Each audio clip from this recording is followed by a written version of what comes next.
Is this working?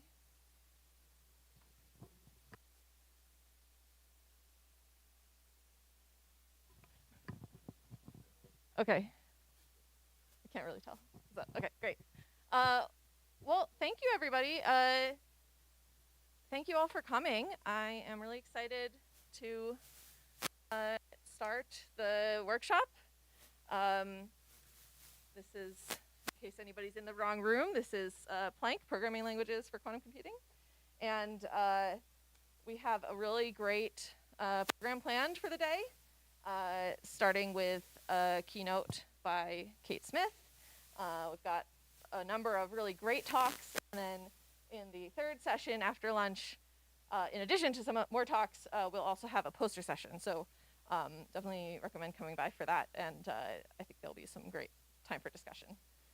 So I just wanted to start off by thanking everyone who helped make this happen this year. Big shout out to all the student volunteers, all the AV folks, the staff, and also all the organizers for the workshop.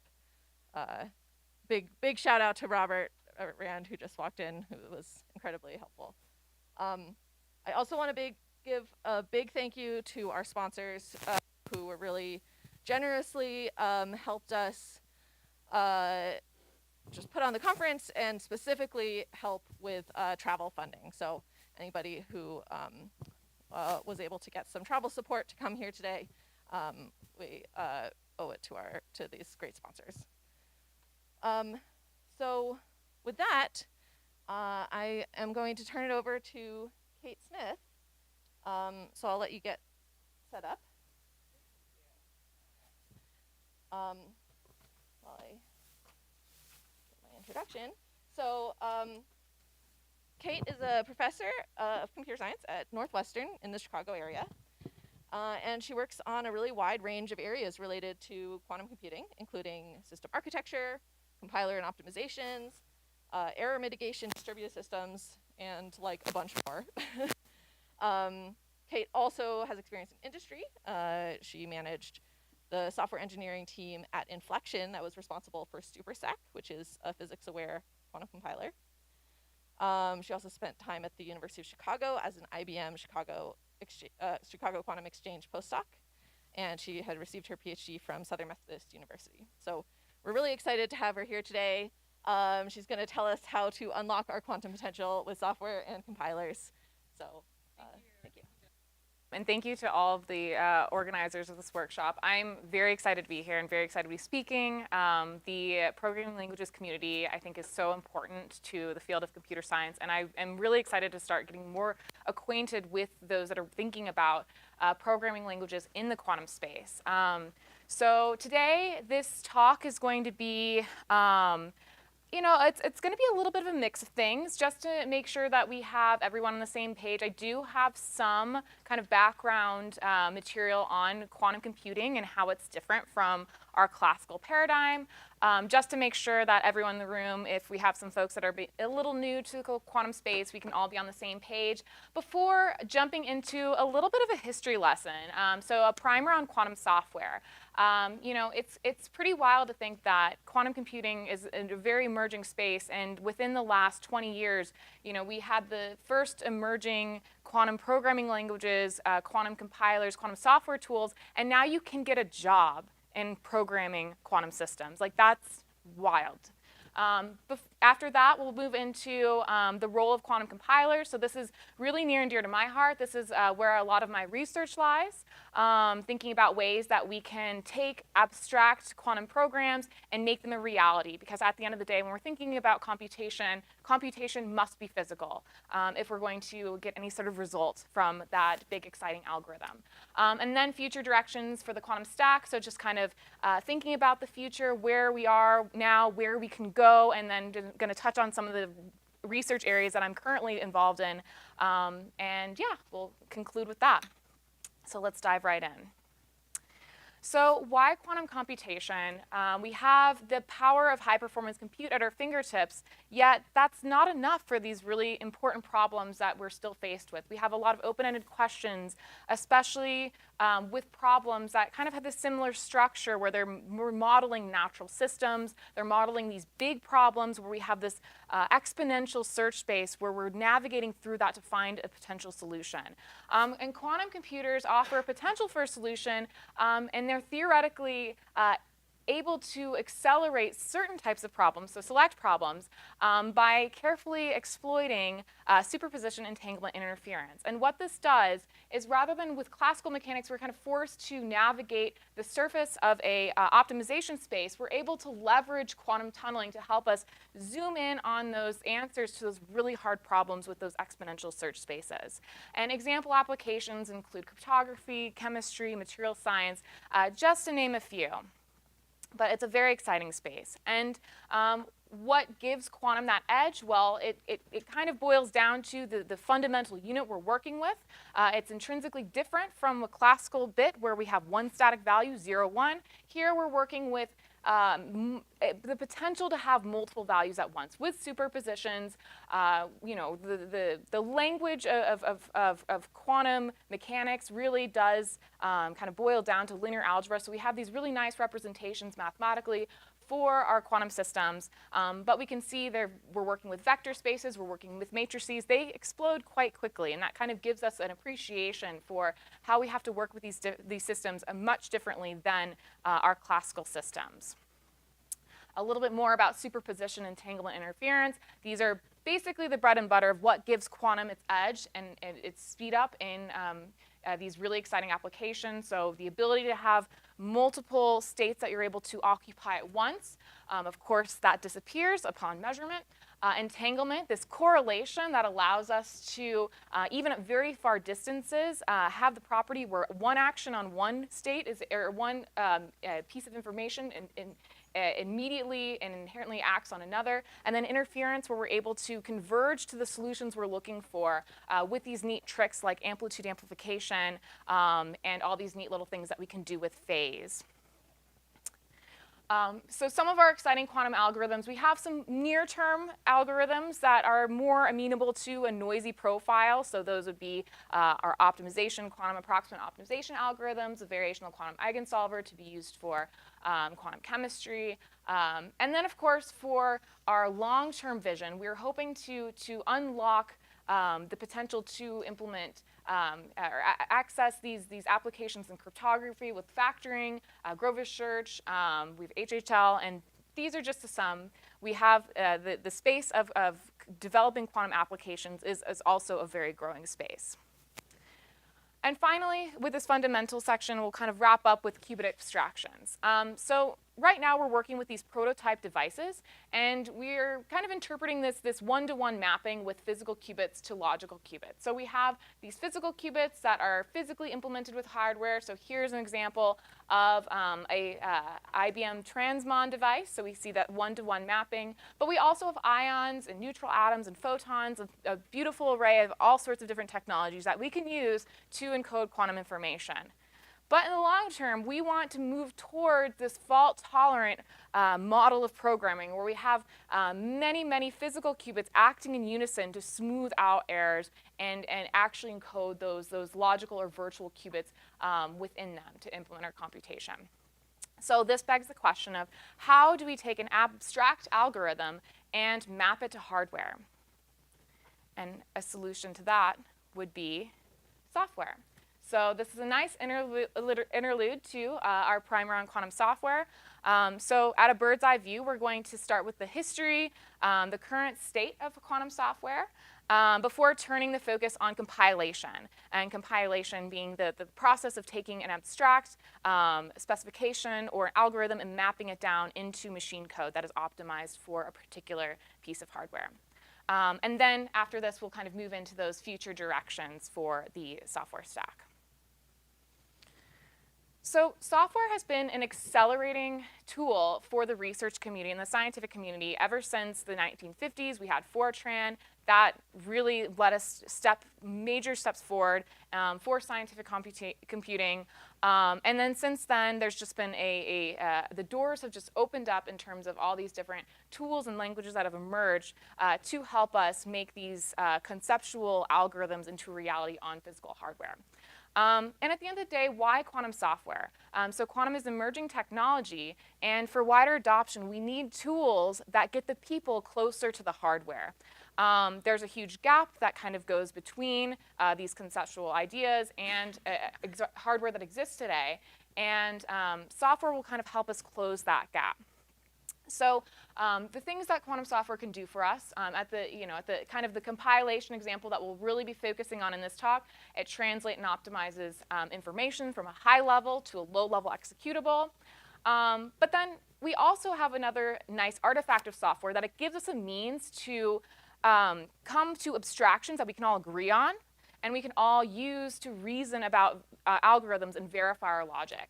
And then, of course, even if you're not thinking about the representation and translation of algorithms, there's also a beautiful use of software that allows you to create models to improve our understanding of the quantum space. So Q-tip would be an example of that. We use it to better understand our quantum systems, and that helps us move forward to create better devices. And then at the end of the day, we must have, going back to the concept of seeing trends from the classical space, software really does accelerate research. As you make developments in software, you're able to gain new insights, which poses new research questions, and it's rinse and repeat. So discoveries enabled by software, those in turn into more research questions. So the development of quantum programming really started in academia in the 2000s-ish range. And from 2000 to the mid-2010s, we first saw the emergence of these three languages, so QCL, Quantum Computation Language, QUIPR, SCAF-CC, and they were a really major step forward in the sense that they were able to capture that hybrid aspect of quantum computing. So QCL, just to kind of highlight, it was able to support fundamental traditional programming data types such as ins, booleans, strings, vectors, but it's also able to combine that with these data types that were inherently quantum. So that was something that was very new and allowed us to start thinking about quantum computing in a new abstraction. So QCL introduced the quantum register, and then we move into QUIPR. And QUIPR is a functional programming language that was implemented in Haskell. That really just accelerated this movement into the quantum programming space because it allowed quantum programming that was scalable. Then from there, we started to see quantum compilers, so SCAF-CC, and that was kind of a tool that emerged to take these abstract circuits and transform them to make them machine ready. Once we hit 2010, we started to see these devices go online from various quantum companies, and they had corresponding software stacks that allowed you to interact with the tools and simulators that were put online. So this open source software was really driven by giving access to hardware. And something just to note too, that a lot of these languages that emerged in 2010, they kind of springboarded off of the popularity growth of Python. So that's why you'll see a lot of these 2010 and up to even to today languages are largely Python implementations. So today, like we said earlier, you can even get a job as a quantum software engineer, which is pretty cool for a field that just kind of emerged at the turn of the century. So while Python is still kind of the leader of the pack, we are seeing Julia, Rust, C++ now becoming more popular. And we have all these different packages that are emerging for a lot of various tasks. However, all of these different packages, while they kind of do things very well, they're very targeted. They're very strategic in the sense that we have packages for optimization, packages for gate synthesis, packages for verification, simulation, and the list goes on. And I apologize if your favorite programming package is not up here. There's a lot.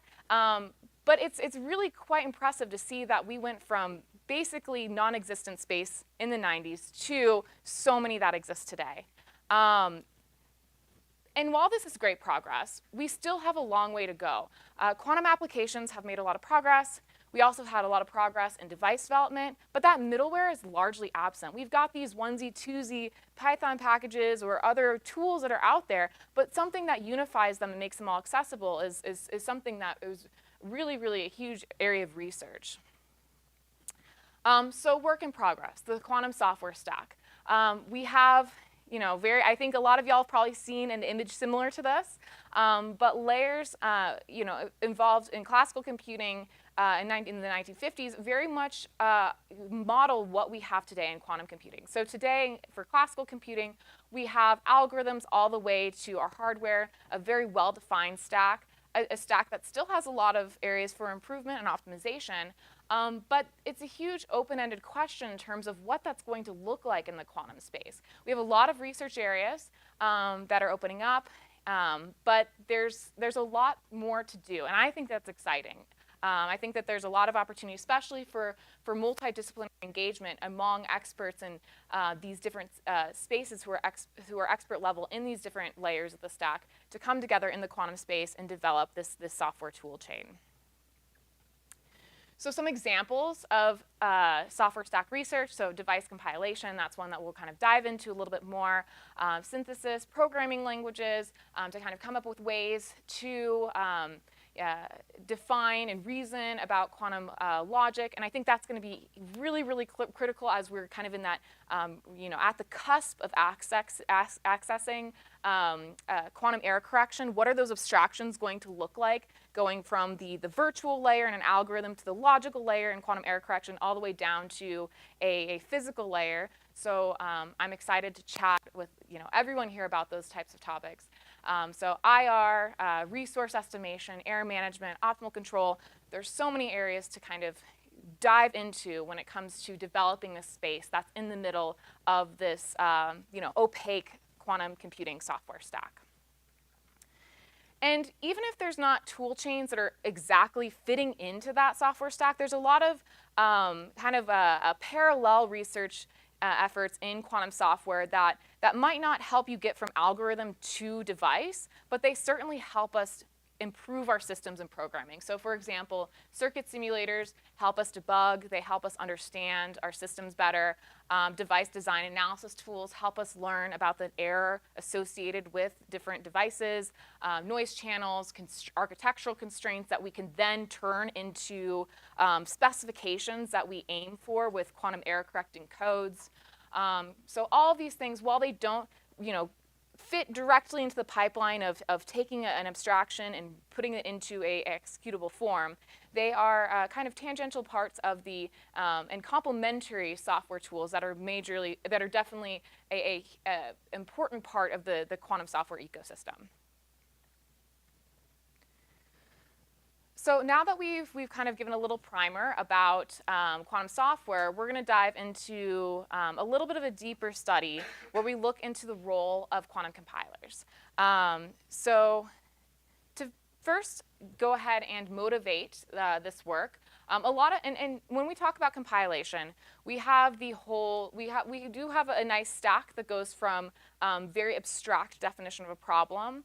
When we think about LLVM type architecture, we go into taking our parsing a specification, going into technology independent optimization and representation, technology dependent representations and optimizations, all the way down to machine code that can actually be executed.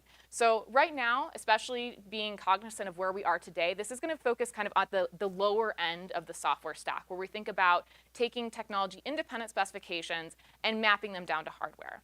Just because this is where, one, a lot of the work that I've done has been in, and two, where a lot of people are really focused now as we kind of get to the point where we're trying to map applications on hardware and especially map error correction onto hardware. So we can really test its limits and see what its frontier is. So with that, quantum hardware today, where are we at? And we've made quite a bit of progress. So we're at the point where we have surpassed the capacity of 1,000 qubits per device, but unfortunately, that's not enough. Millions are needed for fault tolerance, according to resource estimates for the most high-impact problems that we're hoping to reach for. And even if we do have 1,000 qubits available to us, oftentimes we are working with coherence times and error rates that don't allow us to access the full potential of that machine in the sense that we can use all of those qubits in unison. So what are the architectural constraints that we are combating? We are combating error rates, so error rates associated with measurement, with state prep, with gate evolution, coherence times that are limited. So we have this stopwatch that starts as soon as our states are prepped, and we have to really make sure we get everything done before we reach that coherence bound. Limited gate sets, so we might have a very nice, ideal set of entanglers or operators that we're working with in a technology-independent abstraction, but what we see in an algorithm might be very different from what we can physically implement. So thinking about that is a very important aspect of the compilation tool chain. And of course, there's a lot of variation between these technologies seen here. So we've got a variety of different technologies that are kind of at play at the moment. And a lot of these require kind of extreme environments to operate, whether that's low temperature or high isolation. So a lot of different things that we have to consider, and all of these architectural constraints are slightly different from technology to technology. But even if you're thinking about one set technology, there's still a lot of variation on just single devices. So these two IBM devices, for example, you took a little screenshot from the IBM Quantum Cloud interface. And even though at the surface level, if you looked at their topology, they look identical, they're the same processor class, but they have a very different heartbeat. You can see that their error metrics are very different, so we have a very different noise landscape going from one device to another. So that, along with this kind of chaotic noise, really does prevent us from implementing circuits that are of modest size on devices that exist today, and one circuit description that might fit for one piece of hardware might not be the best for another. So that is the role of the compiler. We have a lot of constraints that we need to take into consideration whenever we're trying to map an algorithm to a piece of hardware. So the compiler can really play a leading role in helping us do that transformation in an automated manner. So we can take a piece of source code, so an idea, a concept, an algorithm, and then through this transformation, we can make a quantum executable that is in the representation that includes the supported hardware instructions, the rules of the hardware, and any optimization rules that we want to take into consideration. So things that might be particular for a piece of hardware, maybe we have a missing link or a dead qubit, we can take that all into consideration into the rule set that the compiler uses. So motivating quantum research in compilers, so we highlighted that there are architectural constraints, there's reliability constraints, taking this application to machine mapping. So how do we adapt these programs to these inherent properties? And then although we have systems, so we talked about the first in the sense that we have all these constraints that we need to be mindful of. A compiler can help us do that. But there's also this really nice second motivation to dive into compiler research, in the sense that while we are improving our quantum systems, hardware improvements alone to get to the fault-tolerant regime are not going to be at the timescales that we want in order to unlock the full potential of quantum. And that's very much seen for 2-qubit transmons, or the 2-qubit entangling gates on transmons. They've improved substantially every year, but if we were to continue that trend, we wouldn't be able to reach fault-tolerant quantum computation at reasonable timescales. So with that, if we invest in co-design, we are able to potentially accelerate the rate at which we reach these really exciting milestones, in the sense that we can potentially unlock these near-term applications in optimization, chemistry, simulation, and then those fault-tolerant algorithms at an accelerated rate if we are building up our quantum software stacks in lockstep with the developments in hardware. So now we're going to consider a near term, so going back to the image of the workflow for compilation, it really will focus on a near-term compiler pipeline that looks at the bottom end of the stack. But we're going to look at what compilation looks like today with gate decomposition, placement and routing, and low-level optimization. So first, we have to think about whenever we're taking any sort of specification and mapping it into machine code, we need to translate these very complex unitaries into a set of gates that is supported by the end architecture. So we aren't really looking at something too complicated, just a fully gate here. But depending on what gate set we choose, we might have a very different representation for this logical circuit. So this is just kind of implemented with a Qiskit transpiler. A very simple example, kind of like what you could use in a getting started with Qiskit type of tutorial. But what we're doing is we're simply just transpiling this circuit so that we transform that to fully gate into a representation that uses a fixed basis gate set. So here we are allowing the use of a controlled NOT operation. Here we're using an echoed cross-resonance gate. And we see that we get slightly different realizations for this circuit. And of course, we would get even more variation if we invoked more constraints during this transpilation process, such as ones associated with qubit-qubit connectivity, error, and whatnot. But just at the very first level, we have to take a device's native gate set into consideration during the compilation workflow. Then we have to consider placement and routing. As we discussed earlier, every device kind of has a different heartbeat that characterizes it. So here we've got 3 devices that all have pretty different coherence times whenever you look at them over their lifetime. Not just among the qubits on a single device, but going from device to device. So we have noise-aware mapping and placement and routing is very similar to procedures that we do in classical computing.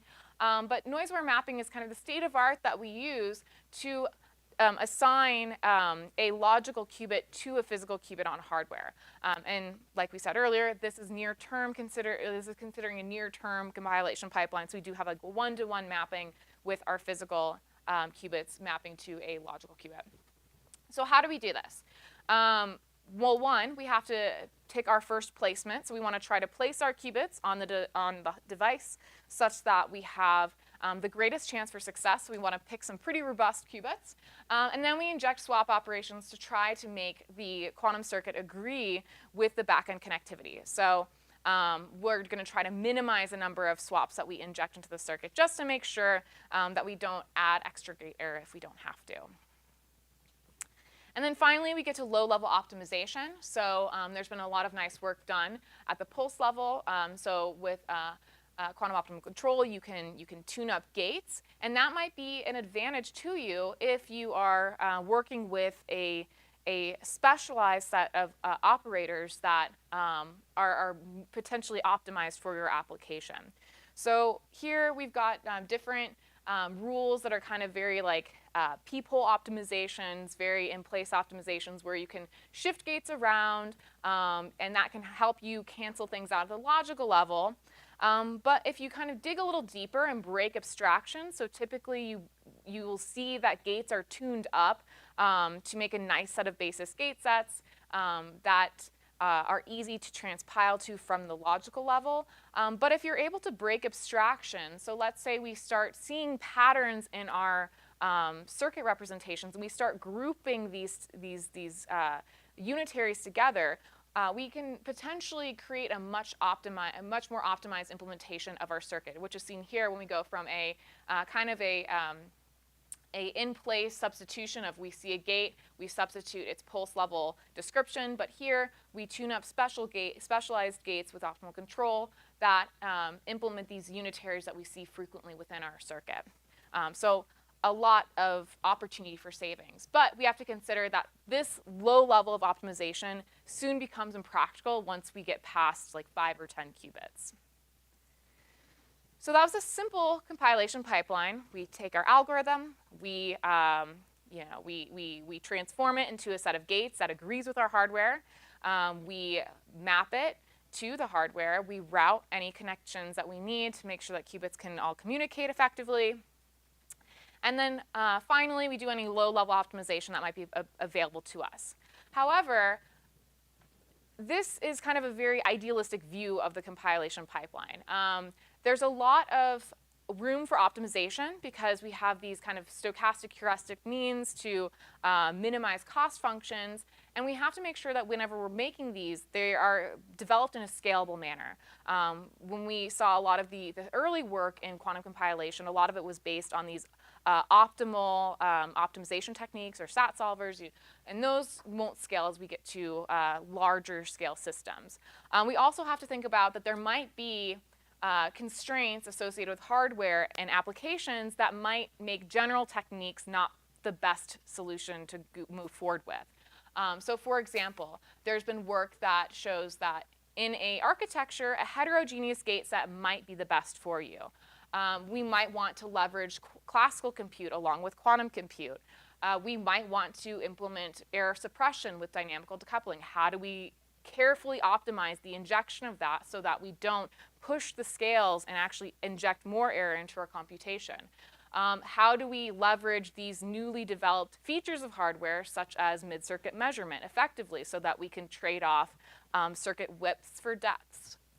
And then finally, how do we optimize for the eventual goal of reaching quantum error correction? So we have a lot of work, a lot of mapping work can very much pivot to the fault-tolerant regime, but there's a lot of open-ended questions in terms of how do we optimize, so kind of with our eyes turned towards the surface code whenever we're thinking about lattice surgery, how do we optimize these operations so that they take up minimal space and time in terms of resources? So we're moving into the final part of the talk. We, after going through kind of a little tutorial on quantum software at a high level, the role of quantum compilers, we're just going to talk a little bit about future directions for the quantum stack. So the future of quantum systems is quite bright. There's a lot of exciting new developments. I'm sure a lot of y'all have seen IBM's development roadmap. We've got a lot of things that are highlighted on the roadmap that talk about different solutions for making larger scale systems with modular architectures, many technologies kind of contributing together in quantum systems. So at the end of the day, these systems are heterogeneous systems. So thinking about putting all these pieces together, it opens up a lot of it opens up a lot of questions in the research space. Then we think about how, at the end of the day, a lot of these systems are going to be accessed remotely through the quantum cloud. So how are we able to access these systems? How are we able to verify the results of our quantum executions? And how are we able to target the best resources that match to our applications of interest? And then, of course, quantum error correction is on the horizon. So when we think about all of these three previous thoughts, we need to consider that quantum error correction will kind of change the way that we compile and we work with these machines, and we need to take into consideration all the classical overheads associated with quantum error correction. But this increases the amount of opportunities for quantum software and scaling through these principles of quantum hardware and software co-design. So we can leverage software, just as we've done up to this point in our near-term systems, to make the most of existing hardware. And then we can also develop tools that help guide the future infrastructure that our quantum systems will have. So some problems that are very exciting and that I'm pretty excited about pursuing in the near term look into characterization, resource allocation, thinking about how we can interact with heterogeneous compute resources within a quantum space. So I'm not just thinking about different types of qubit technologies. We've seen some interesting, or different types of error correcting codes, for example. We've seen a lot of nice work come out recently talking about how to combine surface code with LDPC codes. I'm thinking about how we can combine quantum technology with classical technology, so how we can optimize both of these systems. And I think that there's many areas and many ways that we can take advantage of expertise from the classical computing space, especially in HPC, and apply that in the quantum space as we develop these solutions. So a lot of that kind of ties into hybrid HPC ecosystem management, and thinking about how, with all of these things, we can, and maybe at the lower level, thinking about how we can continue to make the most of our hardware with these synergistic error management techniques that combine error suppression, mitigation, and correction. So now I'm just going to take a moment to kind of talk about a few projects that I'm currently working on that kind of address the first three here. So there's two projects. The first project looks at system characterization and resource allocation. And the second project kind of dives into more of the details of modularity-aware compilation.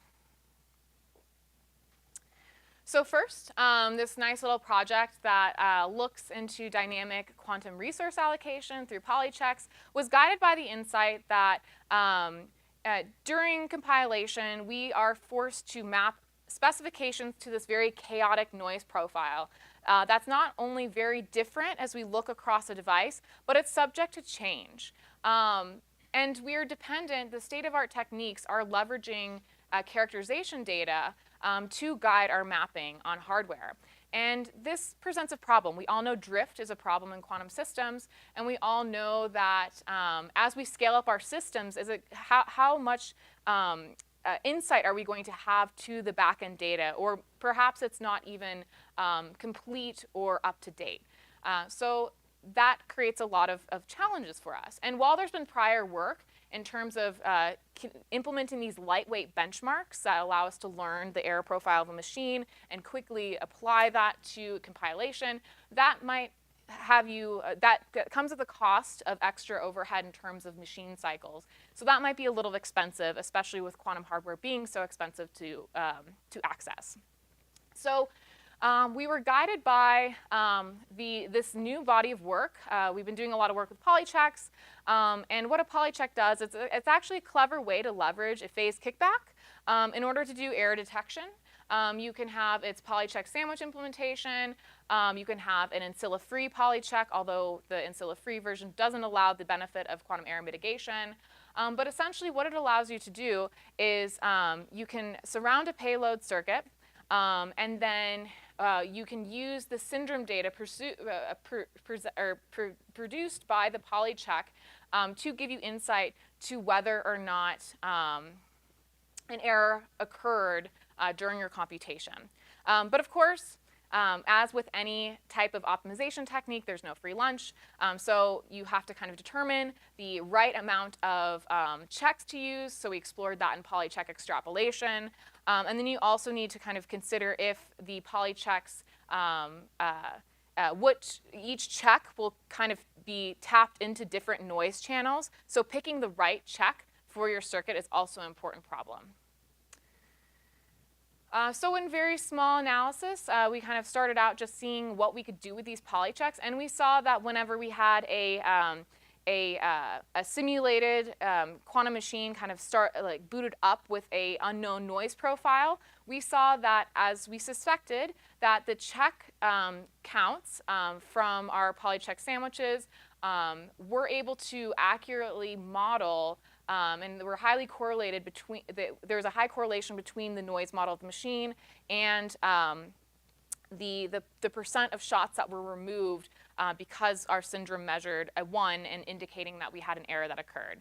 And when we took that to a real quantum device, we saw that those trends also appeared. So we found that there was a correlation between the polycheck check data and gate error rates, providing insight to the and also to fidelity. So we ran some circuits, checked, kind of looked at the fidelity versus the check counts, and saw that we could navigate a potentially unknown profile of a quantum machine with these check counts.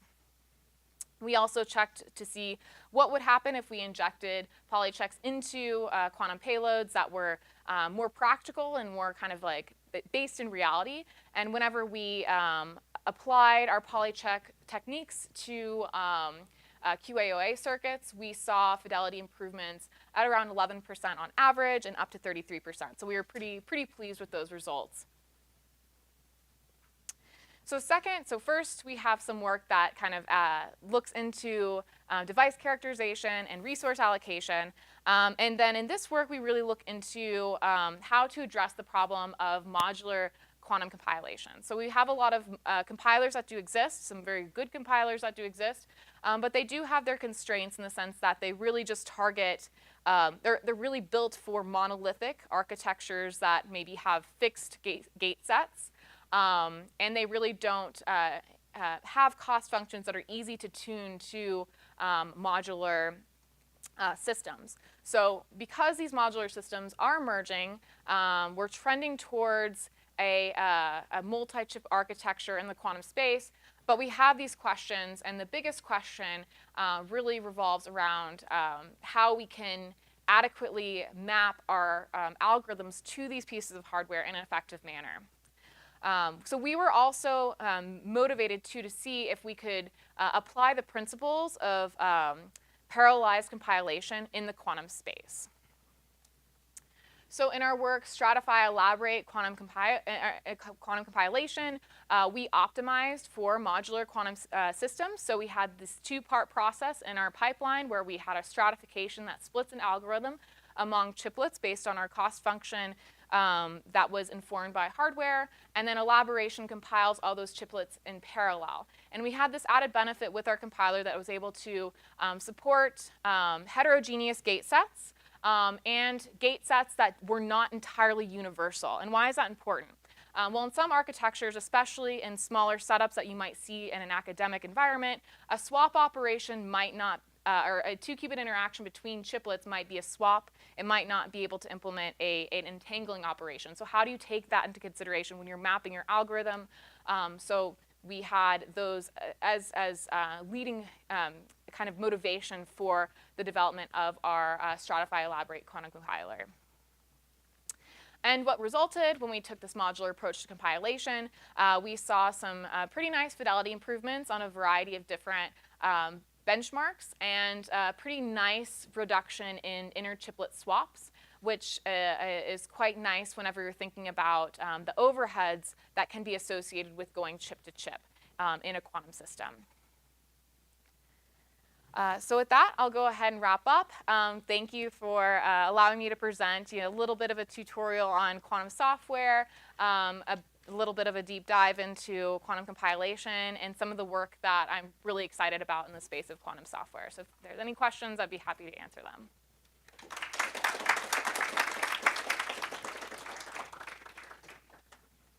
Yeah, thank you so much. Do you want to run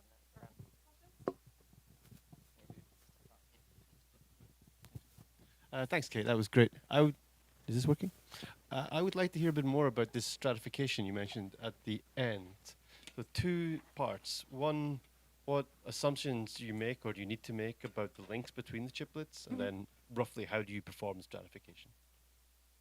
So this is a work in progress, and at the current kind of the implementation we have, we were very much inspired by different work that's come out of research groups that looked into like in the academic setting. So we were looking at both like microwave links between separate chips, and then also flip chip architectures. And we had a tunable parameter in terms of like what the error rates would be in our cost function. So we would try to, within the stratification, try to cut our algorithm such that we could cut at a point where the subcircuits would need minimal communication among with the other processors. But it's a very parameterized cost function. But that was the kind of the assumption we took, and we did really focus on superconducting circuit hardware. But the next step is to kind of branch out into other types of qubit technology. Thank you.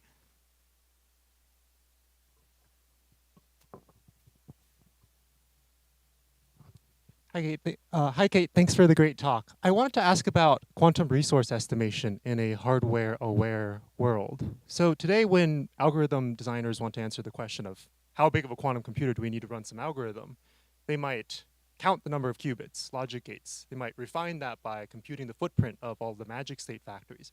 But all of that is still pretty hardware unaware, right? We still have to think about connectivity and pulses and all of these things. I was wondering what your thoughts were on how to answer resource estimation questions in a world where we have all of these different hardware-aware compiler techniques. Honestly, that is such a good question. So I kind of think that the going back to the picture of the big blank space in the quantum software stack, I think that there's been, in the resource estimation front, a lot of progress that's been made. And then in this kind of low level, in between the data and physical layer, optimization and compilation, a lot of work has been done. But I do think there's like a missing abstraction in terms of this concept of we have virtual qubits in our algorithms mapped down to logical qubits, mapped down to physical qubits. There's kind of, I think we need to come up with more compilation strategies and mapping strategies that are going from like that are meant for like lattice surgery, for example, and the operations that are going to be implemented within error correction. So I think those are largely missing. I'm really interested in pursuing research in that space, so potentially we could chat more about that.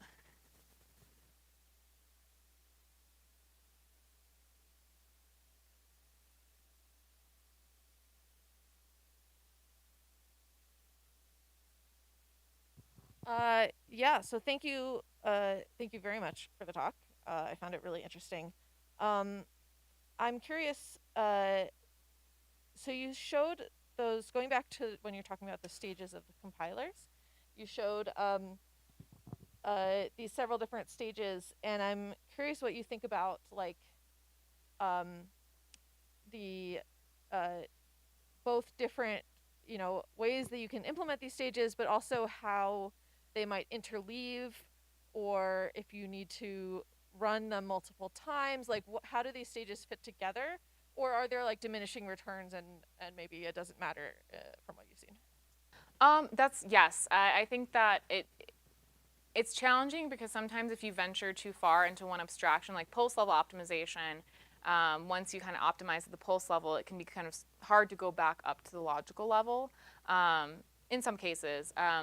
So I think to kind of help just improve the interaction between these different tools, adopting more universally an LLVM architecture for any sort of compiler tool, I think is going to be handy to make sure that we can, and there are, movements made in that direction, but I think kind of moving in unison with the development of hardware tools or software tools, I think will be really helpful to make sure that these different optimizations can interface with each other so they can all be used harmoniously rather than have them kind of combat each other and create a less optimized algorithm if one is run after the other. But the chain of optimizations within your compiler pipeline is, optimizing that is a problem in itself. So. Any last? All right, let's thank Kate again.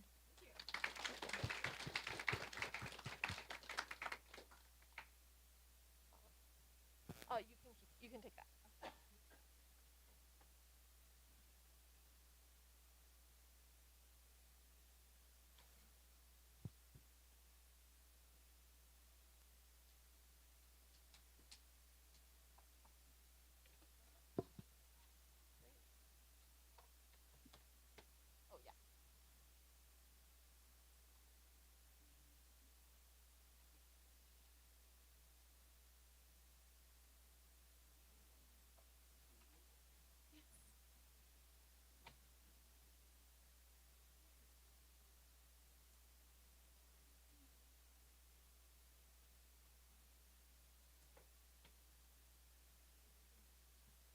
All right.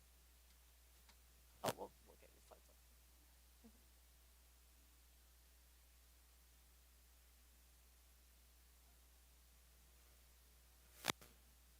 All right, so next up, we have a talk by Augustine Borgna on Hugger, which is a quantum classical intermediate representation.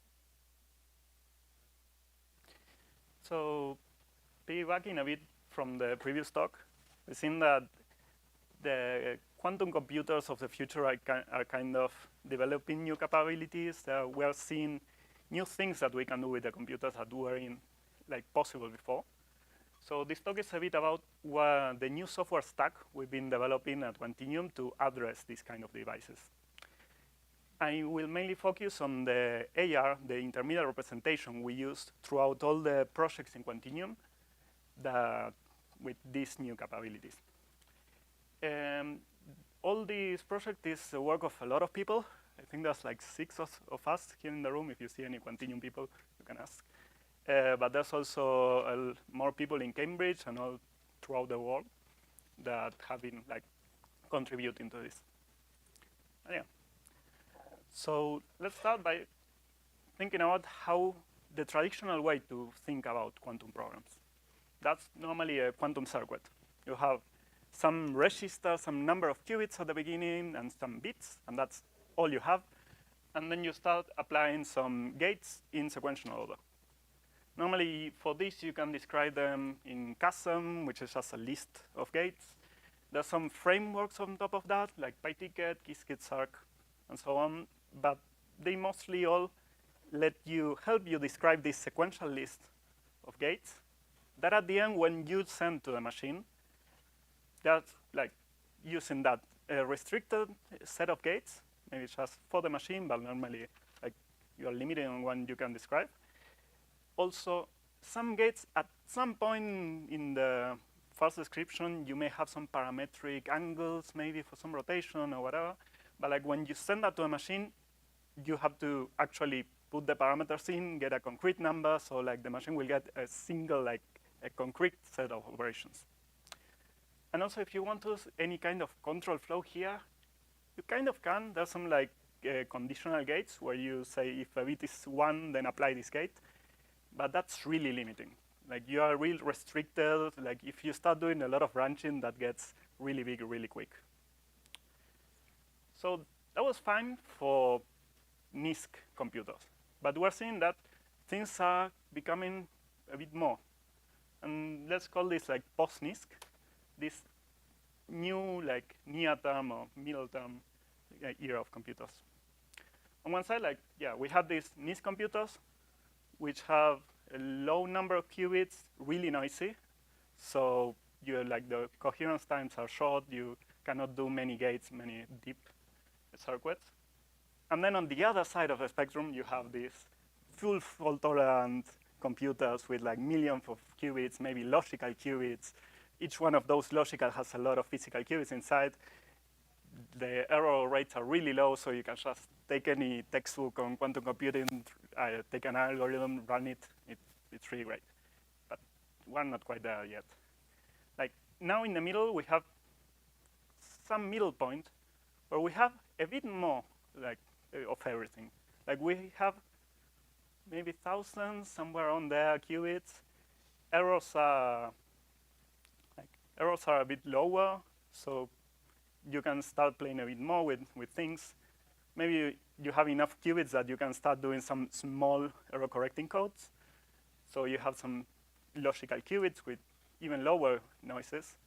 They're still noisy. They're not full fault-tolerant, but we are getting there. You can also start doing some error mitigation, quantum error corrections, and so on, and experimenting those on real machines.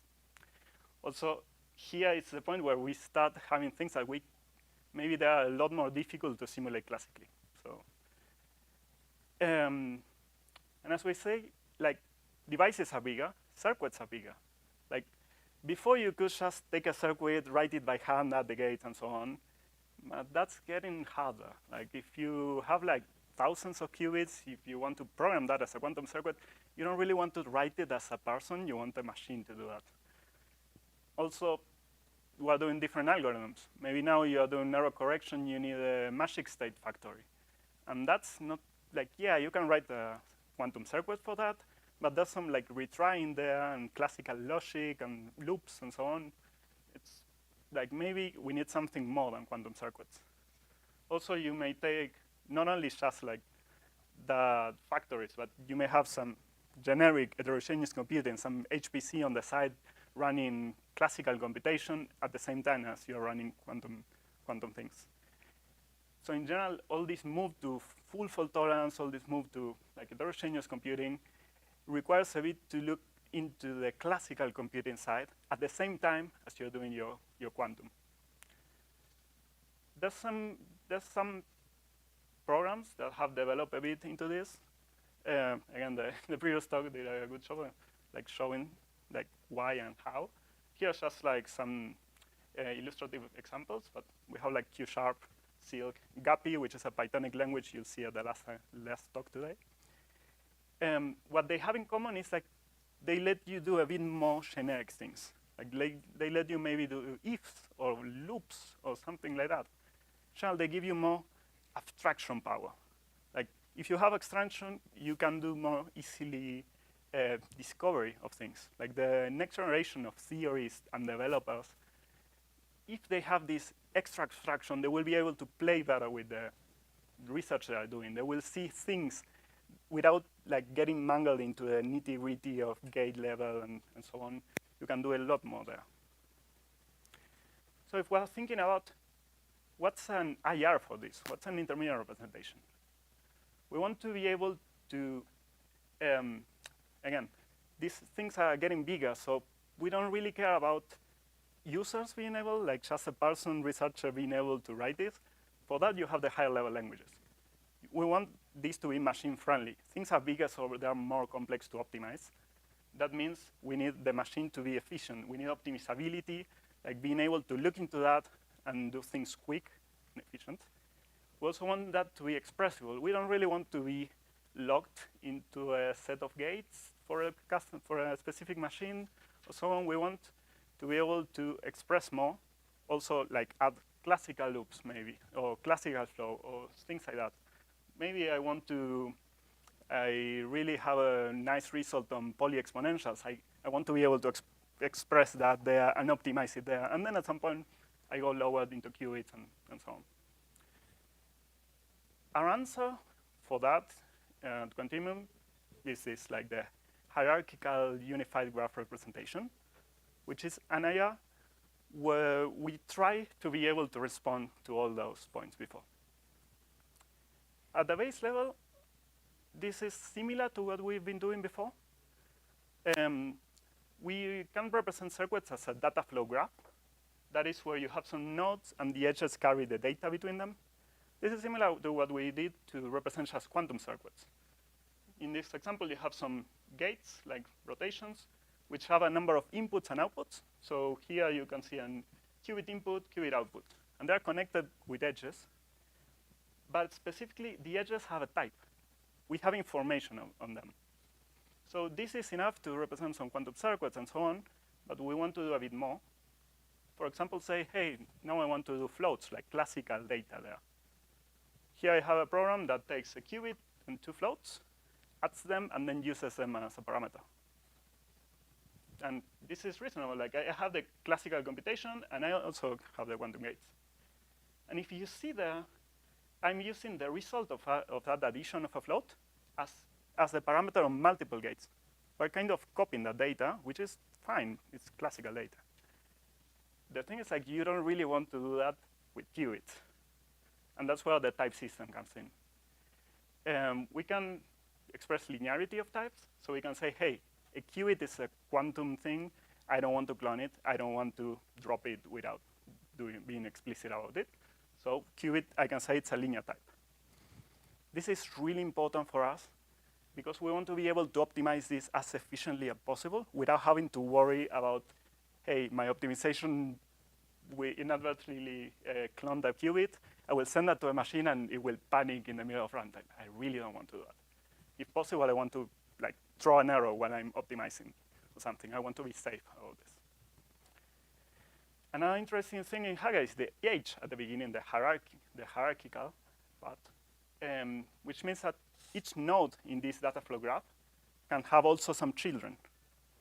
So for example, in this program that takes 2 qubits and measures 1, then depending on that measure, I can say, hey, if it's a 0 or a 1, I will take a different branch as if it were a normal if. So I can have like more complex control flow with different programs inside. These are like regions with data flow graphs. They can be totally independent.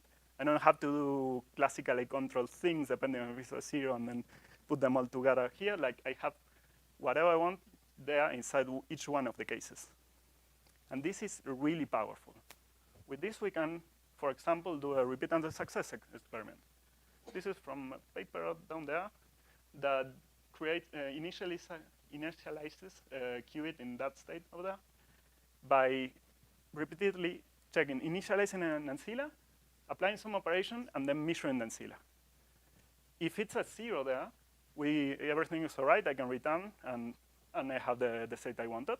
If it's a 1, I have to refresh, like reset the qubit, and do it again. This is a loop, like this a tail loop operation. It's also another structured control flow thing we can do in Haga. Let us do unbounded loops. Normally, this would be impossible to do in a classical circuit. You would have to put a maximum number of loops and then like copy that circuit all the time. It would be horrible. But here we can do it. And we can use these structured conditional and tail loop operations, but sometimes when you are coming from a higher level language, the one I mentioned before, it's easier to use something more closer to what we use in classical IRs. This is kind of what you see in LLVM, where you have different basic blocks, which are just data flow graphs. And between them, I connect them saying, showing the control flow in my graph. So the big entry block there can go to 2 different blocks afterwards, either the exit or a loop and continue. This is a lot easier to lower from a higher level language, but it's not as good for optimizing. Since we're really mindful about how much, like optimizing as much as we can of these quantum circuits, we have in our compiler a way to go from here into a structure control flow and so on. But yes. Another interesting thing in Haga is that we can define functions. We can be more modular and be able to reuse more things. We want to collaborate, so maybe just I will define or even just declare that I have this foo function, and then at a later point I will link it from some standard library or someone shared an already nice implementation from somewhere, and I can call it in my program, and I will just call it from there. And if you notice there, I have a wire that has a function type. That's my wires. Like I have a type system that can support functions, so I can just say, yeah, this wire is a function. In this case, it's a product of 2 qubits into a bool. But then we can do some extra thing with our code types and type system. On one side, yeah, we have the functions, which are from products into products. So like normally when we see a node that has multiple inputs and multiple outputs, we can just represent it as this. We also have a generic sum type, which is kind of a coproduct of products. So either AB or CD or so on. So using all those, we can represent some things like we can do a unit type with the sum. We can do a bool, like either unit or unit, and so on. But then the really powerful thing we have here is a custom type. Our type system doesn't have qubits at all. We all rely on the custom type for that. For example, if instead of a qubit I wanted to describe a qtrit, I just add it. Like I define it in my program, and then I can also define some operations of that. I have maybe a rotation in those. And I can be a bit more playful with this and say, hey, I want a quantum integer of an parametric size. So that's a type level parameter of integer parameter, where I can, for example, apply a successor operation that adds 1 to that integer. And then our intermediate representation like, it doesn't know anything about this type. Like, we have our optimizer that supports all of this. It won't do anything with this if you don't tell it what to do. For that to give us semantics to these types, you have to define a lowering. So if I have a quantum integer, I know I can lower that to a series of qubits. If I had the successor, I can write that as a Clifford T. So when you give that to a compiler, then we can take that, we can lower things, we can optimize, and then send to some machine that, depending on the set of gates and so on, we can move around. And that's a bit linked to the compiler that I won't really talk much about here. But we have this ticket 2, which is the successor of the PyTicket compiler. But now it's working all with Huggers. So if you give me a Hugger, I can do, all the optimizations we had in PyTicket for pure quantum circuits. That we spend a lot of time there, so we still want to use those. But also now we have some hybrid data, some quantum and classical things that we can extract and optimize knowing about everything. There's also some nice research here about having bigger circuits. We have like circuits for larger computers, or programs for larger computers. So there's some work on doing pattern matching throughout all the circuit with hundreds, thousands of patterns and so on. But yeah, if you want, you can ask me about it. And now, if you've seen QIR or MLIR, you may think this is quite similar. You are also doing mixed, classical, and quantum. You have this basic block structure. The question is, why are we just lower into MLIR? And yes, we actually are. Like, we can lower our Huggers into an MLIR dialect. That's a project you can check. But what we care mostly about in Hugger is that we wanted to build something focused on quantum. We want to be able to optimize as much as possible. We want these linear types. We want this structure control flow that we know we can optimize for specific computers. Like, we want to extract as much performance as we can. Also, all toolchain is written in Rust. And that's a very big plus for us. Like, it gives us a lot of trust in our tools that we are doing safe things, like when we are writing optimizations and so on. And yeah. So the ecosystem for this is all open source. The Hugger intermediate representation is in GitHub, those CQCL Hugger. There you also have a lower into LLVM. There's a lot of stuff over there. Yeah. There's also Python bindings for building this and so on. Then we have the Ticket 2 compiler, which is the next generation working from Huggers into Huggers. That also has Rust and Python bindings. There's Guppy, this Pythonic DSL that you'll see at the last talk of the day. And we also have Brad, which is an experimental Haskell language, which does some really interesting stuff with type system for quantum circuits. And yeah, I think I will leave it there. If you take any point from this talk, it's like quantum circuits are quite restrictive for what the machines of the future will be. So we should kind of start thinking about this. So, thank you.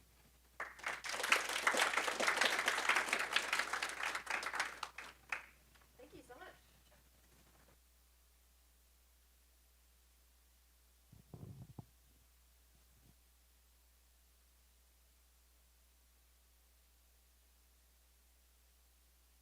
Thanks for the talk. You know, I'm always going to be a fan of quantum classical stuff. But I wonder, do you have a view on how you want to take into account the timing hierarchies? About like where you do the classical processing that limits. So the idea of Huggers with this hierarchical structure is that you may divide things that you want to run in the computer, things that you want to run before.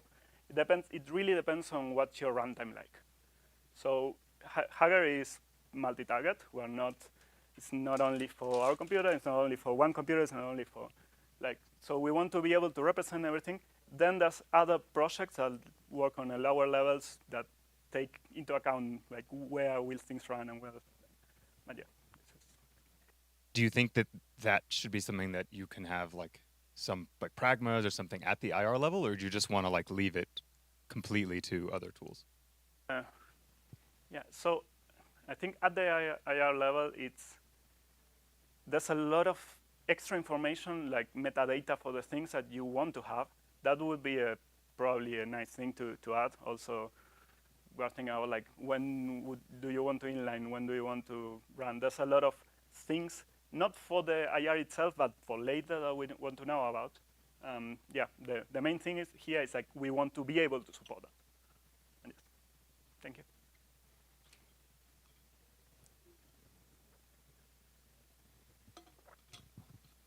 Thanks for the cool talk. I liked Hugger's use of the data flow graph, which reminded me of the design of the Qualtran framework at Google, which does something similar. Now, one issue we ran into when designing Qualtran's type system is that quantum algorithms often interpret quantum registers in an abstraction-breaking way. For example, in Shor's algorithm, you might have an integer register, but when you do the phase estimation, that integer gets broken down into individual bits again. And then you lose the abstraction of an integer when you have to work with like 32 bits once more. Is that an issue you've encountered? Do you have any thoughts on how we might overcome it? Yes. So we have a standard library for Huggers where we define list, like unbounded list and like fixed length arrays. A main problem we have there is like we can have linear types all around for when we're working with qubits. We can have linear types when we're working with arrays. But as soon as you start like indexing that you have to like, yeah, dissolve your, like deconstruct your array and like maybe dynamically access, because now we have classical data, so you start dynamically access. At some point you kind of lose the linearity assurance you have, but we try to keep those as much as possible. Yeah, there's sometimes you have to use escape hatch, but like, yeah. Maybe one more quick question.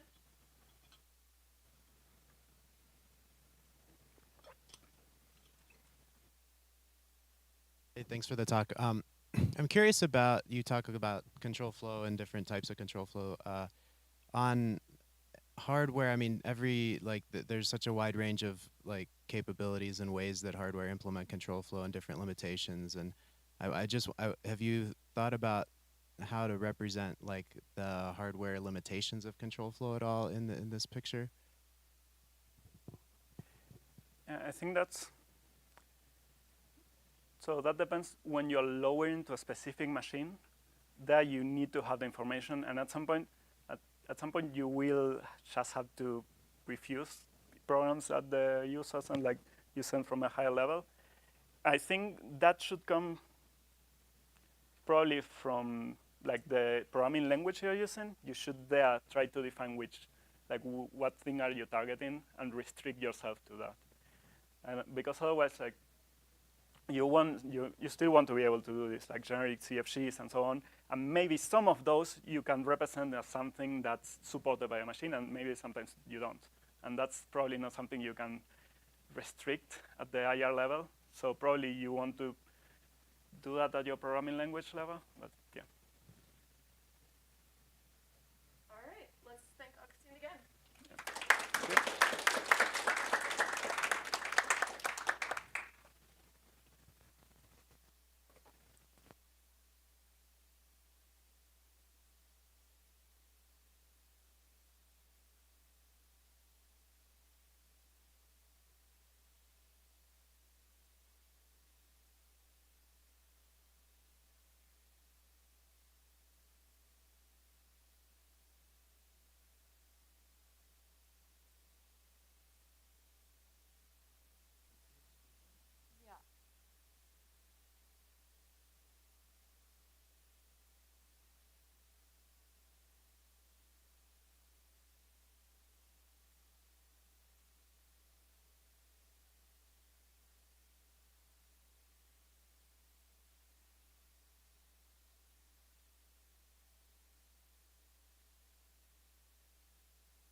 Hello?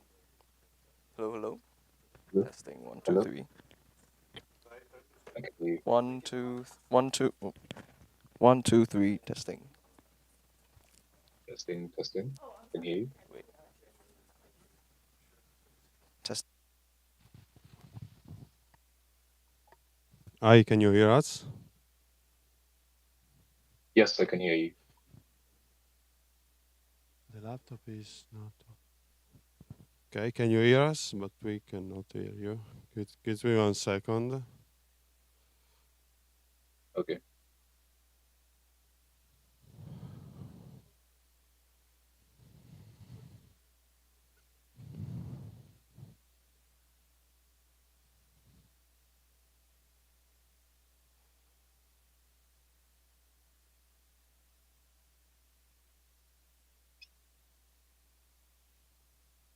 Okay.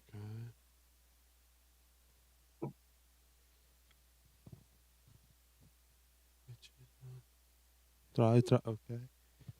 Try to speak, please. Hello? Hello? Can you hear me?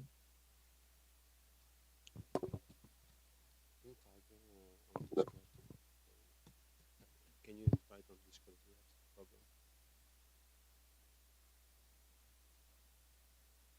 Try to speak, please. Hello? Hello? Can you hear me? Hello?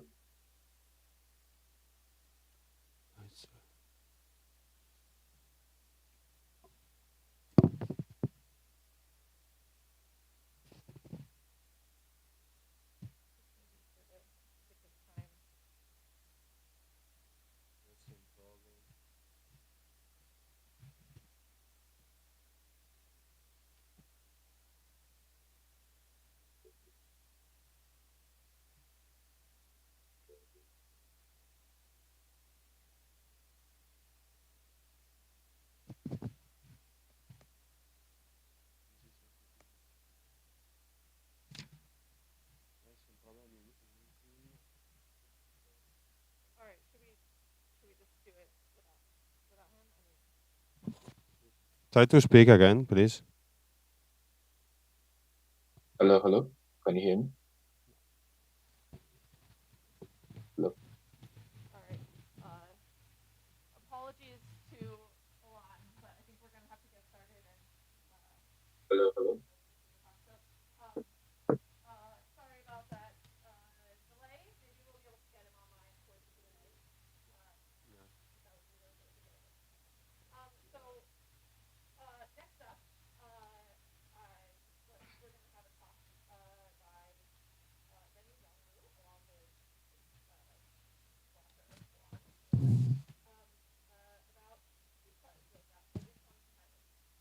Yep. So, good morning, everyone. Thanks for coming. Be talking about KeepFuzz, which is a quantum compiler fuzzer, and it uses randomly generated circuits with control flow and subcircuits. And this is a joint work by me, Elon, and John Wickerson, but Elon, he couldn't join us today due to technical issues. So let me begin. So before I explain how KeepFuzz works, maybe I'll give you a bit of an introduction.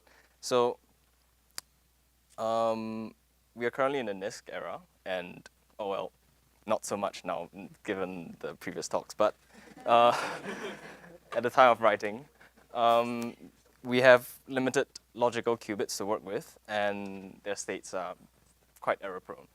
And therefore, we need these quantum compilers to produce optimized circuits and shrink down the size, optimize the layouts. And these quantum compilers are used in these like Qiskit, Cirq, and PyTicket, which are like major quantum software stacks. And we have a nice diagram here showing just how a quantum compiler works. On the left, you can see it's like a pretty complicated circuit. We put it through some passes, and out comes a nice circuit that's a bit simpler. Right. So why do we want to test these quantum compilers? Well, these are the tools that we will be relying on to make the circuits that we will be coding out more optimized. Therefore, if these quantum compilers like alter the semantics of a circuit and gives you a different results, that would be really bad. or it might just crash, which we have found some bugs like this. And finding these bugs will help us prevent similar bugs happening in the future as well. So we're not the first to do this. These are some of the notable related work. So QDiff is one of the earlier ones done by Jiyuan Wang et al. And they started out with 6 handwritten programs, which then they mutate to generate 15,000 test cases. And they found a few bugs as well. And MorphQ, which is pretty much the same thing, but they added sub-circuits to it, which is done by Matteo Pelteghi and Michael Perdell. So what does KeepFuzz do on top of these? What are our main contributions? Well, we generate completely random circuits, so we're not mutating from any C programs, which allows us to generate a lot more circuits at one go. And we really focus on subroutines and control flows in KeepFuzz. So just a quick recap. Subroutines are basically like groups of gates that you can kind of like just add to a higher level circuit. So you don't need to rewrite some code. That's as far as I understand.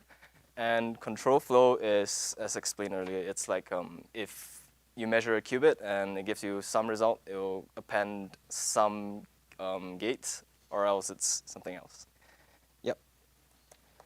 So now that we know what the quantum compiler is and why we need to test it, so now I'll tell you more about what KeepFuzz is and what it does. So quantum compiler fuzzing, fuzzing in general, you need random inputs. So over here, we can see that we have a generation loop here. We follow these 4 steps, basically. First, we generate the imports, then we generate the sub-circuits, which will be used in the top-level circuits, which we call main circ in this case. And then we call language-specific tests for PyTicket, circ, and stuff, because they have different simulators. And then, we do this for all 3 quantum software stacks in here.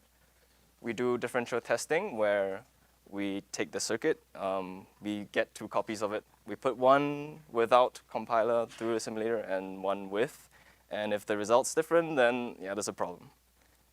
So let me give you perhaps a live demo. I'm not sure if you can see this. So this is KeepFuzz. I'm just going to generate some random circuits in Qiskit. Oh, all right. As you can see here, these are 10 unique different circuits. Let me just extend this. It has the general structure here, the imports, define the sub-circuits.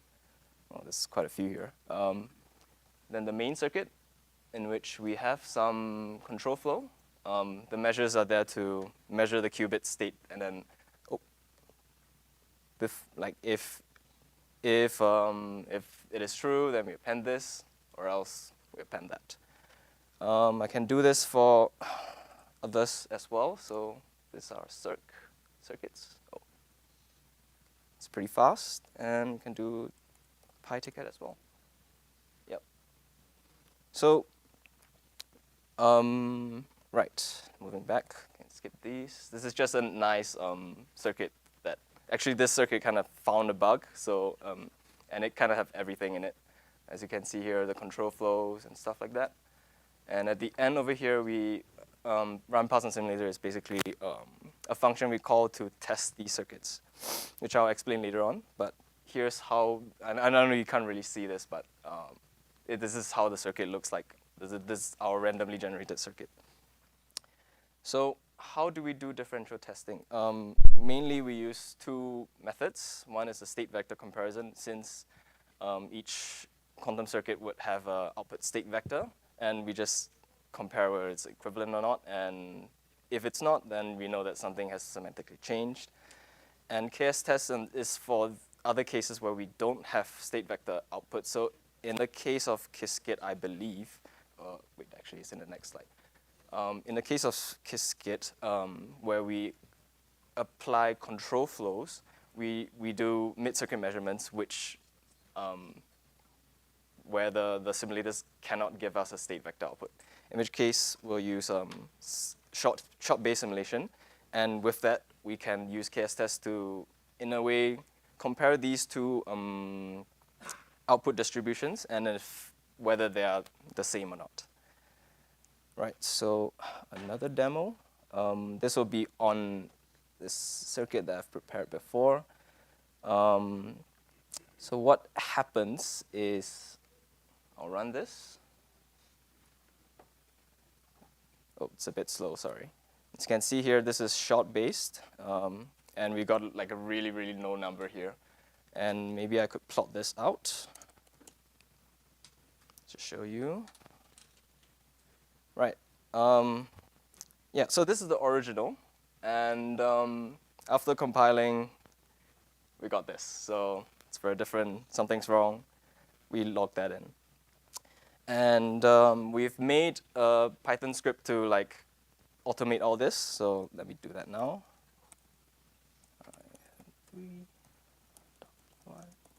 So I'm going to generate Qiskit circuits. I'm going to do 10 of them. See, it generated some circuits, and it's just running through them. You can see here in results, yep.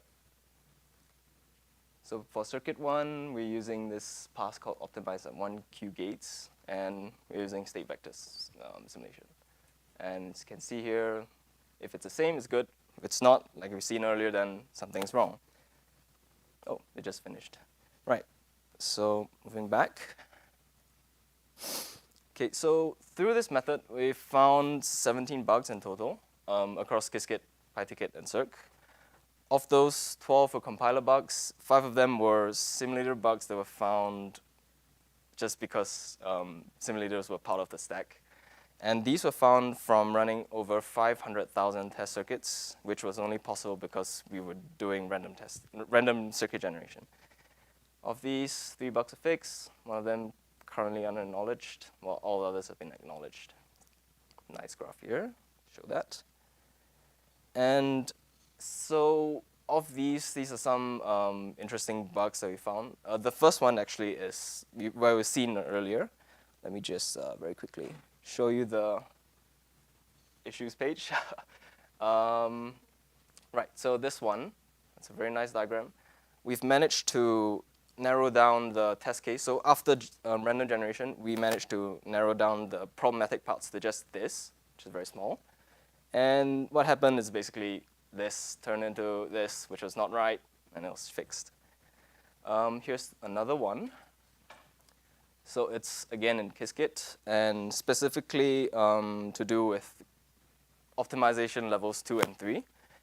And we found out that, again, there was a miscompilation. And it turns out that there was this thing called consolidate 2Q blocks, which had a unitary matrix that had 2 values that was swapped, I think. And that caused issues. And over here, we have for Circ. So in this case, an empty subroutine caused an error on the simulator. That was fixed as well. And lastly, for Ticket, this is, let me just go back to the slides. Yeah, the compiler will crash when 2 subcircuits are adjacent to one another. So what do we learn from finding these bugs? Well, for one, there is perhaps a need for better test suits for these quantum compilers. So for example, the second bug here, where there is optimization levels 2 and 3, and the unitary matrix was like not correct. Well, it was introduced later on in one of the patches, and it just didn't occur to them that that would happen, and they didn't include that in their test case, and that was a bug. And another thing to note is that despite the size of the circuits KeepFuzz generates, which are big and sometimes maybe not really realistic, like you wouldn't like generate something like write something like that manually, but the bugs were reproducible using really small circuits that were reduced from these test cases, which means that KeepFuzz can detect these genuine errors that a regular programmer could have written. Right, so here's some of the future work that we hope to do on KeepFuzz.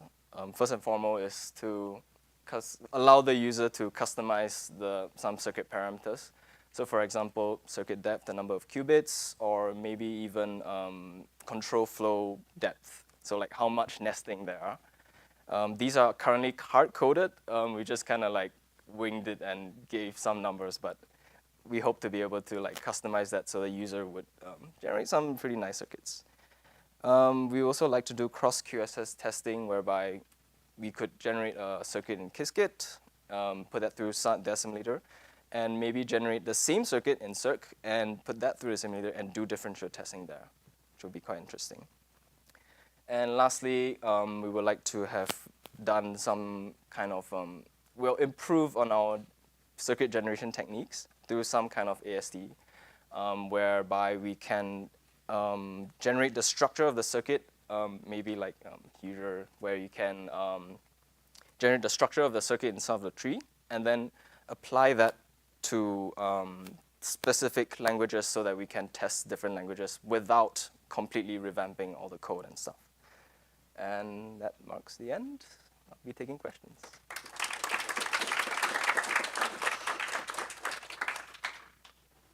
Oh, hello, Elon. Hello, hello, can you hear me? Yes. Okay. Perfect. Oh. So let's take just a couple minutes before the break for some questions. Both of you. Very well. Yep. Hello. Hi, thank you for the very interesting talk. I was kind of curious how you define circuits to be equivalent, because when I think of like compilation, one of the first things that come to mind is like maybe decompiling a Z gate to Clifford plus T. And usually the standard thing you might do is that's usually up to some error. So the output of the compiler wouldn't actually be semantically equivalent. It would be semantically equivalent up to some error when you're doing like compilation to certain gate sets. Can this tool handle those kinds of cases, or is it just looking at like exact equivalence right now? Exact equivalence. As for state vectors, I think that's we're just comparing the output state vector. But for like short-based, I'm not too well versed in the quantum world, but as far as I know, I think over here, KS test, which is the test that we just saw with two different graphs. My understanding is that, well, your compiler shouldn't modify the output distribution of your circuit. And if there was any change, like significant difference, like what we just saw, then, well, it's an error a bug that we want to find and fix, yeah. Yeah, I guess like the case that I'm thinking, there wouldn't be any significant change. So yeah, I guess that kind of captures that. Thanks. Thank you.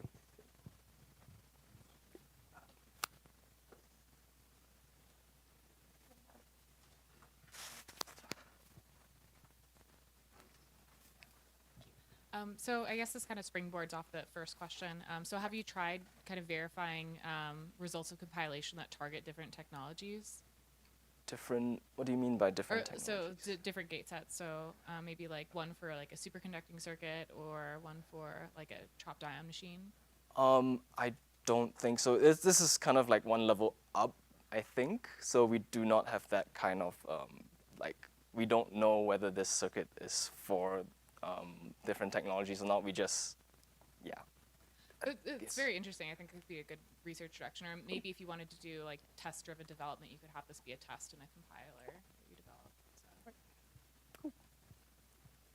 Okay, I think we're going to end it there because, we have a break now, and we'll back at 11. Maybe we can leave the Zoom up for a few minutes just in case anybody wants to have any other questions.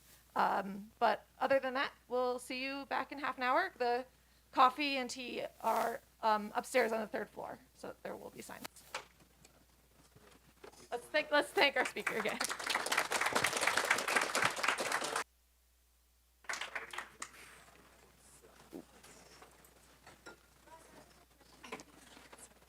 Really sorry about that. About that tech problem. Yeah. So I was just thinking, like, Yeah, no problem. think about using this as a test. I would love to think about using this potentially as a test for like in my like in a class, for example, I have a quantum computing systems course, and I think that like using this as a test to like have students come up with optimizers and like testing that it works. And also just in our workflows, just because like as we're building up like our software solutions, we want to have like tests. Like I think this would be really great for that. So also, what scale were you all at? Like, what do you mean by scale? Or what size of systems were you looking at for your? Anything. Well, it could be like 2 qubits to like 10,000 qubits or anything. Everything is customizable. But with 10,000, with like the state vector aspect of it, do you transition over to using like a sampled part of your distribution? Yes. I see. Okay. Cool. I was worried. I was curious about the scaling aspect. Yes. Okay. Because, well, as you know, calculating state vectors, if we Yes. were able to do it efficiently, we would have. We need a quantum computer. Yeah. Perfect. No, this is really cool. Thank you. Yeah, I'm excited to check it out online. So yeah. We're asking. Oh, hello. Glad you made it. Hello.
mathematical algorithms.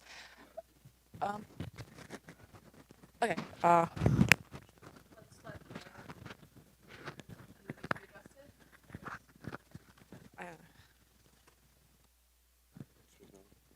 Test. No.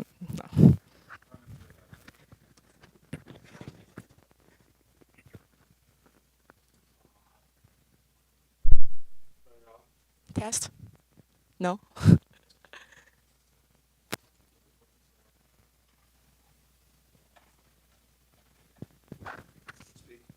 Test. Okay, works. Okay, good. So as we all know, like quantum plays a fascinating role in the modern computer science area. It can help accelerating some quantum algorithms. It can enhance the encryptions, and one of those directions is quantum network. So quantum network, it enables the transmission of quantum information using the properties like entanglement and teleportation. And it's crucial for the applications like ultra-secure communication, distributed quantum programming, and more. And it can help make the quantum computer more powerful. So how are we going to build a quantum network? So similar to the classical network, researchers have developed quantum network protocols to help it, and such as the quantum teleportation, the super dense coding, the quantum key distribution, and like the entanglement swap for long distance communication. So here are the circuits that simulate those protocols. And by just taking a look at those circuits, you may say like it's not that intuitive, especially for the people who are not, who don't have too much quantum background to understand what these protocols are doing and what's the difference between those protocols. So that gives us some motivations. We want to build an abstract frameworks that can abstract away all the quantum circuit details. We don't want to show the gates and the qubits, just focusing on the communication itself. And we want it to be classical-like so that we can use the existing tools to analyze the performance of those quantum protocols. And the reason it's called quantum abstract machine because it's inspired from the work, the chemical abstract machine, aka ChemShot. So what is chemical abstract machine? Well, unlike the classical abstract machine, I know like maybe some people heard about abstract machines like the CK machine, but it's unlike that one. It's an abstract machine that's based on the chemical metaphor, and it serves as a high-level abstract framework to model the concurrent system and the process interactions. So it's a very powerful tool, and there are two key ideas that we adopted from CAM. The first is membrane. So membrane is a boundary of a set of process elements, and it can be seen as an individual environment in CAM. And here in our work, we use the same idea, but slightly different. So in our work, each quantum device can be seen as an independent memory. And the second idea we adopt from the CAM is they use the reaction rules to model the communication between different processes. And the idea is like, so like sometimes in chemical reaction, if two atoms or molecules wants to react, each of them needs to provide an electron and form a chemical bond. And so that's two atoms are reacted. And we think this idea is similar to the quantum communication, especially the entanglement-based communication, because like each device needs to provide a qubit to create an entanglement pair so that those two machines are connected and ready for the communication. Okay, so this is why we adopt the chemical abstract machine. And now let's see how we design our work and what operators we add to our system. So our observation is that there are some combinations of gates that frequently occur in different quantum network protocols, and these combinations sometimes share the similar functionalities. So here I'm using the quantum teleportation as an example. The first combination is the Bell creation. It's like creating a quantum channel between two devices, right? And the second combination is like you use some information as the control bits to modify, change the state of the other qubit, of a qubit in the quantum channel. It's like encoding information into the entanglement pair. And the third combination is measurements. It's like converting the quantum information to classical bits so that it can be ready to send through the classical channel. And like after receiver received the two classical bits, he's gonna use that as control bit as well to change the state of the qubit he had in his hand so that he can recover the information that the sender tries to send. So it's like an encoding again. Okay, so with these combinations, we are able to transform the teleportation circuit to a task block diagram like this. So we can describe the teleportation protocol in 5-step channel creation, encode it, decode, send, receive, and encode it again. And now let's take a look like how we define the teleportation protocol using our abstract machine syntax. So first, we're going to have two membranes. Here, the blue membrane stands for represents the sender's device, and red membranes for the receiver's device. And like you can see, in both membranes, it initially only have neo process, this 0 here. And one thing to notice is that we also put the quantum information as a resource inside the membrane, so that first, we don't want it to floating around. We want it to be a local resource. And second is like once this message is used, it can never be used again to help us ensure the non-cloning theory. Okay, and circle here represents the empty resource. So now the first action we are going to add to the process is the channel creation. This you see here, C stands for the quantum channel. And you can see the task block is across two membranes. So we add these actions inside both membrane. And the second is encoding. So we use this left-pointed triangle to represent that. The kappa here is the information, and it's just saying like putting the information kappa to the quantum channel C. And third is decoding. So decoding is a little bit tricky. If you remember the quantum teleportation circuit, right, you may say like the measurement only happens inside the sender's membrane, but why we draw the task block across two parties? And this is because when you perform the measurement, 1 qubit of the entanglement pair, it's gonna affect the states of the other qubits. So we want some way to update that state in the receiver's membrane as well. So first we have this right-pointed triangle to stand for the decoding, and that's just saying the decoded message gonna be held by the variable x, and we put that in the sender's membrane. And then in receiver's membrane we have this C question mark U. Well, if you are familiar with classical process algebra, C question mark U here is saying like receiving some information and hold it by U. But here, the intuitive explanation of this is just like this, the C's state is changed, and we want U to hold this new state. Okay, next is send and receive. That's just classical part. And we add it to both membranes. And then encoding. We use the receive the message Z to encode it to the updated U there. Okay, so now we have the definition of teleportation protocols. And next, I'm gonna show how we evaluate it. So first is channel creation. It's like taking the two channel creation actions from both membranes and create a new resource, channel resource in both membranes, the C star circle here. And second is encoding. It's straightforward. You just put the message mu that you want to send into the channel. So it's a C dot mu there, and now it's seen as a single resource. And third is decoding. But like before we perform the decoding, right, there's an extra step we're gonna perform is the airlock. So airlock, this idea also comes from the chemical abstract machine. What it's trying to represent here is like two membranes are actively connected. So because, like I said before, each membrane is represented an individual environment, and what actions can influence is only inside this environment.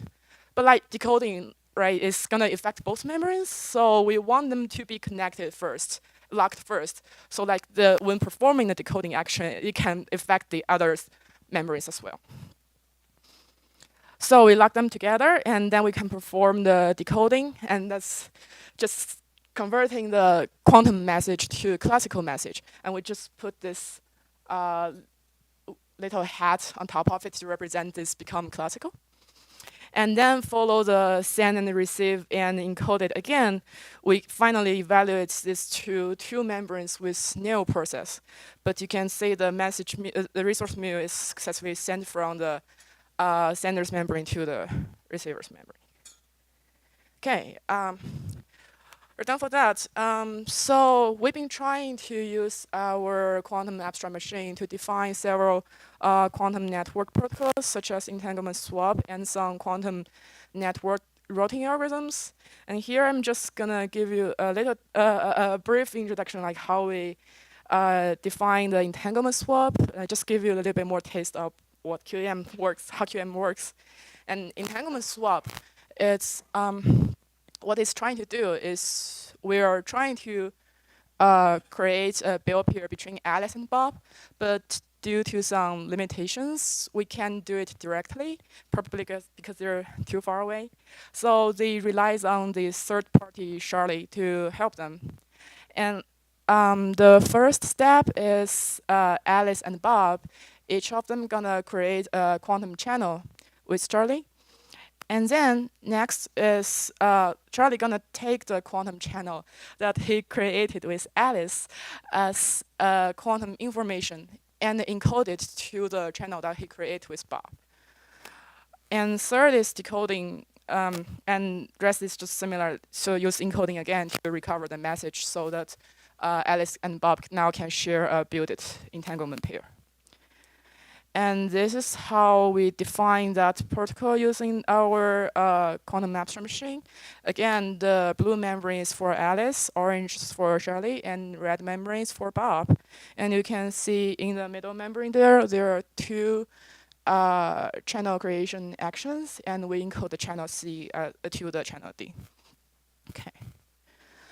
So, and we've been also trying to extend our quantum abstract machine to make it able to analyze more quantum network protocols. I'm not gonna talk about the details here, but what it's trying to do is like, so we've been trying to model the quantum routing network called QCAS and QFAST. Is like a concurrent entanglement-based routing network. And what the general idea is like they're trying to build as many possible paths between two devices as possible. And like we are trying to extend our judgment with some probability labels and mapping and stuff to analyze the performance of this routing algorithm.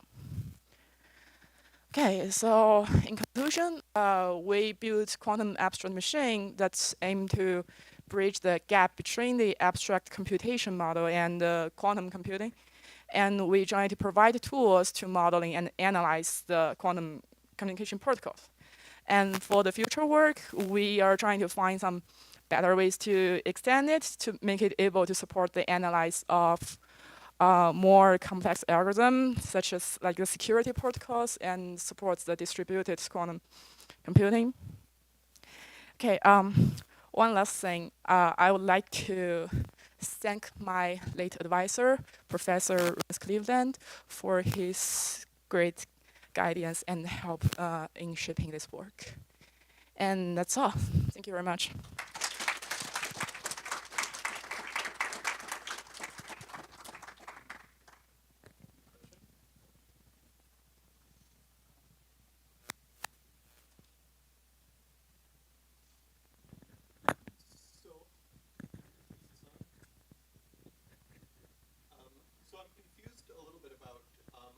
showed the, I think it's, I'm not sure if you're calling it decode or encode, but here's a good example here. Okay. For instance, so in the earlier slides when you were doing measurement, you had you have a box around two of the measurement operators here. Yeah. And Bob, even though this should be symmetrical though, and this is only an action that's being taken on Charlie's qubit. So why is this Charlie, why are you sort of abstracting this as an operation on Charlie and Bob's qubits and not on Alice's? Okay, I think maybe use this could be a better. Yeah, so the Yeah. works. Yeah.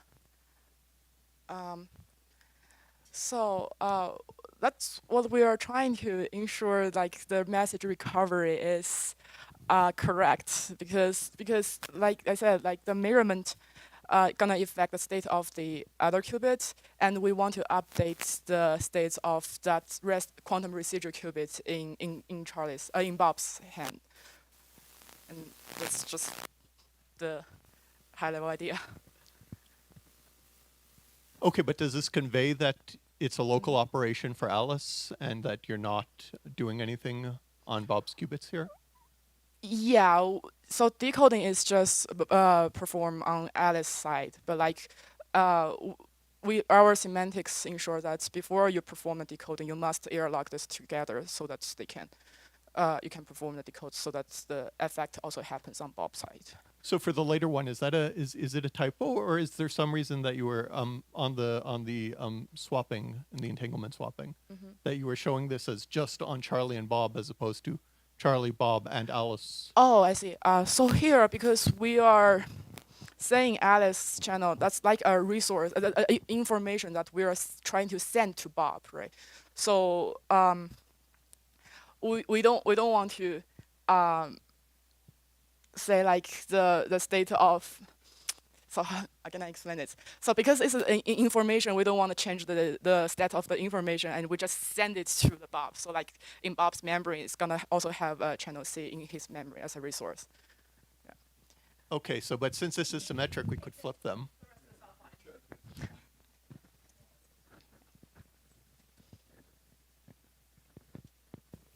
Great talk. Also, just to second the memory of Rance, I've knew Rance since the early 90s. He was a great guy.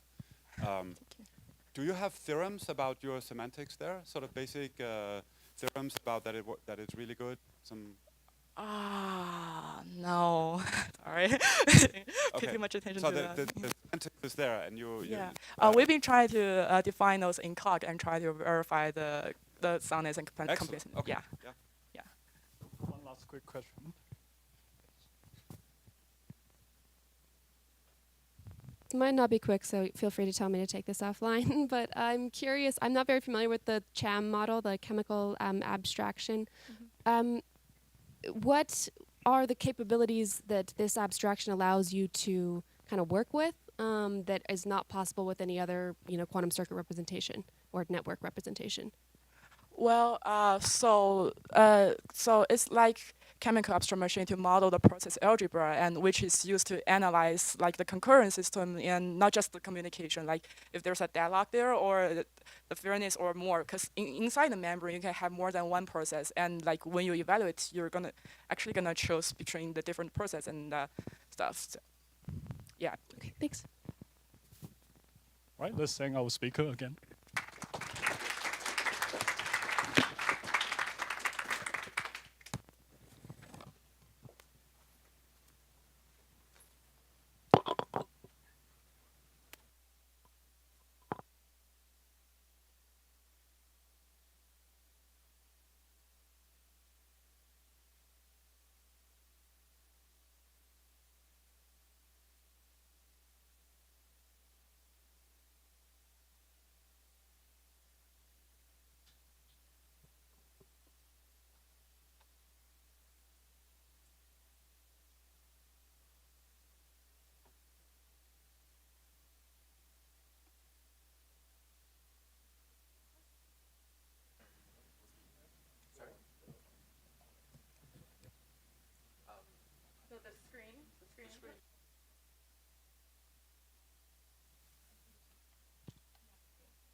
I mean, I can shout, but does it work? Oh, okay, cool. Sorry. Okay.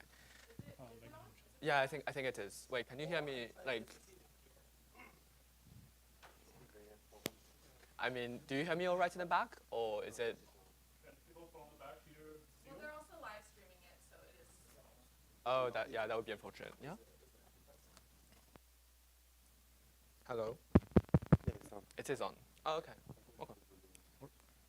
All right, our next talk is Semantics for Classical Controlled Quantum Communication. It's given by Theo Wang.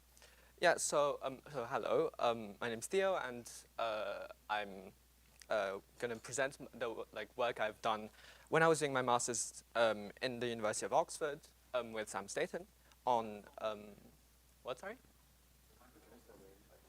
It does not, okay. Hello? Hello? Okay. Right. Sorry, yes. Okay, so I'll be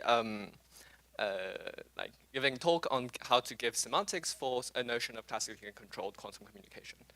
So what exactly do I mean by classically controlled quantum communication? So if we unwrap the terms, quantum communication just means like enabling programs like this, where you're able to send and receive qubits. And classically controlled just means that like your notion of communication is compatible with the things that you want in quantum programming languages. Especially you'd want to, specifically you want to sort of be able to classically control in the sense that you want to be able to measure some qubit and then perform like a send or receive based on the measurement outcome. So why are we doing this? Well, this thing has clear applications in distributed quantum computing and like sort of giving semantics for quantum protocols. But importantly, unlike the prior works that we have, or like the other works that you'll see, I think, in this session, that mainly focus on distributed quantum computing, meaning that they'll allow for different processes, I'll only talk about like a local sublanguage of these languages, meaning that I will only talk about like one process, essentially.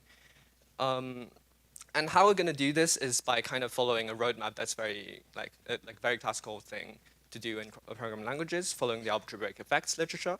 So we'll consider like three types of semantics, like algebraic theories, operational semantics, and denotational semantics, and try to sort of relate them. And yeah, and like sort of ideally get like loads of insights when we do so. So right, I think it's useful to start with the formalism. So exactly the same triangle, but for qubit quantum computing, so without communication. So our starting point is the algebraic theory for quantum computing, so qubit quantum computing that was given by Sam Staten in his POPL' 2015 paper. So that algebraic theory is given as like a so-called parameterized algebraic theory, meaning that you can kind of understand it as like a tool for axiomatizing notions of computations that depend on parameters, so in this case, qubits, and it's given in terms of like operations and equations. So an operation can be kind of thought about as an interface, if you will, and like equations can be thought about as like assumptions that you make on these interfaces. So the form of operations for parameterized algebraic theories looks like this. So like an operation here, like of this form says that it's an operation that goes from p parameters, or takes p parameters, if you will, p qubits, and performs a classical choice like between those k branches. And then like if it chooses branch I, then it sort of gives you mi qubits. And in the case of quantum computing, we can kind of like very easily define a couple of operations like this. So like creating a new qubit at 0, we just set it like this, applying a unitary, like arbitrary unitary, and doing a measurement. And this would be we set it to be like a computational basis measurement. And like here, it kind of intuitively says that like it's an operation that consumes a qubit and does a classical branch, and like that qubit is like gone, and you kind of choose between like the two branches. So from these operations, you can like kind of generate terms using like this typing sequence, which is where like a term C that is typed like this. It depends on p parameters, or if you will, p qubits, and chooses between one of like the k outcomes, and like sort of gives you mi qubits if it chooses the ith outcome. So you can kind of write the terms like this, where you have like for example, the new qubit thing would essentially create a new qubit at 0, bind it to Q, and then continue with C. And the rest is kind of like similar. And you can create terms like this. And moreover, you can create equations to sort of like specify assumptions that you make in your algebraic theory, in the sense that you can kind of assume that certain terms are equal. And this sort of allows you to axiommatize some notion of program equivalence. And finally, because we're talking about interface, we can instantiate it with what we call models. And a model should be a model of a term C can be defined as this map from the interpretation of P parameters, so if you will P qubits, to a classical choice or a sum between the MI qubits, essentially. So it so happens that if you take Selinger's sort of very standard QPL model, essentially, then you get a fully complete denotational model for this algebraic theory. Fully complete meaning that, so first of all, it's sound, so every equation holds in the actual denotational semantics, and the other way around also holds in the sense that if something is true in the denotational semantics, then it's derivable with this algebraic theory. So there is this very special feature here that I'd want to sort of emphasize on for those who are not that familiar with quantum computing, which is how classical branching is actually represented. And importantly, it's kind of represented by the computation variables here. So the continuation that you choose corresponds to the classical branch that you're on. So the takeaway I want to get from this slide is that we kind of only keep the classical information that's in the computation variables. Yeah, I'm sorry, I didn't know that the room will be like this. So we only keep the classical information in that's in the computation variables, and we discard everything else. And you can see this by considering these two operations, which are so they're essentially the same thing in the sense that they both perform a measurement and computation basis measurement, and just reinitialize a new qubit that has the outcome of the measurement, so a non-demolition measurement, if you will. But the difference being that on the left, you kind of distinguish between the two continuations, so the two branches, whereas on the right, you only have one branch. And what this happens denotationally, because that's kind of easier, is that on the left, those two branches kind of stay there, and you kind of represent it in your map as a tuple, if you will. And on the right, you kind of discard this classical information. So you would sum over the value you get from the two branches. Right. So far we get an algebraic theory and the denotational semantics such that they're related to each other in a very nice way. So I find it pedagogical to kind of see how we can get an operational semantics from it. And it really isn't as complicated as it might sound, because the operational semantics itself is kind of standard. You can give a configuration that looks like this, where you have a quantum state, you have where you have a tuple of a quantum state and a quantum program, and you kind of just run the program. There's nothing too complicated. And the way you would define a program equivalence here, such that it's very much related or exactly the same thing as a denotational one, is can kind of be done by just constructing the denotation mathematically from the operational semantics. And that's kind of a standard thing to do. And the way you see this is by looking at this example, where it's exactly the same example where you have on the right, on the previous slide, where you sort of merge the outcomes here. And you can see that if you look at the execution trace of the operational semantics, you kind of have more classical information that you'd want, in the sense that the two outcomes, measurement outcomes, where the two measurement outcomes with the same computation variable are not merged together. So all that you have to do is really to merge them together by doing a weighted sum over these states, by the probability of reaching that state. So it's just something like this. And this generalizes. You can, for every computation variable, the denotation of C, the component of the denotation of C at that computation variable applied to an initial state rho is the same thing as a weighted sum over all the final states of the by the probability of reaching that final state from the initial state and ending at the at the computation variable x. And as a corollary, you can kind of just define your notion program equivalence like this, and it will be exactly the same thing as your denotation equivalence. Right. So here's what we have now for qubit quantum computing. There's no communication yet. And what we're gonna do now is try to see how we can extend this triangle, but for the communication case. So this is what we're gonna do.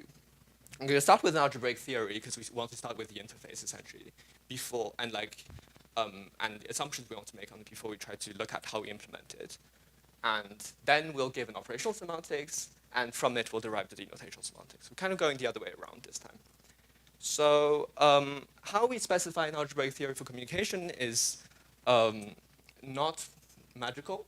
It's just like from the thing with computing, you add two operations, input, output, input sends receives a qubit, output sends a qubit,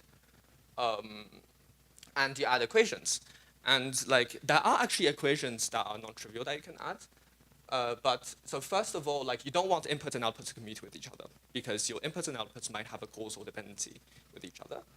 And but you do want input and output to commute with local operations. And it's kind of deeper than it sounds because so intuitively, if you sort of do something on a qubit and then send another qubit in parallel, then these two things should commute. You shouldn't have the order of that happening shouldn't matter.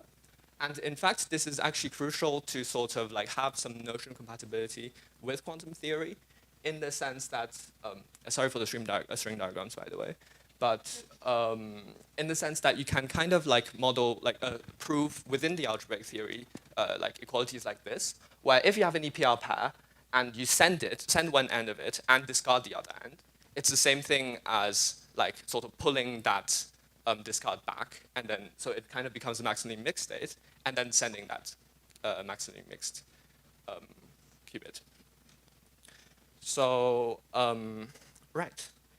Now let's see how we sort of develop an operational semantics that will soundly implement our algebraic theory. So the idea is kind of not very complicated. It's very standard. So because when you have I/O, you want to define some notion of environment and a way of interacting with the environment. And the way we do this here is by defining a quantum stream. So a quantum stream, you can think of it as a state machine. So if you ask for an input, it gives you one. If if you're given an output, it consumes it. The actual formalism goes as follows. So the state of your quantum stream is this thing. So it's just a string of in, out, in, out. It kind of says what inputs and outputs have happened. And the stream itself is a tuple where Q of sigma for every state sigma is the shape of the current hidden state. And for every sigma, you also have a way of evolving the the stream state when given input or when sort of given output. So your global state, so there's when running the program, your state will look like this, where you have some side that this bit as the program state, and this bit that's kind of the stream state. And what the environment that we're keeping here is that the stream state always has an input to give, essentially. So the way you kind of see these state evolution maps, which are kind of the types don't tell you that much, but what it actually says is that when you do the operational semantics, your state evolution map kind of acts on exactly what you expect, essentially. So when you do an input, when you program asks for input, you just give the input and then apply that state evolution map on the rest of the state of the stream. And then when the program asks gives an output, then you just give the output to the hidden state and then apply the state evolution map. So how we then define a notion of program equivalence on this is again not super difficult. So once we have the thing on the just quantum computing. So without communication, the way we do this is kind of by merging all the branches with the same communication, continuation, and kind of discarding everything that has the same continuation. Wait, yeah, discarding every classical information on sort of the branch you add if you have the same continuation. And the way you can see this is by looking at the quantification there. So like this whole statement is something like for all initial state and for all x, where x is kind of like the classical branch you're on, therefore like encodes the classical information. And with communication, you can just do the same thing, except we want to also quantify on the classical, like the IO trace that your program gives. Yeah, sorry. So like here it just says for all x for all sigma prime, where the sigma prime is kind of like the IO that happens during the execution of a program. And the reason why you have to quantify over this is just because like when you want to discard information, you need to sum over states that are like that, like sort of are like density operators on the same on the same Hilbert space. But then like like if you have different traces, but like the same continuation variable, but different traces, then like the shape of your hidden state might be different according to the stream, essentially. So right, this actually gives us like a sound, like so a model of the algebraic theory, like with the operational semantics and the program equivalence that we just defined. And the next step now is just to try to get a denotational semantics out of this. And the reason why this kind of would make sense is because like, recall that like when we did the program equivalence thing on the qubit quantum computing case, so like without communication, we could kind of just convert between the denotation and the operational semantics very easily. And here it's kind of not too different. So we consider like this map, which is the map that maps like the every initial state row to like its to like this thing, which is like the one side of this program equivalence, essentially. And if we consider what it might look like, again, sorry for the string diagrams, but if we consider what it might look like, so like on the bottom it's like kind of the input, on the top it's kind of the output. So if we consider what it might look like, here it's like something that kind of does one output and one input in that order. And like clearly we have like, so on the left we have something only like talking about the program state, on the right something talking about like the, like where you have the stream evolutions, and like, and you have kind of things that send and receive like qubits. So unfortunately here, like this map still kind of depends on the stream, which is arbitrary, and we kind of want to like have a university quantification over it.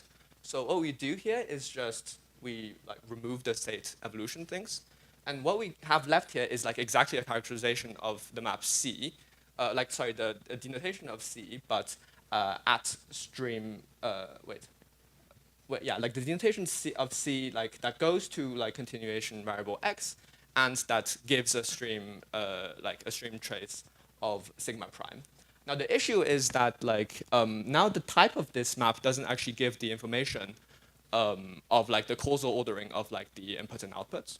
So all that we have to do here is just to like use the compact closure of that category, or like the Choi-Yamelkovsky, is that how you pronounce it?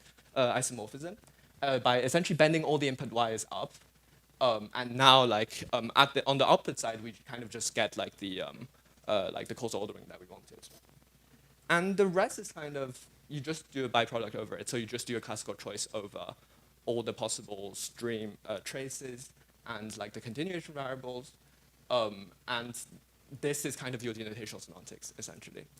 So equivalently, you can see this as a Claise arrow for this monad, and this monad is exactly the free IO monad on the category of CP maps, like DCPO completed, because you need like infinite byproducts. So yeah, we get a theorem that says adequacy in full abstraction with respect to the operational semantics I just gave, and we get the full triangle-ish. So you can see that like here, the algebraic theory is only sound with respect to the semantics we have. So we don't have a notion of completeness yet. And so like as a first step for future work, we want to, well, essentially get completeness, but also see if we have like connections to other notions of sort of program equivalence that work summatized like by similarity in quantum process calculi, for example, because we are really considering a local sublanguage of quantum process calculi. And also we want to see if there are connections to high order quantum computing just by, because like when like the thing where you bend the wires up is kind of like a like it's used, for example, in like giving a model for the like quantum lambda calculus. Right. So here's like a much longer form than like the 5-page abstract if you're actually interested in the details. And yeah, well, thank you. And that.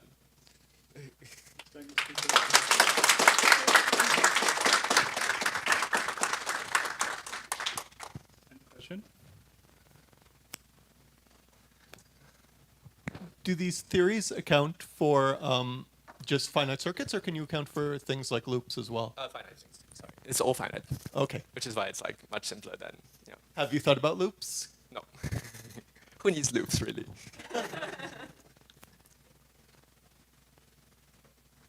Hi, nice talk. Thank you. Serious question and a facetious question. Serious question, is there some particular obstacle to completeness, or you just didn't have time? My master, like I had 3 months, so. Okay, good luck. Facetious question, why apologize for using string diagrams? Oh no, but like it's just like I've been told that like this workshop is supposed to be like sort of accessible to the wider PL community, etc. And like string diagrams from monoidal categories is like kind of, it's very specific to sort of certain fields essentially. Yeah, okay, very nice talk. I wonder how full abstraction was sort of easy-ish to come by. Full abstraction for PCF was an open problem for 20 years and was really hard once it was solved. But here, okay, I know that it's not easy, but it's easy-ish. What is the core simple thing about your setup that makes it possible? It doesn't have non-termination, it doesn't have loops. Ah. So like we're just modeling everything as it is essentially. Ah, very good. Okay. Yeah. Last questions? Well, if not, let's thank our speaker again.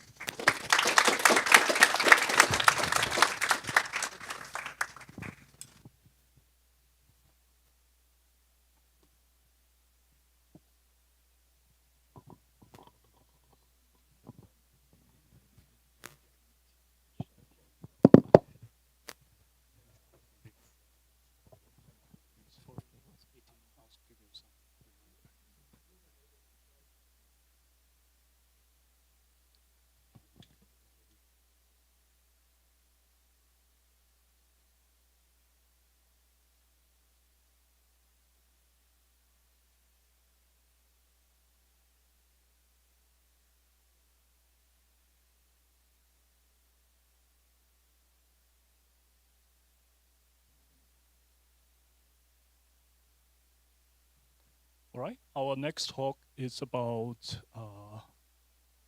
sorry, let's, are you all good? Right, our next talk is about towards quantum multi-party session types. It's given by Vikraman Chaudhary. Okay. Hi, hello. I'm Vikraman from the University of Bologna, and this is joint work with Ivan Lanese and Ugo Del Lago, who's also here. So I'm going to tell you about session types and what they might do for quantum protocols. This is a paper which was published last year, and I'm presenting an overview of what we have in the paper. Okay. So since it's about quantum session types, but this community is for quantum, it would probably be best to start with a brief introduction to session types. So session types are they were introduced about 30 years ago, and they're a formalism for specifying communication protocols. And there are two important aspects behind this typing discipline. So you get to say what is the type of data that you're exchanging between processes and in which direction data is flowing. Okay, so and the purpose of having a type system is to guarantee some safety properties for your programs or processes, right? And one of the most important properties that session types give you is that once you type check your processes, it's guaranteed to be deadlock free. Okay, so none of the processes get stuck during communication. And then there are also lots of other properties like session fidelity and such. I'll not go into the details of these. And session types are normally used for typing process calculi, so starting from the pi calculus and different variants of the pi calculus. And they've also been successfully used to type other functional object-oriented languages, actors, and many other kinds of programming languages. A short history of so session types were introduced in 1993 by Honda, and it's types for dyadic interaction, so going both ways, right? And an important logical discovery was that session types give you a Curry-Howard correspondence between linear logic and processes. So there's this program by Samson Abramsky called Proofs as Processes, and it was shown in 2010 that you can find a correspondence between intuitionistic linear logic and intuitionistic session types, or you can also have classical linear logic and session types, as in Phil Wadler's CP calculus. Okay, and probably the most important shortcoming of session types is that they're always binary, so you have always a sender and receiver. And multi-party session types extend these to multiple processes interacting in a distributed system. So POPL' 2008 was about multi-party asynchronous session types. Okay, I'll try to give you a simple example of typing using session types. So this is a simple server and client. The server has this type, and the type starts with an ampersand symbol, which says that the server is going to offer 3 different choices. There are names for these choices. These are called labels, and they are disjoint sets of names. And then there are these type constructors, question mark and bang. So the question mark says the server is expecting to receive an integer. So when you take the first branch to add 2 numbers, you expect 2 integers as input. So the server will receive 2 integers on the channel, and then it will return an integer. So that's the bang. Then every int has a dot at the end, which stands for sequencing. So everything happens from left to right, right? The communication goes in a linear way. And when these operations end, the server will continue as S. So there's also an implicit recursion happening here. Okay, so there are 3 branches. There is addition, and if the server offers a negation choice, if you take that branch, the server expects to receive an integer, return an integer, then continue. And the protocol ends if you take the quit branch, which is indicated by an end. Okay, dual to the server, there's a client. The client also has a session type. So when it's the client, there's a choice between which 3 branches it could take. But each branch has just exactly the dual of the server's session type. So the bang means that the client is going to send an integer, then receive an integer from the client, from the server, then continue. Okay. So there's so these are the types, right? And then there are you have to write programs which type check with the signature. So there are different term languages for session types that I mentioned, but I'm not interested in going into details of these. But when you type check, you have to make sure that the client and the server are always dual, so that there is one channel between the client and the server. And there's a bit of an unfortunate clash of connectives between linear logic and session types. So the bang really doesn't mean the linear logic exponential. If you're confused about that, I understand. Yes. So session types give us all these different connectives. So and means external choice. The O+ means internal choice, and then the question mark and the bang for input and output sequencing. And then there are these things called choice labels, which are disjoint finite sets, and end of protocol. Okay, now I showed you duality between client and server, but when you have multiple sessions in a distributed system, you can have pairwise independent protocols that you can type using binary session types. But if you want to type the whole system, you want to order interactions in 2 different protocols. So binary session types cannot do this. So then we get to multi-party session types. So multi-party session types have 2 different kinds of typing. There's a global type, which describes the whole system and what kinds of interactions are happening between all participants. And it gives you a mechanism to project the global type onto a participant using a projection function. And when you do that, you notice that you only have interactions between a local participant and the rest of the system, which is like a binary session type. So when you stratify the typing, you can actually get local type checking using binary session types and recover the theory of communication safety for the original binary session types. So rather than explaining classical multi-party session types, I'll just show you how multi-party session types can be adapted for quantum protocols. So there were the previous talks, introduced quantum protocols. So you have a quantum network or a system which exchanges both classical and quantum information. You can have quantum or classical data. You can have quantum or classical channels. And obviously, you have to make sure that you have the quantum effects like measurement and so on. And there are lots of quantum protocols in the literature. There's even a quantum protocol zoo, which is a wiki that collects all kinds of descriptions of quantum protocols. Okay. I think there are plenty of languages which describe quantum computation, like quantum circuits and quantum lambda calculus, and then there are practical languages based on that. But when it comes to quantum protocols, we don't really have a lot of quantum process calculi. Okay, so I want to point out the three important ones that I know of. So POPL' 2005, there was communicating quantum processes, or CQP. And then 2009, there was the classical CCS, communicating systems, but done for quantum. And then POPL' 24, there was quantum bisimilarity by extending QCCS with linearity. Okay. So in this talk, we're going to go towards session types. So none of these, languages are typed. These have simple types for the quantum data, but nothing that guarantees communication safety. Okay. So to give you an example of what our system can do, let me start with quantum teleportation, right? So I think you all know that it's a way of using a classical channel and entanglement to transfer quantum information from sender to receiver. And if you go to the Wikipedia page, it's normally described informally in text or using diagrams like this, where you read the diagram from left to right going forwards in time. If you go to the work on categorical quantum mechanics, it's explained using a string diagram. This is also great. But I want to describe this using the pi calculus. Okay, so first let me just informally read this string diagram. So there are two participants, Alice and Bob. Okay, and there's a source which gives you entangled pair of qubits. So the first step, Alice owns a qubit Q, and Alice wants to teleport this to Bob.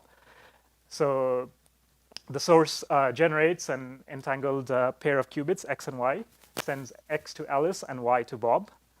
Alice does some quantum operations on Q and X.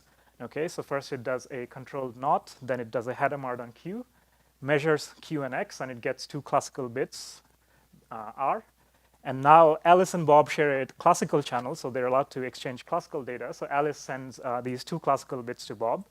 And then Bob does a Pauli transformation using R and applies it to the qubit Y that Bob owns, and then continues the protocol. Okay, so these are the five most important steps, right? So let's. I'll write down a session type which explains what's happening in this protocol. Okay, so the first step in multi-party session types is to write a global type which describes the whole system. So what do we have in this system? We have an environment which tells you, okay, this process has some kind of input, the qubit that it wants to share, and there's an output, which is what happens after the protocol ends. Okay, so we use a participant env to model input and output. We use a source, which is going to send quantum bits, references to quantum bits to Alice and Bob, and then we have the two main participants, Alice and Bob. Okay, so for this system, we write a global type. So the global type goes like this. So it's a sequence of operations. So the first step is the environment sends a qubit to Alice, written like this. Then the source sends a qubit to Alice and a qubit to Bob. And then Alice sends two classical bits to Bob, and then Bob, that's the output that Bob has, so it goes to inf. Okay, and then the protocol ends. So this is the global type of the system. then the next step is to look at the local type. So given this global type, the multi-party typing system gives you a projection function that you can use to compute the projection for each participant. So if you project this G global type onto Alice, you go through this recursive structure and see what are the interactions that Alice has, okay? So the first interaction is, well, Alice is expecting to receive a qubit from env, so that's the and like the server, right? Then Alice is expecting a qubit from source, okay? Then Alice offers 2 classical bits to Bob, and that's the end of the protocol. So this is the binary session type when you project out, okay? You do the same thing for all the other participants, and you get 4 different local types for each, for each participant, right? Okay, and then what you do is you have to write the programs which will type check with these types. So when you write a multi-party system, you write a process. In your process calculus, you write 4 different processes for each participant, and you tag the role of the participant. So Alice is the name of the participant, and Alice is played by this process PA and Bob, and you compose them in parallel, okay? So, so here's a term calculus that we provide for writing processes, and this term calculus takes the primitives from the pi calculus for sending and receiving, which are common in session types, and extends them with quantum primitives. So you have ways to create new qubits, you have ways to perform unitary operations, and you can do measurements. So just to describe the quantum teleportation protocol for Alice, so the AND is exactly the same as the type, but now you bind the received qubit to Q, then continue by receiving X from the source, do the C0, do the Hadamard, and all that, and finally end the protocol with the 0. So 0 is the empty process, which ends the protocol. Okay. So these are these are the terms for the processes for each participant. There are a few important issues around alpha renaming and maintaining the variables and references for qubits, and we have to be careful about maintaining linearity when writing these things. So that's what the type system is going to give you. The point of the type system is to type check all of the multi-party system, which is M with this global type G, and the typing rules will guarantee that the system is safe. So I have to tell you a little bit about the type system, what it is. So this is a lot of syntax, but let me maybe point out some of the important things. So what we have is a syntax for global types and a way to do recursion on global types, because processes are long-running programs. And then the usual session type primitives for external choice and internal choice, along with recursion and all this. And then the basic types are your classical data and bits and qubits. Now qubits have to be treated special because we want to make sure they're linear. Because they cannot be cloned or deleted. So, so the syntax for expressions and processes now has operations for classical data and operations for quantum data. So just to highlight a few things, you can you have send and receive primitives. You have primitives for doing recursion and process definitions. And you also have conditionals, but the conditionals are only allowed to branch on classical Booleans, okay? And then the multi-party system takes the participant name and the process and tags these things. Okay. Now there are lots of typing rules to type check the system, but I want to point out that this adding linearity to classical multi-party session types makes things a little bit complicated. So for example, the usual typing rules, which keep one context around, now has to be split into a dual context, so which is very standard in type theory. So you have to add recursion and linearity, you have to maintain separate environments for recursive variables, classical variables, and quantum variables. And on the right, you have the terms for processes and the session type, which tells you what the protocol is. And to point out a few highlights, we take the classical multi-party session types and add linearity for quantum data, recursive types, and processes and expressions for quantum computation and communication. Okay. These programs also have semantics. So we give a semantics in terms of a labeled transition system. So the configurations of the LTS are a pair of things. So the quantum register, which keeps track of the quantum references and the data that they have, and the multi-party system M, which is the term of processes. And these transitions are non-deterministic and probabilistic. And then we have to extend the multi-party communication rules with rules for quantum computation. So just to point out, for example, when you do measurements, you have to project out and get the probability, and this probability is used to do a transition to the next process. And all this. Okay. So this semantics is this type theory has good meta-theoretic properties. So to informally tell you what the results that we have. So the basic things are subject reductions. So transitions, when you do a transition, you have to keep the type, so they preserve typability. And when you do session types, the global type and the multi-party system, the processes, they evolve at the same time. So when you are going and type checking, the type evolves and the process evolves, and both of them have to be in bisimulation. So that's session fidelity. There's obviously progress and type safety. So if you have a well-typed multi-party system, it's going to keep reducing until it stops the protocol at end. And in addition to classical communication safety results, we also have some results about qubit safety. So because of the linearity of the system, you can guarantee that every qubit reference is exactly owned by a single process in the system. And there's a sort of adequacy between the typing environment used for type checking and the runtime qubit environment, and they match up. Okay, so these are the results. And I want to conclude by saying that we have a type theory for writing quantum protocols. There are some nice meta-theoretic results. We have, I showed you teleportation, but we have done it for we have used the type theory to type check other quantum protocols like secret sharing, bit commitment, key distribution. You can read the extended technical report on arXiv. Maybe the second thing I want to say is the reason I'm calling it towards quantum multi-party session types is because it's all very preliminary as a type theory, because it skips a lot of important features of session types like session delegation and multiple channels.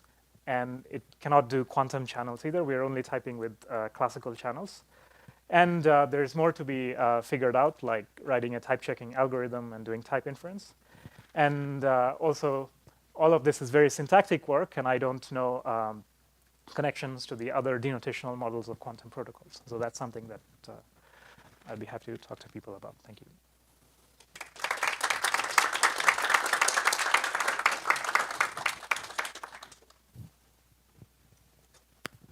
Thank you for the nice talk. From your talk, I understood the main difference between like usual multi-party session type is that linearity, and but linearity is not only for quantum computation, but for example, like if you have a huge data you don't want to copy, you also want to like keep it linear or affine.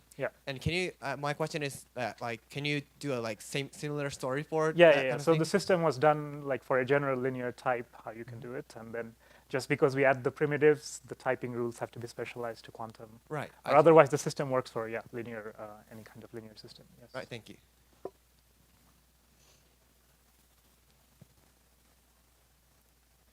Hi. The global type you showed for quantum teleportation does, if I understand correctly, show that Bob will return a qubit to the environment. Does it also check that Bob, in fact, returns the same qubit that Alice originally got? And if not, you know, what kind of work would be necessary to check that property? No, it does, because this Q:qubit, because it's the same Q that Alice receives and Bob returns to the environment. So that guarantees that it's the same qubit, That's an important point, yes. So when you say it's the same qubit, it literally means like, you know, the It's a qubit reference. ket psi is equal to ket psi at the end. Yeah, Is that yeah. right? So, I mean, yeah, you can look at this from the operational semantics. So whatever Q was pointing to before the communication started is going to be the same Q afterwards. So the operation, the subject reduction plus the typing rule proves that it's the same qubit. Yeah. Okay, thanks. Don't actually verify this. You look at the identity function. No, we don't actually do that. Yes, that's right. Yes. Whether it's the identity function on the same Q. Yeah, I had a similar follow-up. Okay. Can you read off the type that is going to be the same qubit? Yes, it's the same qubit reference because it's an operational semantics, but I can't extract a function on the qubit register out of this. Not yet, until I have a denotational model or something. Yes. Right. So one could imagine trying to do a logical relation to. Sure. Yes, yes.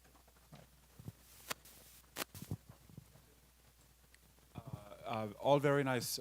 You talked about ownership towards the end, that you Mhm. have a theorem about ownership of the qubits. Yeah. What if a qubit is entangled across two processes?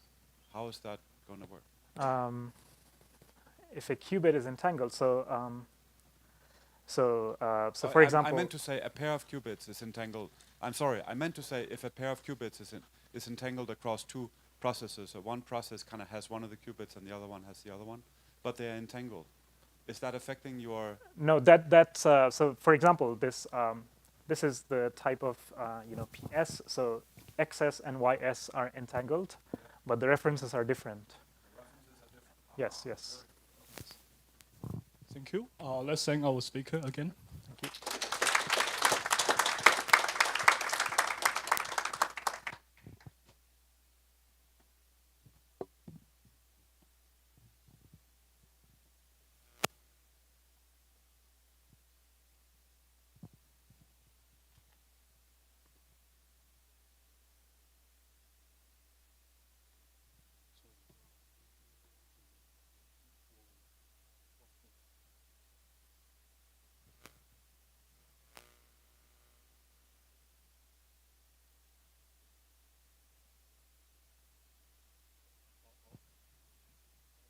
Oh.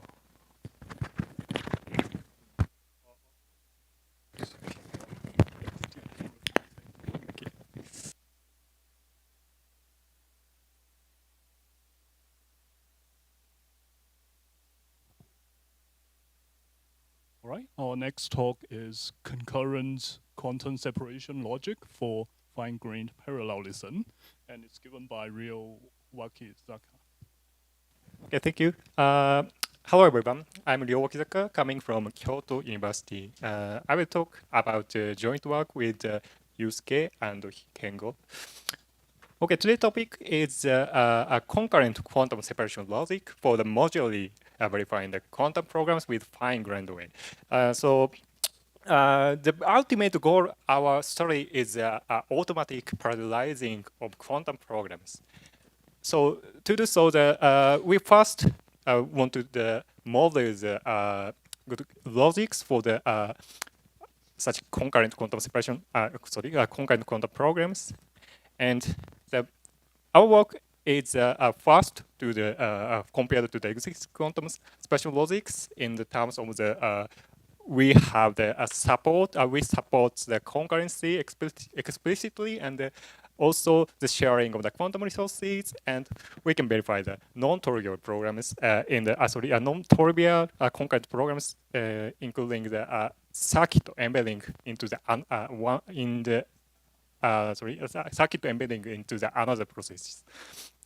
Okay, so the first we gave the motivation. So actually, the parallelizing quantum programs is very promising techniques to the reduce of the cost of the executing of quantum programs, like using the classical computing. And for example, you can see that two circuits now, and one approach is to reduce the cost of these programs. It's a parallelizing execution, a parallel execution like this. And the one possible result of the parallelization is like this. So if the qubit, if the operation U is a little heavy operation, then we can hide the cost of the second circuit behind the U. And of course, sometimes we can choose the other result of the parallelization like this. These two parallelization results correspond to the sequential execution of the two circuits. Okay, so here we can see the patterns. We can consider the patterns of parallelization results as the possible execution traces of the given concurrent quantum programs. Okay. So what we want to do here is checking whether the parallelization is safe. That is, whether the parallel quantum program is correct or not. Here we say the concurrent quantum program is correct if the execution result of the given program is unique. That is a null literacy. So the goal of our study is verifying the uniqueness of the output of concurrent quantum programs. Here we have to tackle three major challenges to achieve our goals. First, a parallelization allows exponentially many execution traces. So we need a modular method for the parallel quantum programs. And second, concurrent programs may share qubits in non-trivial way. For example, in these two processes, the qubit x and y are the shared quantum variables, and actually both processes manipulate the state of x and y state. And also, sometimes we need to support circuit embedding in non-interfered way like this. This is because if applying the X gate in the second circuit after the before the Y, then before the CCY gate in the first process, then the meaning of the CCY gate is the change. So we need to if to parallelize these quantum programs, we need to embed the circuit like this. To address these challenges, we propose concurrent quantum separation logic having the following notable features. And first, our logic supports the parallel execution of quantum processes explicitly like this. And second, it supports shared quantum variables even when the apparent right-to-right races like the y, qubit y.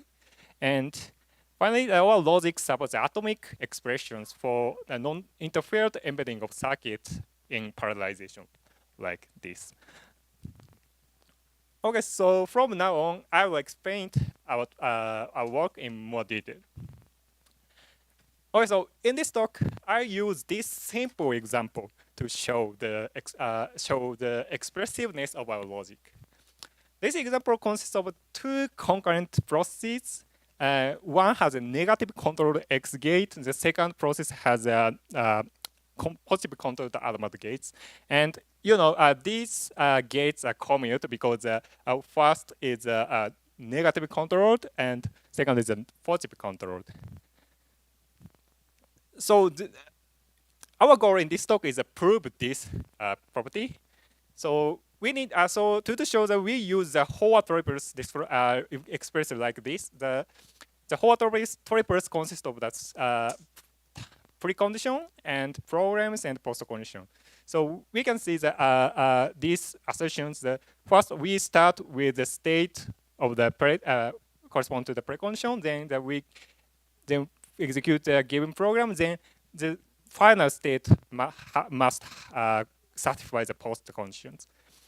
Okay, you can see the several propositions in our propositions and post conditions. The first important proposition is a quantum points to token x maps to psi.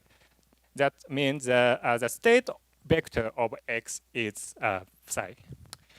Okay, so of course, if we want to apply the quantum gates to the qubits, then we need to the state or current state of the qubits. So in that sense, the quantum points to token, you can consider the quantum points to token as a kind of the ownership to update the quantum qubits.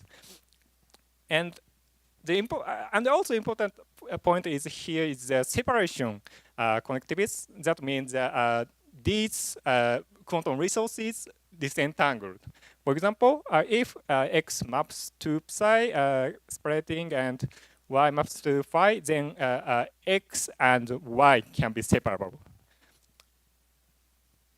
And the final point is here is a qubit token proposition that is newly introduced in our study.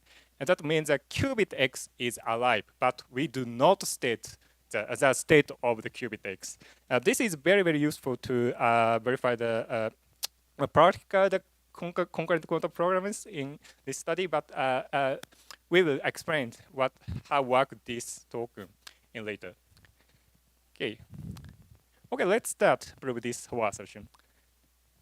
First, we need to distribute quantum resource like quantum points tokens to each process for the verification. It is a very, very basic protocols to verify the quantum processes in modular way. But how can we do so? Because important is here is that, of course, quantum points to token cannot be duplicated like this. So of course, in this example, we need to update the state of y in both processes. But so to do so, that we need to distribute the points to token of y distributed to the both processes, but that is impossible. And also, x and y and may be the not separable. That is because x and y in general may be entangled state. Okay, the challenge is this example is that both processes can write to y simultaneously, because x can be a superposition of 0 and 1. So actually, the C0x and C1h manipulates the state of y. So how can we distribute the right permissions on the y to the both processes? But our idea is here is performing the quantum case analysis over the basis of the qubit x in this example. Please imagine if the x state just is a 0 state, then the second process does not do nothing. Sorry, second process do nothing because this gate is a positive control, right? So in this world, we can distribute the points to token of x, points to token of y to the first processes. Okay, similar discussion is done, can be done in the world of the x points to 0. So after the case analysis, only one process writes to the qubit, so that we can eliminate the apparent right-to-right races here. Okay, this can be formalized as a linear combination of whole triples like this. So first, we have some for assertions like this, described like this superposition state. Then we decompose this state into this two different quantum states that is some basis. Then we continue to verify that each word, and then finally combine that to get the whole properties. So we can change our subgoals now like this to what? Okay. Right. Okay. So our proof is continued. The next challenge is how to give. Sorry. Now we can give the points to token of y to the one of the two processes. For example, if we in x maps to 0 word, then we can give the y points to token of y to the first process. But the challenge is here is we need to distribute the quantum points to token of X to the both processes because the X gate, sorry, the qubit X is used for the applying controlled gates, that is a C0X and a C1H. So the both processes requires a state. I need to know the state of the X. But the important is here is that the X is required by the both processes as a read-only qubit. So actually the C0X and C1H uses information with the state of X, but this operation does not change the X state. Okay, so to distribute such read-only resources is it's using invariant. Okay, well, let us show the how to distribute such invariant to the two quantum processes. Okay, so the goal is here is showing the two sub-goals like this, and you know these. So the first sub-goals is very very easy to prove because if the x is 0 and y is in the some state, then we apply the C0X. The result is a change to the 0 inside and x, y, 0. Okay. So to do so, that we somehow to distribute the x point 0 token to the both processes, and this can be using by using the invariant. So the invariant is we put on the invariant information right above the homotopos like this.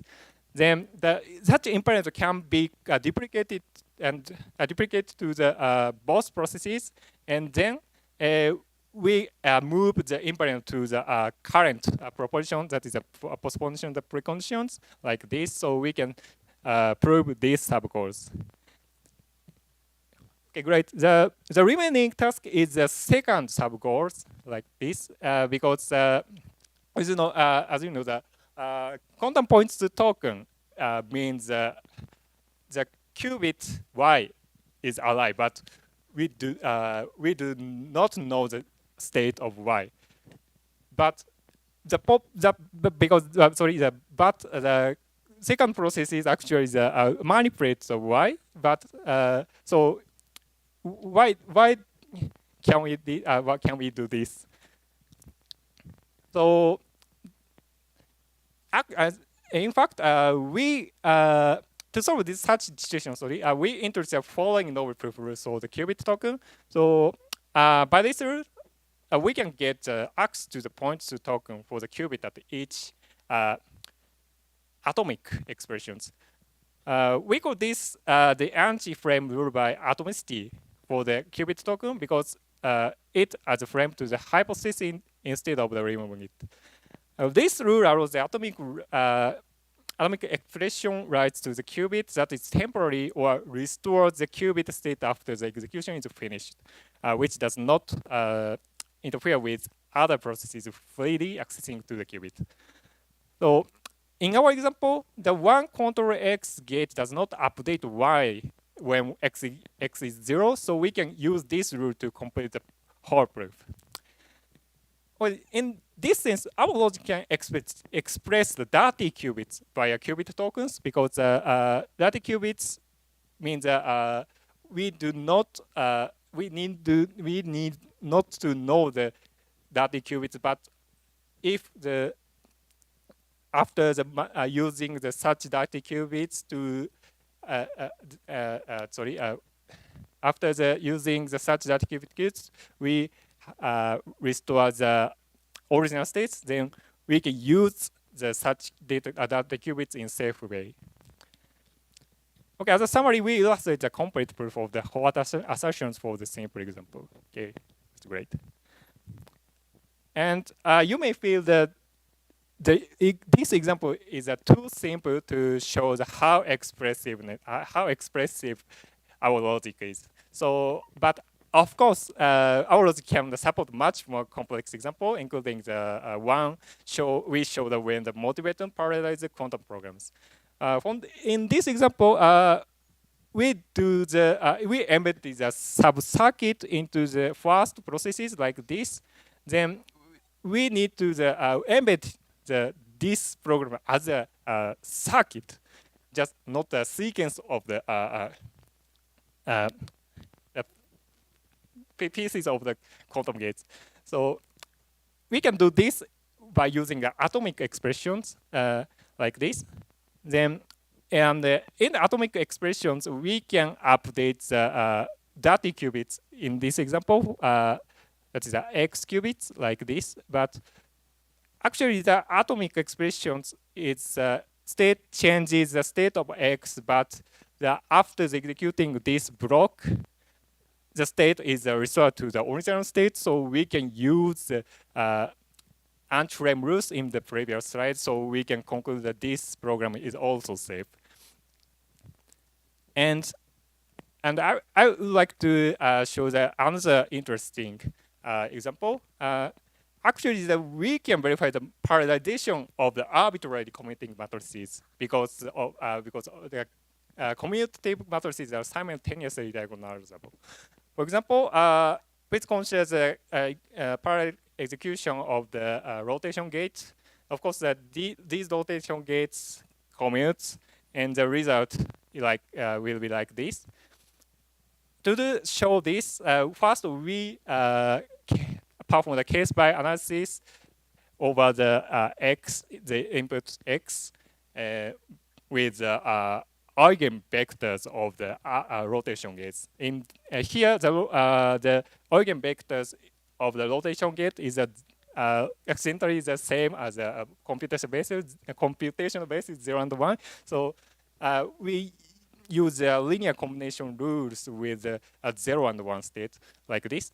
Then we can show in similar way to this, verify the correctness of these processes like this. But I have to note that here is that empty qubit token means the global phase of the quantum states. So okay, so now we can prove that this program is correct. Right. Finally, I will discuss our ongoing extension to probability reasoning, but I think this may be too technical to talk, so I do not give the details today. If you have interest, let's discuss later. Okay, we want to support quantum measurements. You know, this example in the previous slide does not have a measurement, so we need to support quantum measurement. But the primary challenge for that is a too precise reason about the probabilistic behavior of concurrent quantum processes. In quantum computing, the standard model for that is a density matrix, which is roughly the probabilistic distribution of state vectors module some equalities. Our idea is to refine the approach of demonic outcome logic, and we are also based on the concurrent separation logic variant of that work. A key mechanism is the probabilistic combination of logic assertions which solve the limitations of the existing quantum separation logic. And for the model, we also introduced a new mathematical structure called convex PCM and a hybrid of convex space and partial commutative monoids. This is a brief overview of our new logic. Our logic consists of 2-layer separation logic. The first one is the logic I talked today, and the second one is introduced in the previous slide. The reason why our framework has 2 layers is that the property we can verify in each logic is a little different. So, but we can omit. We omit this talk. We omit this in this talk. Okay, thank you. That's all.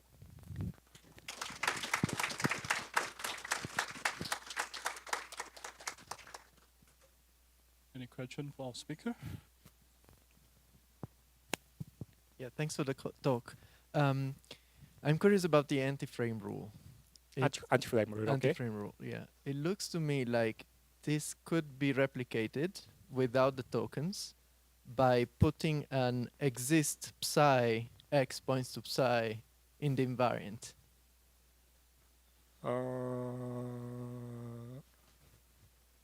Exist psi in the. Okay, I see. Right? So instead of thinking of this as an anti-frame, you could think of this as opening the invariant and then eliminating the existential. Would that work, or am I missing something crucial? I'm not sure.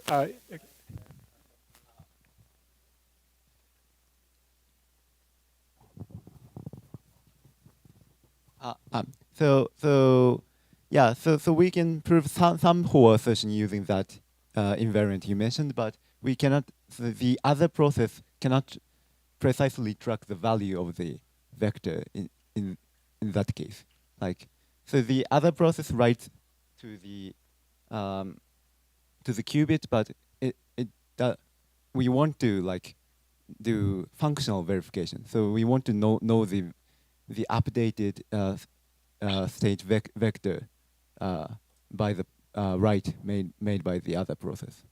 So for that reasoning, we do need this kind of mechanism. If we don't, if we're not interested in functional correctness, then yeah, that kind of invariant might work, but then we lose some information. Another question?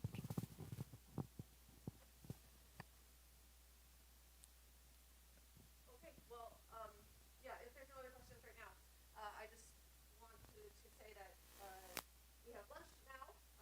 You can go up to the third floor.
Hi. So I'm presenting some joint work with my current PhD supervisor on verifying equivalence of quantum circuits.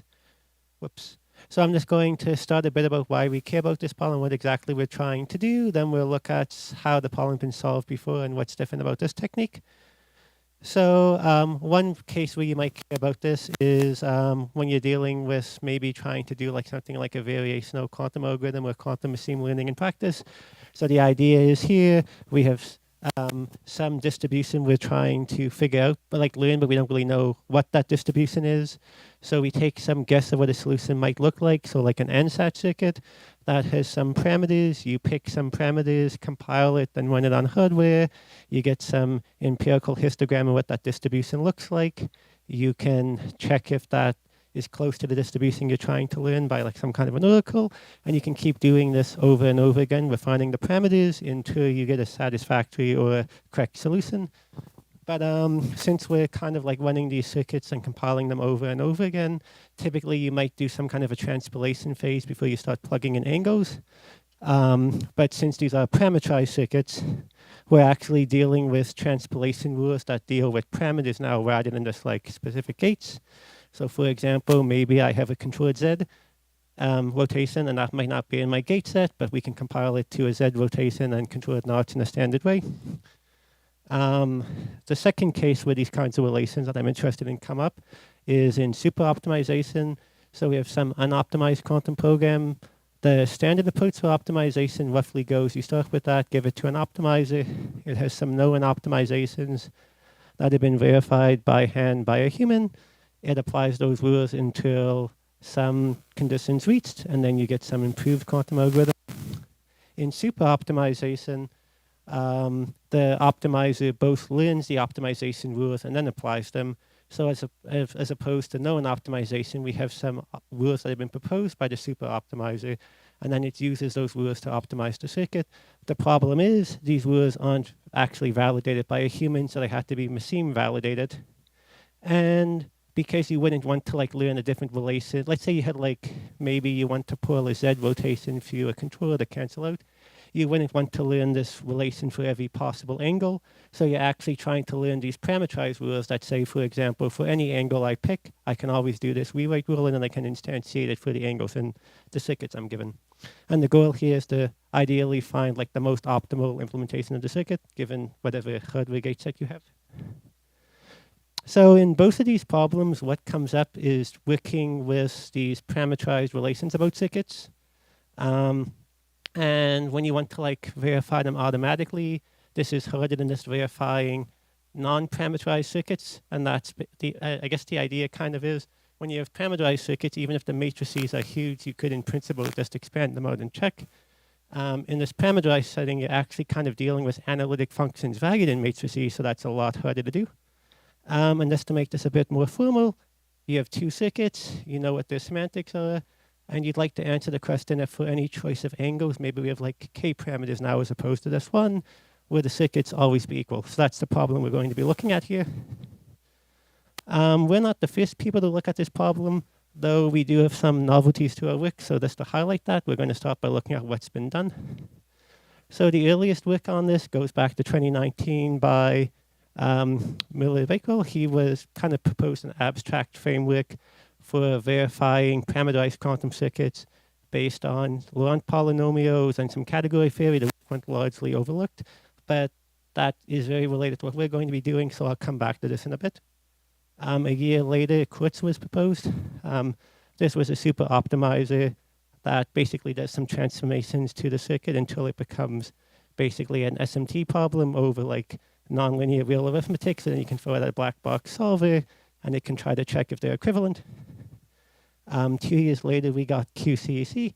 This tool takes advantage of the analytic structure of these circuits to give a probabilistic approach to verifying it. One limitation of this is that it's assuming like an ideal sampling protocol where you can like sample an entire unit interval of angles, whereas on a real computer, you just have like some finite set you're sampling from. So it definitely works, but it would be nice if we could say something a bit more specific to how computers sample things, which came in the next week here, KSO. And as we know, our quantum tools have to have queues, and we're starting to run into rules here, so I guess we're getting things like cheese. This technique instead kind of had the same idea that these entries tend to have some relations to polynomials, which we'll look at in a bit. So they use some techniques for like equivalence checking of polynomials, doing this probabilistically, and then lifting it to the circuits to get a probabilistic verification approach for the circuits. And some recent work that has just been brought to my attention after I submitted my abstract for this talk is there's also been some work on using a generalized version of tensor decision diagrams that allow for symbolic angles. I haven't had too much time to look at this, but it seems interesting. So I just wanted to point that out as well. But with this background work kind of outlined, we're going to take a bit of a closer look at what Miller-Bakewell actually did. This was kind of a methodology. In that sense, I mean, it's a framework that could be instantiated for many different kinds of quantum circuits, but it hasn't actually been implemented. Well, until here. Actually, this work, I wasn't actually aware of this framework until after I did all of this, but it's a very nice way to look at it, so I think it's worth pointing out. So the idea is we have k parameters in our circuit. You kind of like take a look at your gate set and try to find some way to describe the parameters of your rotations so that you have matrices over Laurent polynomials. So these are like regular polynomials, except you can have positive and negative powers now. And then you, for reasons I'll get to in a second, you want to know the degrees of these polynomials, but you also don't want to expand out the matrices because that could take a long time. So instead, you want to find an algorithm that can look at the circuit and get some upper bound on the degrees. And then once you know the degrees, in this work, what they did was they used results about polynomial interpolation to find some number of points you can plug into the circuits. And if they agree on those points, just by abstract things about polynomial interpolation, the Laurent polynomials have to be equal, and they're actually the same operators exactly. So in what I've done, we kind of thought about this in terms of root finding rather than polynomial interpolation. Mathematically, it's the exact same thing, but when you think of it in terms of root finding, you get some probabilistic variance as well, so that's nice. So now that we have the background work outlined, let's take a look at the kinds of quantum circuits we're actually interested in here. So we have like the standard kind of circuits you'd expect. We have some parameter-free gates. I won't worry too much about this in the talk, but they could be non-unitary as well, so like state preparation, post-selection, things like that. We have these rotation gates. This actually deserves a slide of its own, so I'll come back to what this means in a second. If you take any of the unitary gates or the rotations, or the unitary parameter-free gates, you can apply arbitrary controls like in the computational basis. And I guess in principle, you could probably extend this to other bases of control, though we never thought about that while actually doing this work. And then you can either think of it as just taking the circuits over this, or if you like to be a bit more categorically inclined, we'll look at like the phi-monoidal category this generates. So we have empty wires, we can do parallel composition, put gates side by side, and we can also sequentially compose them. And this is kind of inductive, so you can do this with bigger and bigger circuits, the way you would expect. So when I say a rotation, what we actually mean is we're going to have some set H of Hermitian unitary matrices. We kind of think of these as like axes of rotation. So like in like, I guess the kind of rotations we see a lot, this might be like an X gate, a Y gate, or a Z gate. And then for each of these Hermitian unitaries, we're going to define a rotation that's basically just the exponential of that matrix, which is, sorry, this would be an equal sign there. That's like cos I plus I sine of H. It's like the rotations we're used to. But we also allow for multiple parameters, and you can take rational linear sums of those parameters. So this could be like 1/2 theta 1 plus phi theta 2. And then we also allow for like a constant term as well. We're going to assume it's a rational multiple of pi. I won't have too much time to talk about why, but like the technique works even if it's not a rational multiple of pi, but our implementation does rely on that. So I'm just going to put that assumption there. And there's some notation that's going to come up in a bit. If you give me a circuit, I'm going to write A of C for like the sequence of coefficients in the circuit. So basically you go through the circuit, find each rotation, look at the polynomial, and then you just, like we have A1 to AK here, so that's kind of like a vector. So this is just a list of all of those vectors. We'll see in a bit, though I won't have time to prove it, that this vector actually tells you an upper bound on the degree of the polynomial. So this is like the main thing we're using to do the analysis.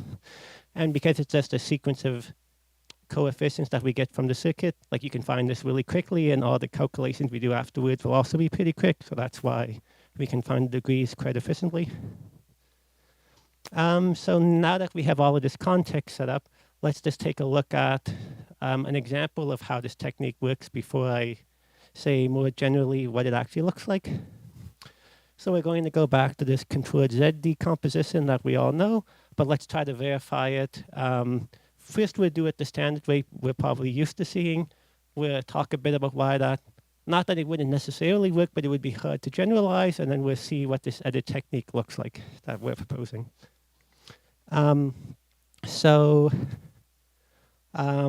Just for space on the slide, I'm going to do like a block decomposition here, but like if you expand out the right-hand side, you basically get a Z rotation by an angle, and then it's negative. And then in the bottom block, you have like the same thing, but one of them is conjugated by the X gates. So like that's going to, as we know, kind of like make the negative sign positive. But if you kind of work through the details, you get these exponential terms when you expand it out. We know how exponents work, so we can add the exponents, and then everything cancels out, and we get the identity in the top block. And then in the bottom block, if we expand it out, the same thing happens, but the X gate kind of flips things around. So we're adding the powers, so we get a Z gate back. And then if we put this back together, that's I direct sum the Z rotation, which is precisely the controlled gate we wanted, so they're equal. But the problem here is we have to do rewrites with these exponents here. And here I picked some nice matrices. Most of them are like diagonal. And the ones that aren't diagonal, that's permutation, so things work out nicely. But in general, you could have like really messy sums of powers of exponents. So some things could be done there, like there's some results about, I won't talk about this too much, but there's results from algebraic number theory, for example, that might help find rewriting rules for that. But it's definitely a hard thing to do. And as opposed to finding a rewriting approach that works for things like this, we wanted to find something a bit more general that doesn't rely on the specific structure of these gates. Alternative way of looking at this is we're going to do a change of variable here. So everywhere we had e to the negative I theta over 2, we're going to replace it with z. So that's going to give us some polynomials now. So if we look at the bottom right block,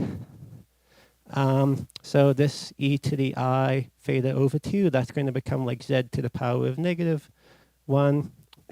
And then this will also be z to the power of negative 1.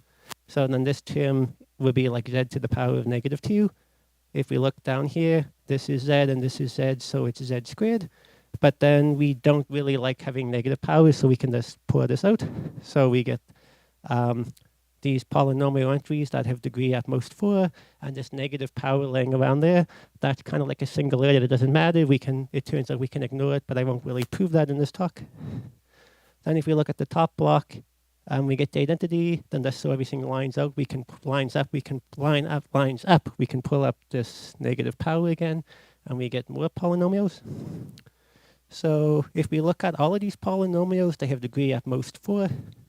And then if we move everything to the same side, it's just kind of like we're subtracting polynomials, so they still have degree at most 4. So we know that if they were equal, then this would if we have a polynomial that's degree at most 4, if we can show that if we can show that this is 0 on 5 points, then it has to be the 0 polynomial because the degree wouldn't make sense otherwise. It can't have 5 roots. So basically, if we pick 5 angles and just plug it in, we can see that they agree on all 5 angles. So then that means that they have to be the same because otherwise the degree of 4 wouldn't make sense. But the question kind of becomes, how does this generalize to multiple parameters? Because we know what to do with a single variable polynomial. Multivariable polynomials might be a bit trickier. So pretty much it comes down to these 2 theorems. I won't really read them out, but I kind of just want to point them out. The first one here is something called combinatorial null-Stellensatz. It just kind of generalizes the root result. Whereas in a single variable polynomial, if you know its degree n, then it can't have, then it has at most, we know that that bounds the number of roots. So the idea here is, here we can find the maximum degree of each of the variables, so like d1 to dk. And then if we pick then it can have if we pick any set of points, kind of like a lattice of points for the parameters, where this is size D1, D2 to DK, sorry, +1, so like we have to go one higher again. This is the same kind of thing where they can't be 0 on all of them, or the polynomial is identically 0. So it turns out that intrinsic generalizes the multivariable polynomials. It's just much harder to prove and not something we see very often. And then there's a second theorem that says that if we look at the total degree of the polynomial instead, then if we pick k points at random, both independently and uniformly, then the probability that the polynomial is 0, if it wasn't a 0 polynomial, is bounded by divided by the number of points. So as we take more and more points, we can make that probability as small as we want. This was the same theorem used in KESO, but the polynomials were arrived at a bit differently, so it's not the exact same result, but it's closely related. So I'm almost to the end. The idea is we wanted to go to Laurent polynomials and find the degrees for these root theorems, but we didn't actually want to expand out the matrices, so instead we proved that all of these circuits satisfy this predicate we call bound. That gives us some idea of the maximum degree. It basically, okay, I can't make that all come up at once. It basically says that if for each variable we look at all of its coefficients, take the absolute values and add them together, then that's definitely an upper bound on the degree for that variable.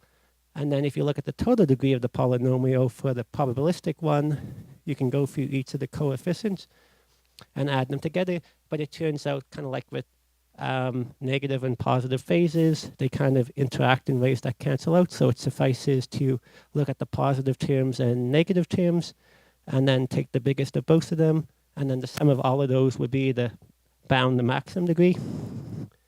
And then you just want this to have the same semantics, and we've implemented this. There's some other pieces that we won't have time to talk about, and as a proof of concept, even though the idea was to avoid matrices just to get this working, we've implemented this using matrices with cyclotomic entries. And we've also looked at how to deal with global linear phase, but that we won't have time to talk about. One caveat I kind of skipped over is these results assume all of your coefficients are actually integers, but you can just reparameterize the circuits to get it like that, so we implemented that too. You can find this on GitHub. So in future work, we'd like to look at sparsal representations and matrices like tensor decision diagrams. We know that for the way we're finding the bounds, they're tight in some sense, but if we could find more fine, like they're pretty coarse grained, so if we found like finer grained techniques for finding bounds, we could improve the efficiency of this. And there's also some techniques from classical program verification like symmetry reductions we'd like to look at to improve this. And we'd also like to generalize this to circuits with measurements, but that's all forthcoming. Thank you for listening.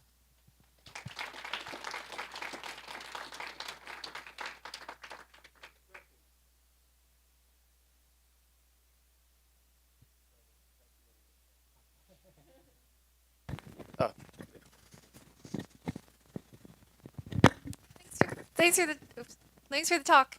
You mentioned you implemented this for like the cyclotomic gate sets. If you were to implement this for a parameterized gate set, what kind of challenges would there be? Maybe not just typing, but So what we actually did was, so we've implemented this so right now implementation actually handles all of the gates like in the standard library for OpenChasm, so that includes like X rotations, Z rotations, and Y rotations. The cyclotomic part is more like if we because we can pick any angles we want, we can do this cleverly so all of the rotations end up being cyclotomic. Like you could pick a weird parameter where it wouldn't be cyclotomic, but because we can pick the angles ourselves, we can avoid those cases. So does that answer your question, or were you asking something a bit different? oh, I was just asking if you were to implement this for, like, out of the box. Would this work? Would there be any like additional considerations you'd have to think about for implementing this for like these arbitrary single qubits, Z rotations or X rotations, or should it just? We actually, that's what I'm saying. We actually have implemented it for that, but the idea is because we can pick the angles. When we do the analysis, we only look at the ones that give us cyclotomic entries, but it generalizes to all of the non-cyclotomic cases as well. Yeah. So the implementation already handles that. The computation just avoids having to deal with it. Thanks. No problem.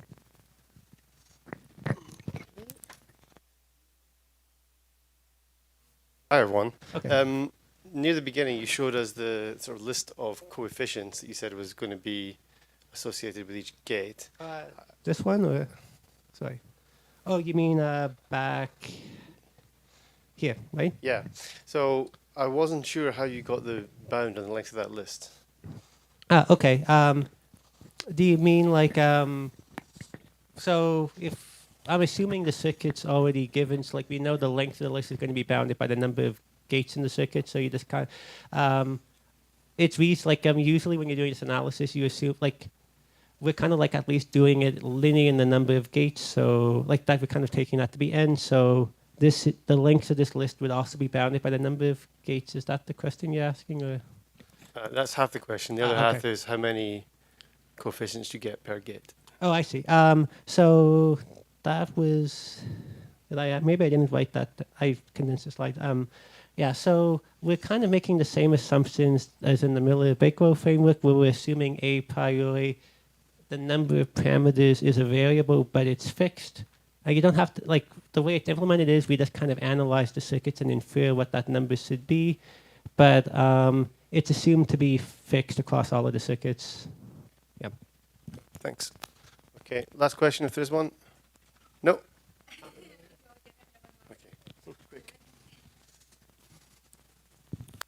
Thanks. The low-end polynomials, do they tell you about something about like computability about some of these equivalence checking? Like, are there cases where you can look at the low-end polynomial and say, okay, this doesn't converge, or that these are the efficient cases? So in the gate sets we're looking at, it really is actually Laurent polynomials as opposed to like Laurent series. So everything we're looking at is convergent. If we were looking at gate sets that you couldn't express with polynomials and you needed series, I'm not entirely sure what that would look like, but that's a good question. Do you know much about the complexity of it? I haven't thought about that case at all, so I can't really give any comments, but if you have any specific examples in mind, I'd be happy to talk about it later. Yeah. Are they multivariate? Okay, I'll stop. Thanks. Thanks, Scott. Okay, and our next speaker is Yufang Chen, who's going to be talking to us about verification. Thanks. Yeah, I'm Yufang Chen, and I'm here to present our automata-based approach for quantum circuit program verification. I'll use these 20 minutes to introduce you these 4 papers. I hope I can. Okay, so this is our view of a quantum state. So it's a tree view. So the leaf are the amplitude and the branch are the basis. And this is a view that the quantum simulation people often take. So they use a tree to denote the state, and then the gate will update one tree to the other tree. And of course, they don't really store the entire tree in the computer because this will be like invisible. So they will have a very they use decision diagram to store a tree in a compact manner. That's what they did. And the problem here, this is actually the initial point of our research. So in classical verification, we also use BDD to encode the state, but we use BDD to encode the set of states. But now in quantum, BDD is only one state. How to do the set of state? Because we need a set of state to do the verification. So this is a basic setting of a partial correctness verification. So we have 2 predicates, precondition and postcondition. Each predicate characterizes a set of state. We want to check whether all state from P after execute S end up with some state in Q. So we need something, if we want to do this automatically, we need something like BDD for quantum to do this kind of verification automatically. So this is like, so our idea borrows from automata theory. So in automata, we use regular language, or let's say automata to capture a set of strings. And there's another version of automata, they call it tree automata, or regular tree language, can capture a set of trees. So because this is somehow a standard model to capture a set of trees, so that's the beginning point. We think, okay, let's try tree automata to capture a set of quantum state. And based on this, we have to create the automatic verification framework. So that's it. So we use three automata PQ to encode the precondition and postcondition. And we develop algorithms for each quantum gate to compute, let's say, the set of states from P after execute Hadamard. And then we also have algorithm for control NOT and everything. So we just do the algorithm one after the other. Then at the end, we can get the set of state after reachable after I run the circuit. Then I check whether all of them are in the post condition by running a standard 3 automata language inclusion algorithm. So that's our basic framework in PODI 2023. 23, right? Yeah. So that's the basic idea, and you must be curious that okay, what kind of property we can do. Show you a few examples. So this is a Bernstein-Bazzani algorithm, but with multiple oracles, like with all possible oracles.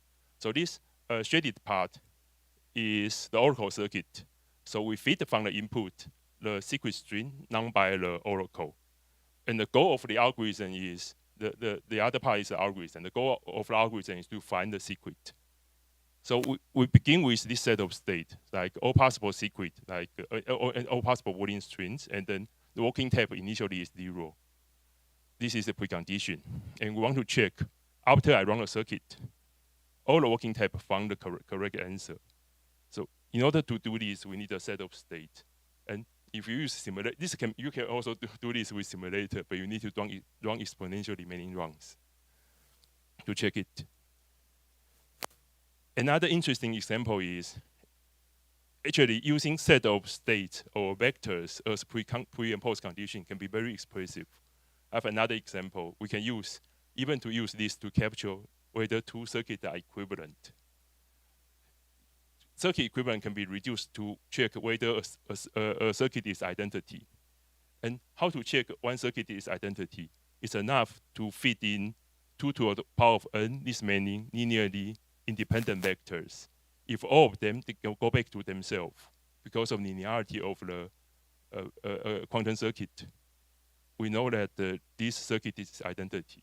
If we fit in, we have a circuit, we have a matrix 2 to the power of n times 2 to the power of n. If we fit in, like multiply it with 2 to the power of n, this meaning like a linearly independent vector, and all of them can go back to themselves, then we know that this circuit is identity. This is the way we use to check identity. And we have some specific set of vectors that we use for checking identity, because this can be encoded in a linear sized tree automata. So we have 2 to the power of n, this meaning vectors, but the corresponding tree automata size is only linear. I will show you a simplified version of this. So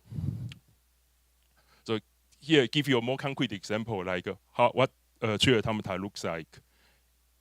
In the case of bounded number of qubits, tree automata is actually decision tree in addition with non-determinism. So this is a tree automata, and if you only read the red part, this is the decision tree, binary decision tree. And in the node P, you can see that we have 2 possible choices. If you pick a blue one, you get another decision tree. So this is actually one way to encode multiple decision trees in the same structure. So recall that the advantage of decision tree is that if inside one state you have some common structure, then you can merge them. Now, using this automata, you can also merge similar structure across different states.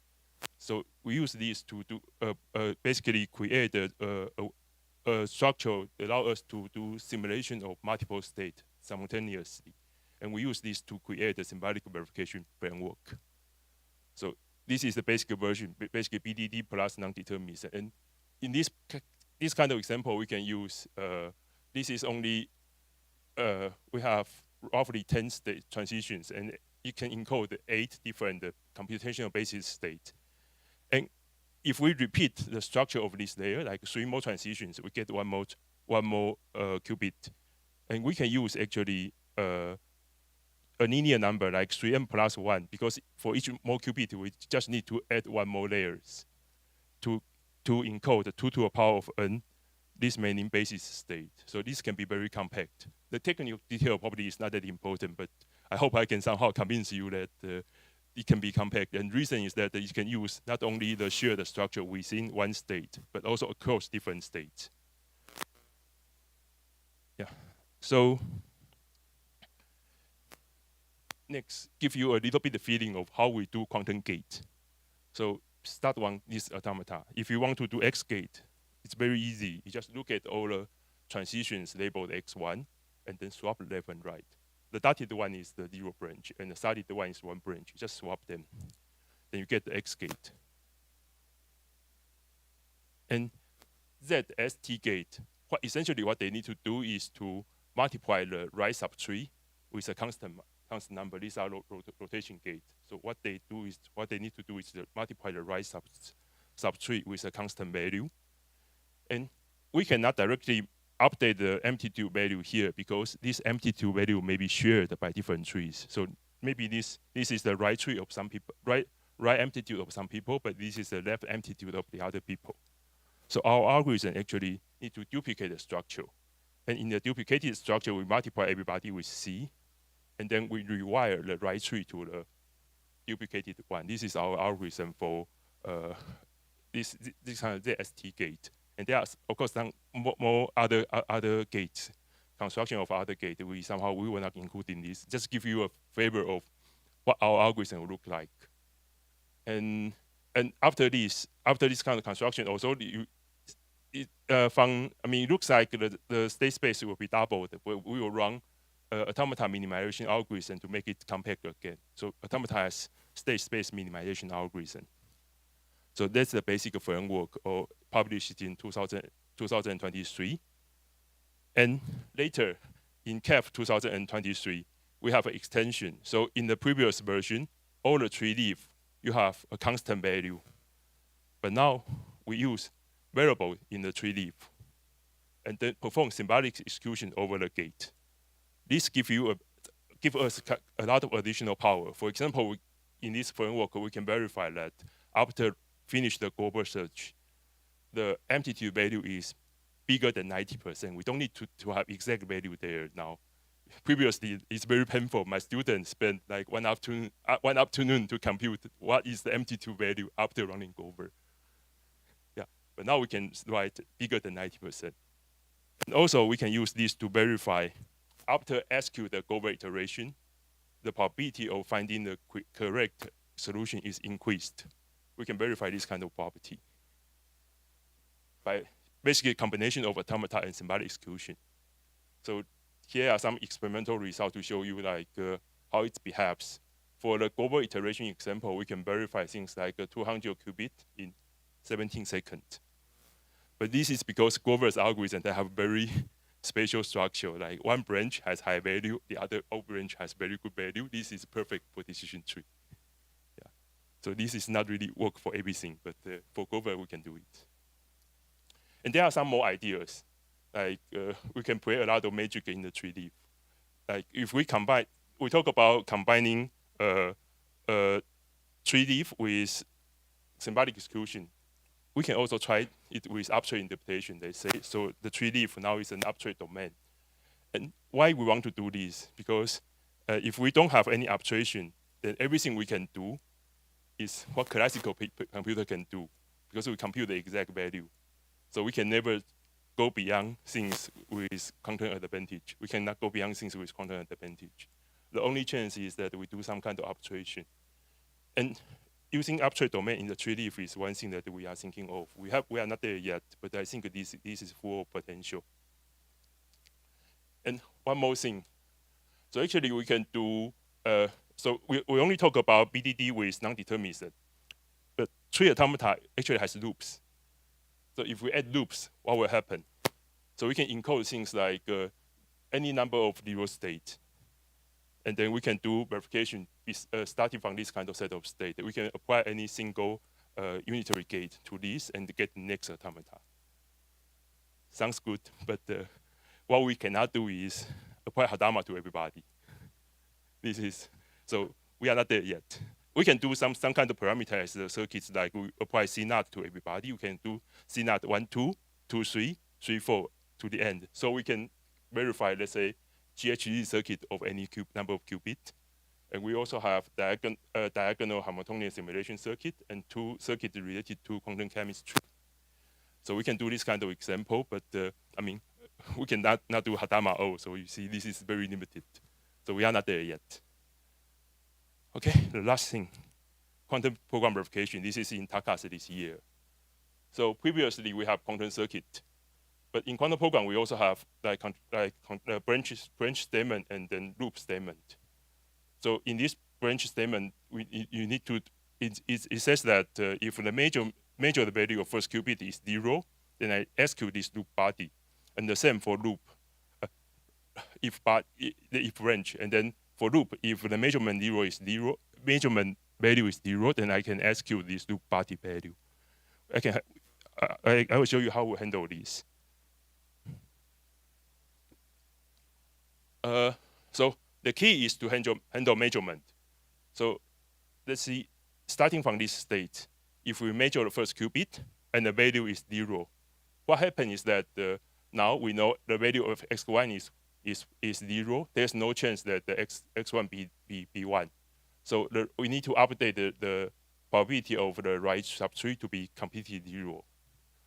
But the problem is that this is not there yet. We still need to normalize the amplitude value because this is not a quantum state. And you see that in automata, the structure of all the states are shared. Now, if you need to normalize all the state, it's a nightmare. The only thing you can do is probably to uncompress everybody and to normalize each of them separately. I mean, this is infeasible. Our way to doing is that to do this is that we don't normalize. Instead, we go back to modify the language inclusion algorithm for tree automata to allow the match of one tree with another tree with different up to a scalar. So this is what we do. We have a modified version of tree automata language inclusion algorithm to allow up to scale inclusion. So with this, we can handle measurement. For loop, we require the user to provide a loop invariant in the form of automata. And if this is provided, then we just need to check whether from precondition, before we enter the loop, it's a subset of the invariant. And started from loop invariant, if you enter the loop, measure 0, and then execute the loop body, it's again fell into the invariant. And from the invariant, if you leave the loop, it's in the post condition.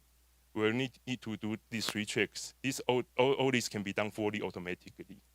So this is what we can do for quantum program. So we are there. So this is 2025, and then we already managed to present 4 papers in these 20 minutes. And we have a lot of things that we want to do more, like we want to find better abstraction refinement, because otherwise we have no hope to do examples that is really exciting for quantum. And we want to do automatic loop invariant synthesis, because then we can make everything automated.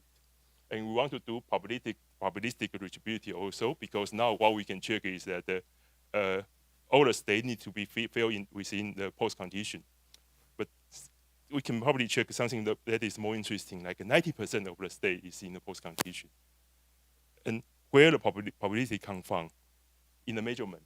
So far, we just threw away all the probability.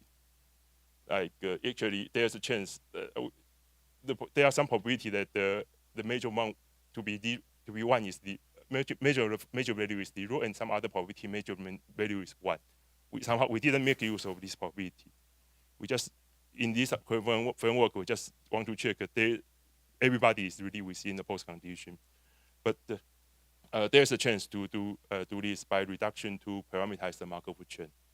This is all these are ongoing work. Okay, so I want to do the final advertisement. So with Renzhou Tao from University of Maryland, we plan to organize a quantum workshop also in CAF. Because it's very nice to have a quantum workshop. Like, you need to spend 5 minutes to talk about what is qubit.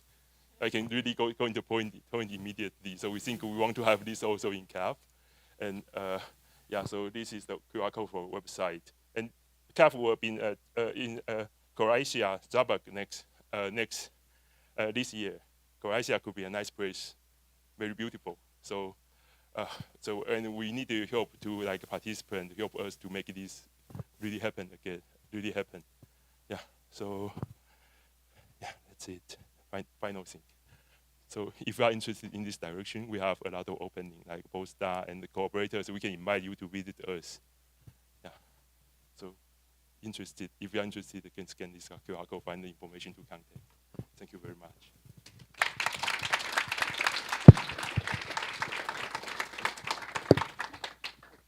Questions? I will ask a question while you all think about it. So do you have a nice characterization of when the tree automata representation doesn't compress a quantum state? Yeah, cannot. Right. Right. After QFT, if you use like basic tree automata, because after QFT, all empty variable will become different. So you have no chance to make it compact. But we are investigating new symbolic formalism. You can imagine that if we do a 2-qubit QFT, like I have state ABCD, after QFT, and if you allow me to use I to denote the corresponding empty basis, then all the 3D can be represented as A plus B omega I plus C omega 2I plus D omega 3I. Like they have the same symbolic representation. So I mean, this is more like this kind of like a battle between, okay, I cannot do this, I have another new approach. So I think the catch will be we really need to have, and in simulation community, they have different kind of like data structure, like tree-like data structure, like tensor decision diagram, for example, to describe set, to describe state, and all of them we are thinking of leaving them to automata. Yeah, and then they can probably handle different kind of problems. So that's what we are thinking. Excellent. Thank you. Any further questions? Oh, right at the back, of course.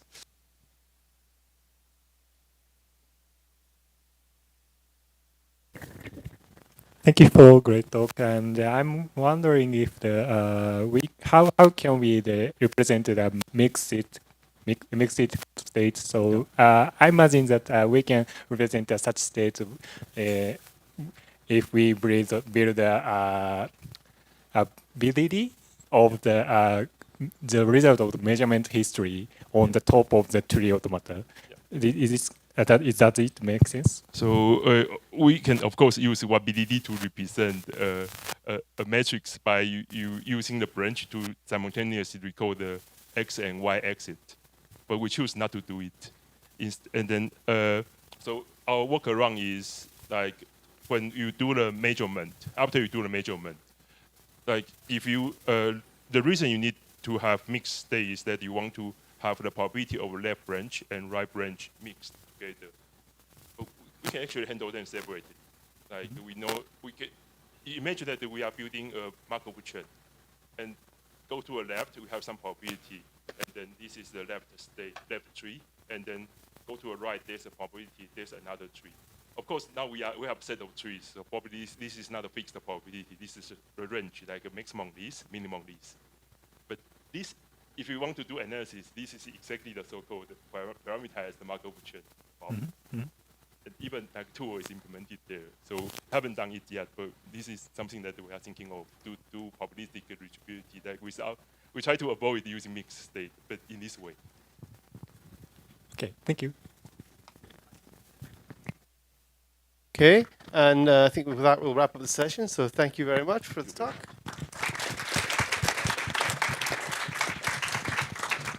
Actually, I lied. We're not wrapping up the session. Now it's time for posters. Don't go anywhere. Stay and look at these.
All right, everyone, please take a seat so that we can start the fourth and final session of Plank with a virtual talk.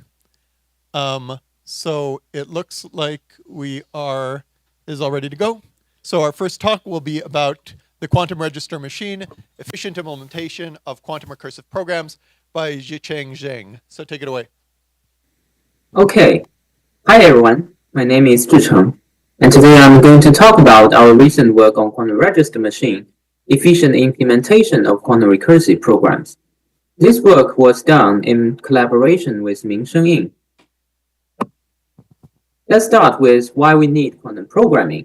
So suppose you are going to design a quantum algorithm, you can first write it as a high-level quantum program. And if you have a compiler that can compile this program into low-level quantum circuit, then it can be implemented on a quantum hardware. So in this process, there are two goals we hope to achieve. The first is we hope the high-level quantum programming languages allows you to have a convenient description of the quantum algorithms. And the second goal is the compilation process provides an efficient implementation of the program. So these two goals are actually related.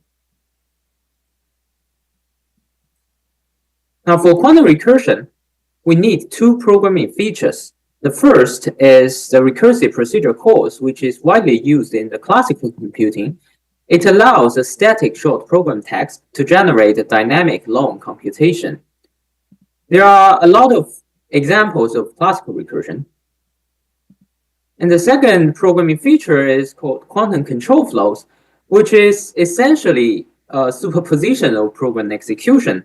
So it is often guarded by the quantum if statement, which is just the quantum version of the classical if then else statement. So here Q is a qubit, which is also known as an external quantum coin. If Q is in state kit 0, then we execute the program C0.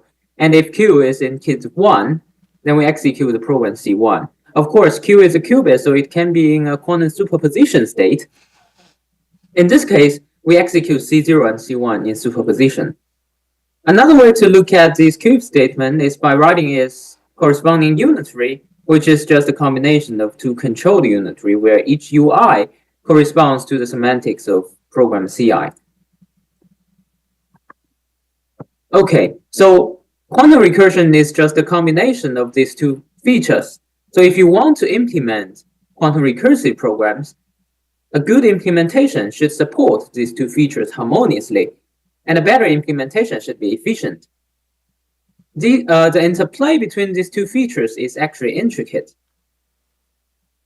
At this point, you might ask why we need quantum recursion. So here is a motivating example. There is a subroutine widely used in quantum algorithm called quantum multiplexer, whose unitary can be expressed in this form, which is just a summation of many controlled unitaries conditioned on the first n control qubits.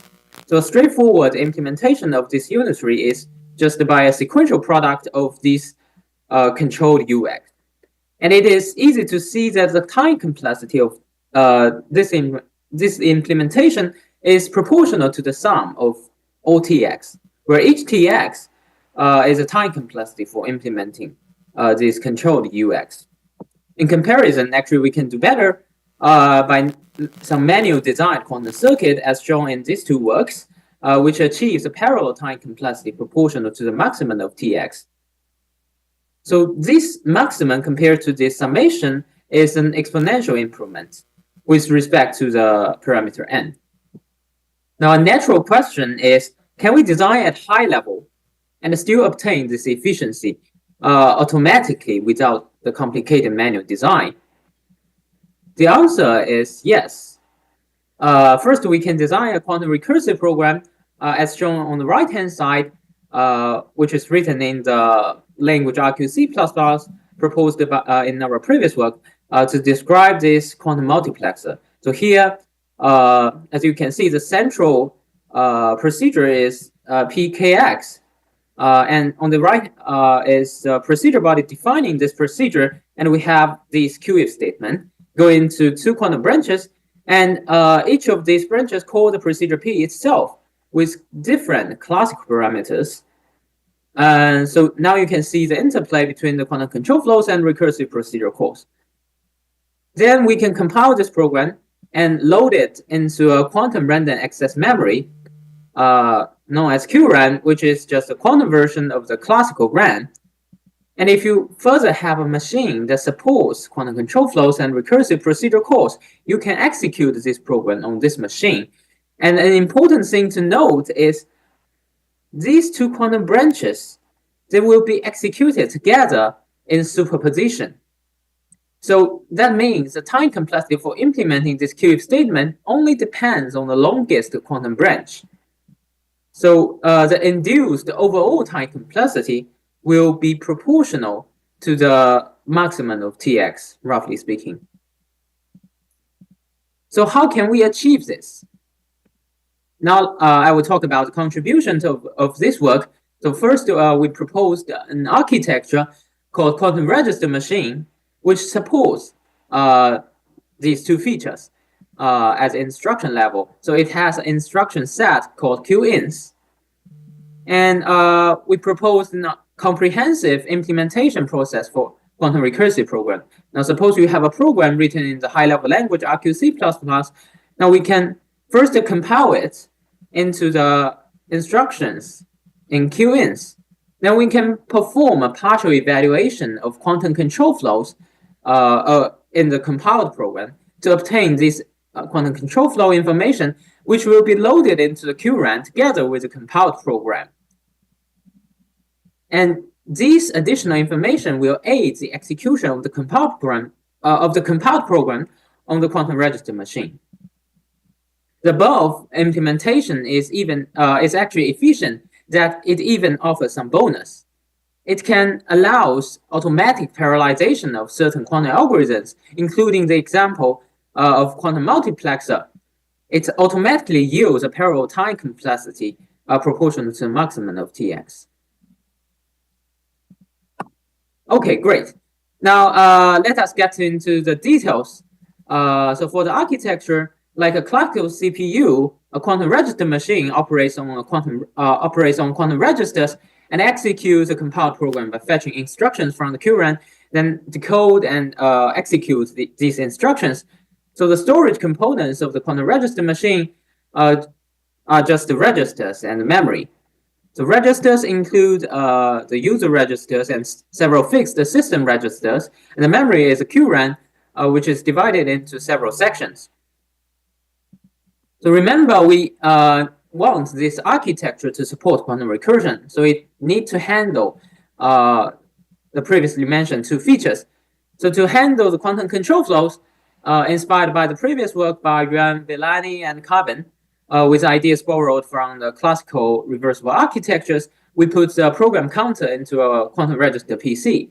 So this program counter just points to the current instruction you are executing in the program section. Now, compared to existing works, the challenge here from the quantum recursion is how to automatically handle the synchronization problem, which will be explained later. Roughly speaking, the synchronization problem refers to when you, in the implementation of the QIF statement, it will generate two quantum branches, which will take different time to terminate. So here the time is measured by the number of instruction cycles to execute these two quantum branches. And if you want a single quantum register machine to execute these two quantum branches together in quantum superposition, you need to synchronize these two branches. Now, the recursion makes this picture more complicated because it introduces some non-determinism. So our solution is a partial evaluation of quantum control flows and generate a data structure called QIF table, which will be loaded into the QRAM and used in superposition during the execution. We also designed 3 system registers and corresponding mechanisms for this to be done. Now, to handle recursive procedure calls, we just allocate a call stack in the QRAM, like in the classical case. One important thing to note is everything in the quantum register machine can be in the quantum superposition state. That means all registers and the QRAM can be quantum entangled. For the instruction set QINS, we designed 22 instructions. Most of them are inspired by the classical reversible instruction set architecture. But to handle quantum recursion, we need to introduce some novel instructions. So for example, these two are instructions to handle the quantum control flows. And we also need instructions to implement quantum unitary gates. And these 22 instructions are characterized into 3 types according to their format, for which we can design a decoding unitary to decode and execute these instructions. Great. Let's move on to the implementation part, starting from the compilation. So the compilation consists of 3 passes, including the high-level transformation, high-level to mid-level translation, and mid-level to low-level translation. So this process compiles a program written in high-level language RQC++ into the low-level language QINS. And the mid-level is just a simplified version of the QINS. Of course, the compilation process is independent of the program inputs and only depends on the program text. And this process is inspired by the compilation of classical reversible languages. Now, what's the target of these 3 passes? So for high-level transformation, we want to simplify the automatic uncomputation in later passes. Why uncomputation is needed? Because the high-level programming language RQC++ allows you to use classical variables to specify the control of the program. And operations on classical variables can be irreversible. But we hope to use a quantum unitary to implement this whole process. So we need to make these operations reversible by introducing some garbage data, which has to be properly uncomputed. Now, the second pass just translates the high-level statements to the low-level instruction.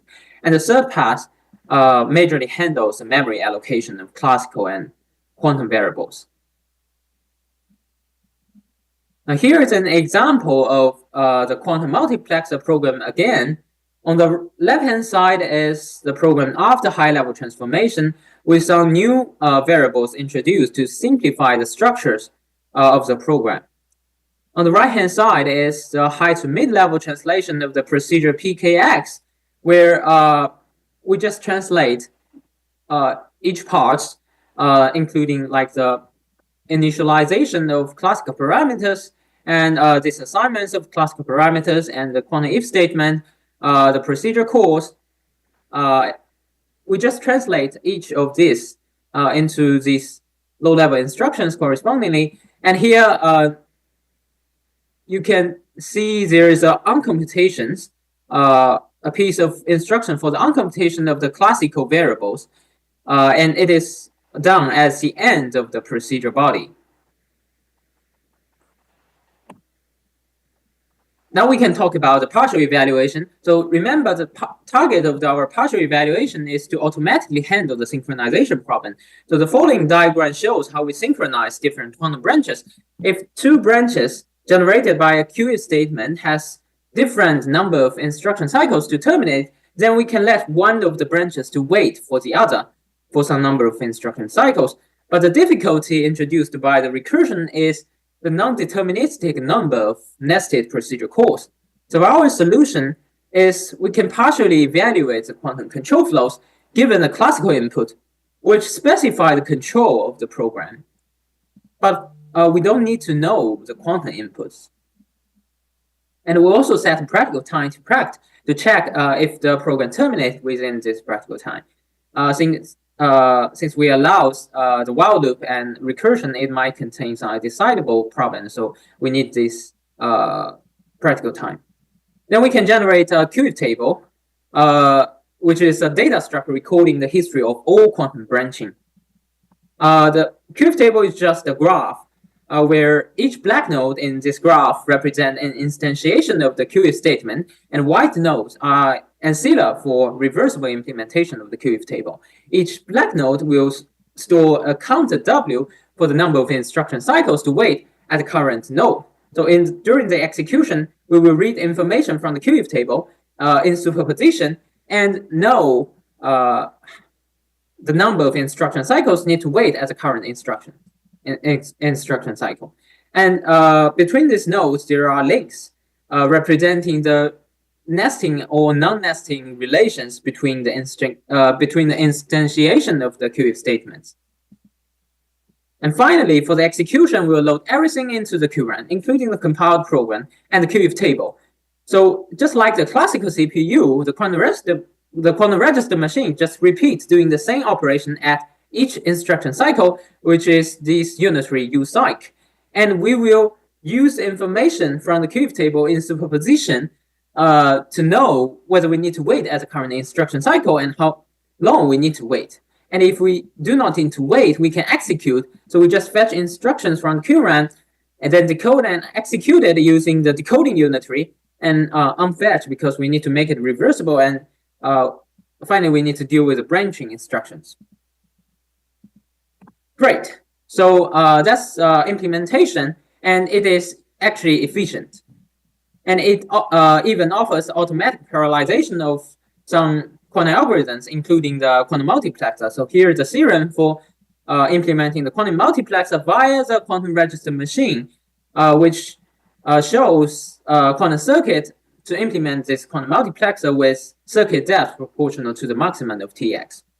And it is exponentially better than the straightforward implementation, although slightly worse than the manual design. But after all, it is automatic, and it will save the time for the quantum programmer to design this quantum algorithm. Okay, so the take-home message is simple. Quantum recursive programming can be win-win. It can achieve the both goals of convenient description and efficient implementation. So you can try it in the design of quantum algorithms and protocols. For the future topics of this work, first, our framework is theoretical. So an immediate question is whether we can have a software implementation of this framework. And of course, we can extend the features of this framework, and there are many optimization opportunities in this framework from the compilation to the execution. And the last topic is whether we can obtain more quantum algorithmic speed up from the perspective of programming languages. That's all of my talk. Thanks for attending.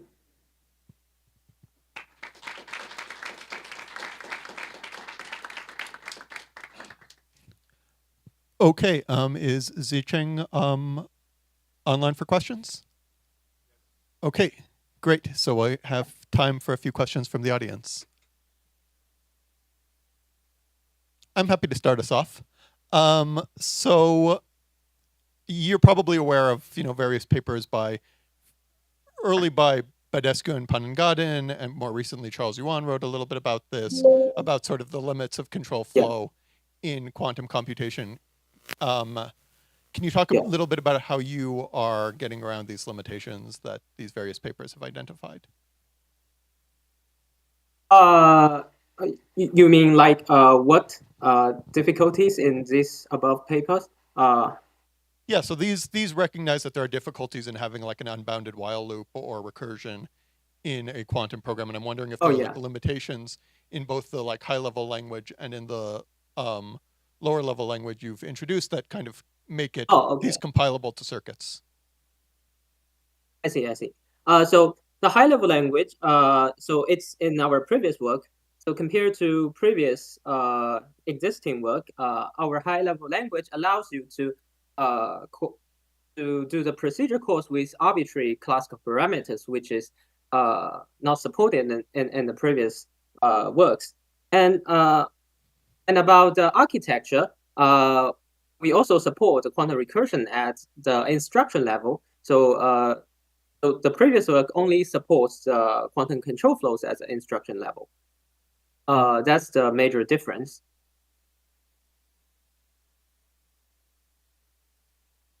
Okay.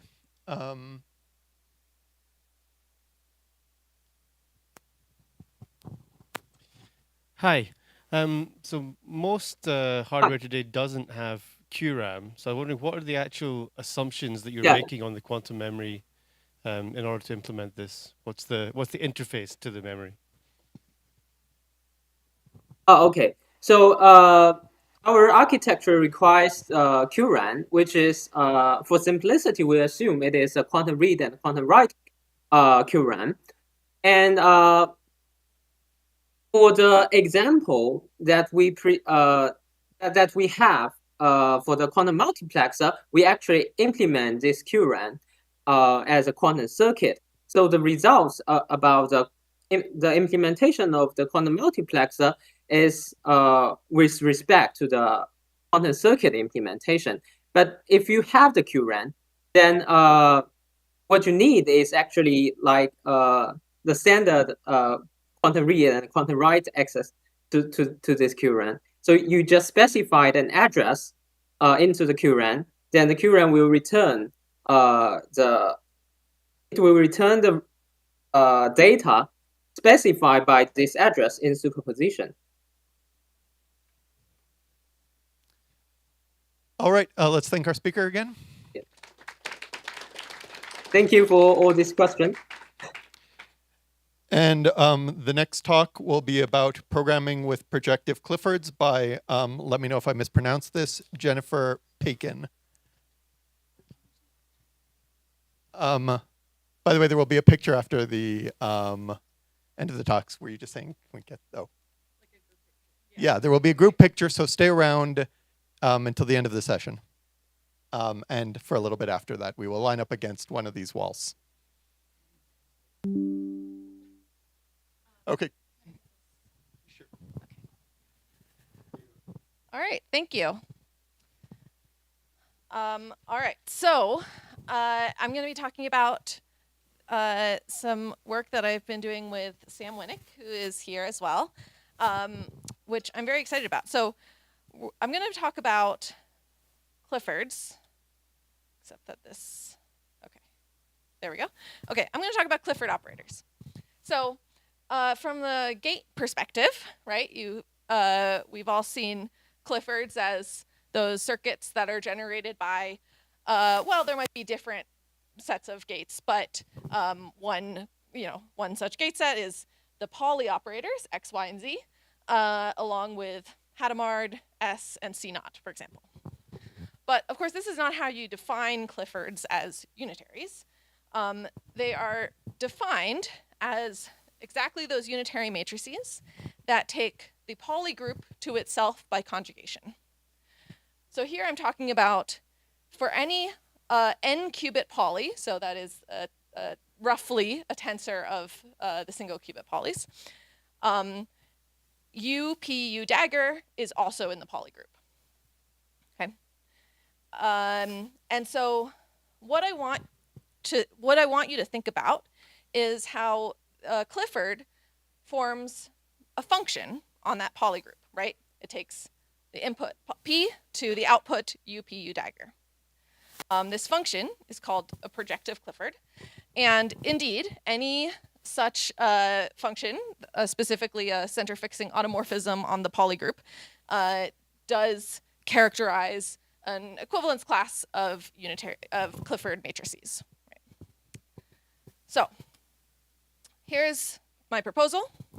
I want a language where I can write functions over the Pauli groups and a type system that says that well-typed functions are exactly the projective Cliffords.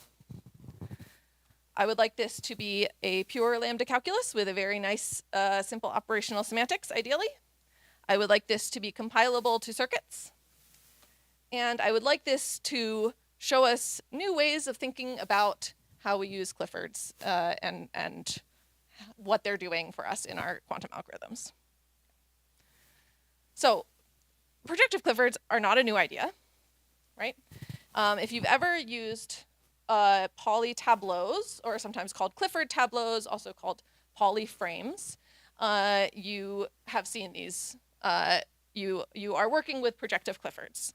So Pauli tableaus form the backbone of how we do efficient simulation of stabilizer circuits, and they're used in, they can be compiled, synthesized to physical circuits, and they are also useful in optimization. But they're not a language. They tend to look like this, as like a bit vector encoding. And sometimes you can write this in a little bit of a more readable way that looks something like this. So this is a 2 by n table, a tableau, where the sort of table entry, the sort of matrix entry is really encoding this table here. So in the ith row, the left entry describes the action of our Clifford on x sub I, and in the right row, it describes the action of our Clifford on z sub I. And because x sub I and z sub I for every I form a basis for the n-qubit Clifford, the n-qubit polygroup, it suffices to just give these entries to define our function, right? So, okay, let's write this in a more functional style. Oh, I seem to have messed up my, okay.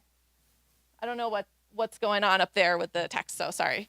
Okay, so here is a representation of that same projective Clifford from the previous slide. But I'm adding some complicated syntax. So let's take a look at what this is saying. So I'm writing the type of C0 as a function from this poly.poly to poly.poly. So here, when I write poly, I mean a single qubit poly. And then poly.poly is the 2-qubit poly group. I'm defining this function by pattern matching in kind of like a Haskell style syntax, pattern matching syntax.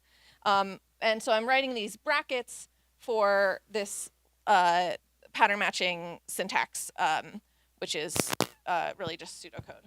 Sorry for the interference. And then I am also writing, you can see I'm writing in 1x instead of x1. That's just so that it's more textual. And I'm also writing this star for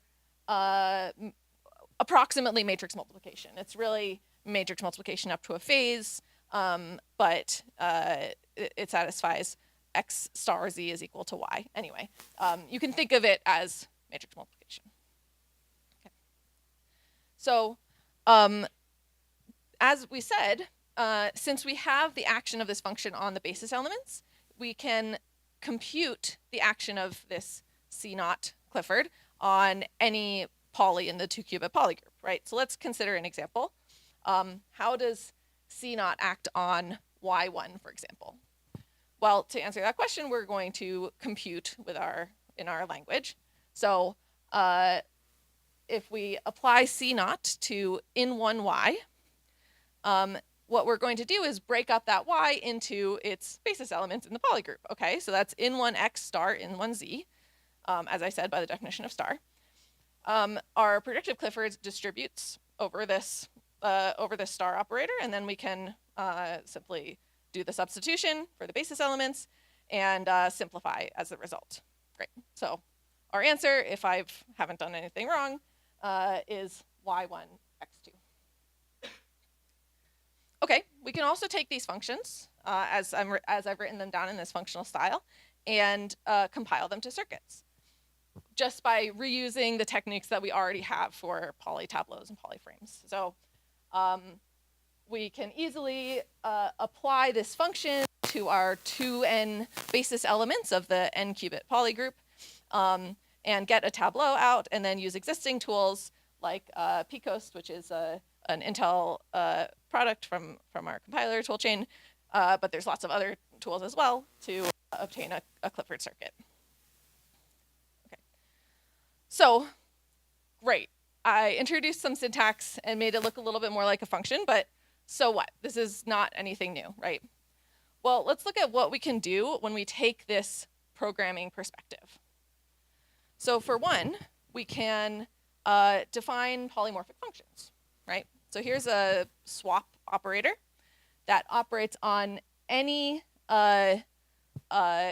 combination polygroup type. So it takes any t1.t2 to t2.t1, and it just takes in1q to in2q and vice versa. Okay, great. Here's another example.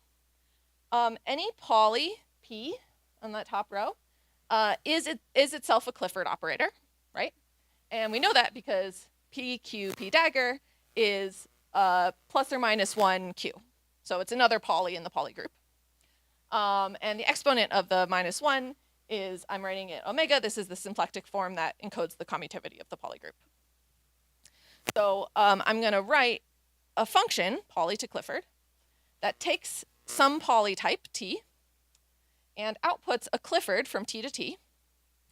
And what this poly to Clifford does is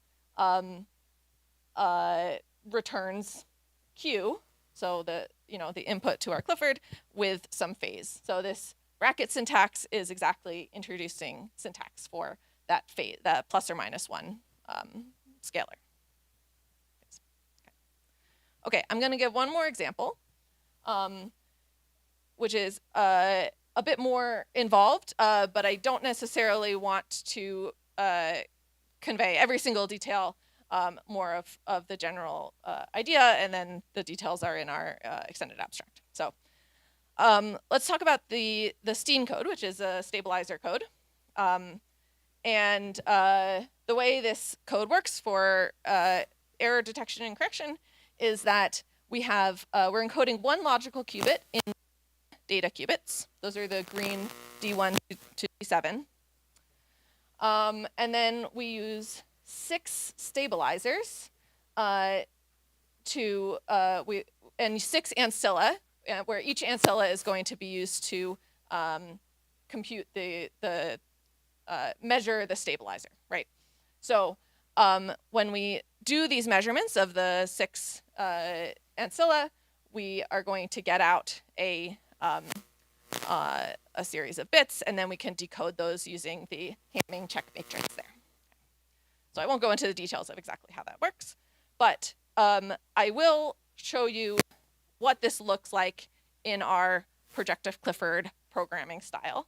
So let's just concentrate on the non-grayed out parts. So I'm going to start by, this is a little bit hand wavy, but defining a poly data type that describes the poly group that this Steen code is operating over. So the poly group that it's operating over is inherently a 7 for the 7 data qubits plus 6 for the 6 ancilla. So it's a 7 plus 6 size poly group, right? I will say that these the ancilla are sort of naturally broken up into the bit flip ancilla, which detect the bit flips, and then the phase flip ancilla, which detects the phase errors. Okay. So this poly data type is going to be what our Steen code, the specification of our Steen code, right? It takes a Steen type poly group to a Steen type poly group. And what I want to point out is that in these different branches, this projective Clifford takes what is essentially Z sub A for the ancilla qubits to one of the 6 stabilizers. So whichever stabilizer is being measured to that particular ancilla. And then the Steen, and then this projective Clifford takes the X sub I and D sub I for the data qubits, and describes how we decode the syndrome that you got out from those measurements. Yeah, okay. So again, this is very hand wavy, but I just wanted to illustrate. My talk is called Programming with Projective Clifford, so I want to try to give some idea of what it looks like to do this programming with projective Cliffords. Now, in the paper that we have, we actually give, of course, the full details of the type system that encodes that checks the property that the particular functions that we're writing down actually do correspond to projective Cliffords. So because, of course, I only showed you functions that do make sense, but there are plenty of functions that you can write down in that same style that do not correspond to projective Cliffords. So we need a type system to tell us when that is okay. So very briefly, I'm going to give an overview of the different components of the type system. I'm not going to show the rules and the details. Again, there's a paper for that. Okay, so what are these components of how do you know that a function is a projective Clifford? A function from polys to polys. Well, to start off with, it needs to be a group homomorphism over the Clifford group, as we said. Sorry, over the poly group. And so that property of being a group homomorphism, it really corresponds to linearity in the sense of linear transformations. In fact, we can enforce this property using a linear type system, or more specifically, a linear algebraic type system in the sense of there's several papers by Alejandro Diaz-Caro and Gilles Dawek and some others. So these are similar type systems, although not exactly the same, that let you add and scalar multiply essentially vectors in a lambda calculus. Okay. So that's one step, is a sort of linear algebraic type system. Step 2, which is sort of the core restriction on these functions, is that they need to respect the symplectic form. Now, I briefly mentioned that the symplectic form is this function omega that encodes the commutivity of the poly group. So, right, PQ is plus or minus 1 QP for any two polys P and Q. And we can define this function omega as just a linear transformation. So this is not a Clifford, this is just a linear transformation on the basis elements X and Z in a straightforward way. Now, every projective Clifford needs to satisfy the property that it needs to respect the symplectic form. So omega of f of p and f of q, it needs to be equal to omega of p and q. So we enforce this property using what we call a symplectic type system that when we do pattern matching checks that this property holds for each of the different branches. Okay, and there's one more component, which is that the phase that I talked about a little bit before, you have a plus or minus 1 phase, that also needs to be a linear transformation from the input Clifford. But luckily, we already have a linear type system, so we're able to incorporate it through that. So the details can be found in our preprint on archive. We call this lambda calculus lambda PC for projective Cliffords. And it includes, several details. So we have a type system, an operational semantics, and a categorical semantics that we prove are all sound with respect to each other. We also have a companion paper that actually establishes that the properties that I showed in the previous slide, so the properties that we need the type system to enforce, or rather the category, the categorical semantics, those are actually the correct properties. Specifically, the linear phase function, it's not necessarily straightforward that this is the property that you need to hold in order to characterize the projective Cliffords.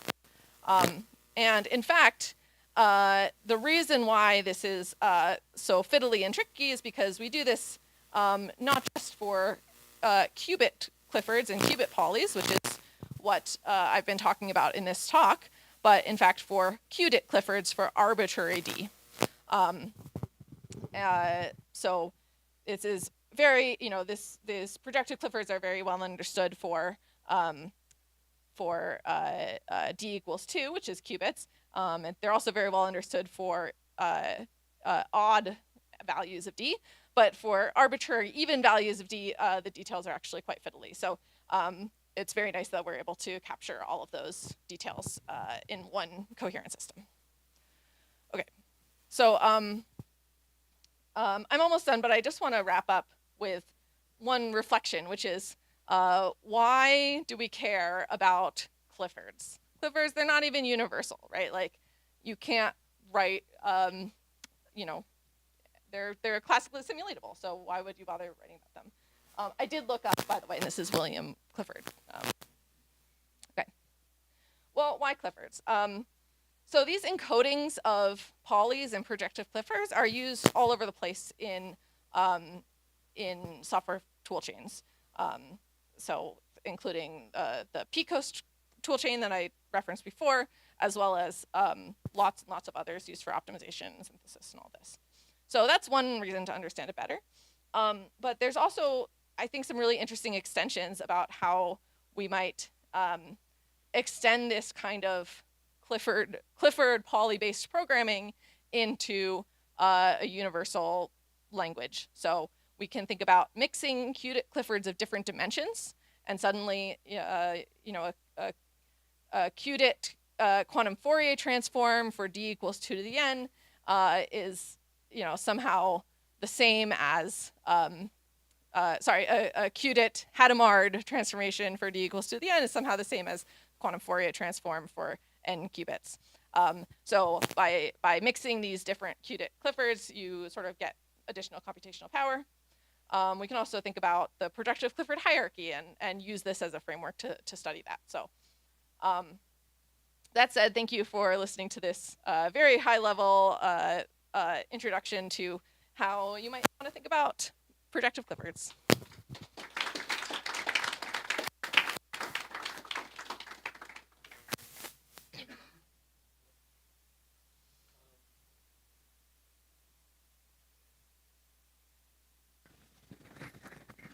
Okay, we have time for a few questions.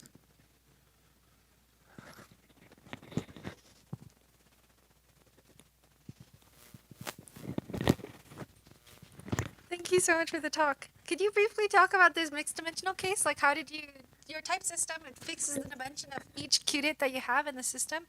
And then how did you define this, like, the Clifford group for, the Clifford hierarchy for your mixed dimensional cases? So these are two different points, the mixed dimensional and the Clifford hierarchy. And they're both future work.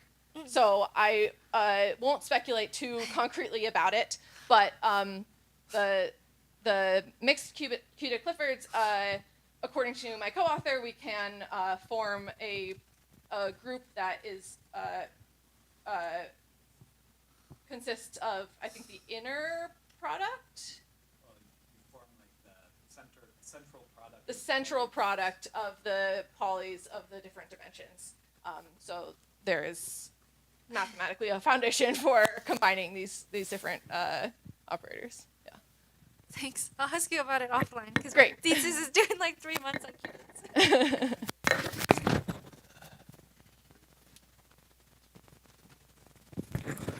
Okay, very nice. So to return to your question about is your Clifford a projective Clifford, and you put in all kind of type systems and things to settle that. I suppose that you got all your favorite projective Cliffords to type check, and it's not hard. The types don't get very big and stuff like that.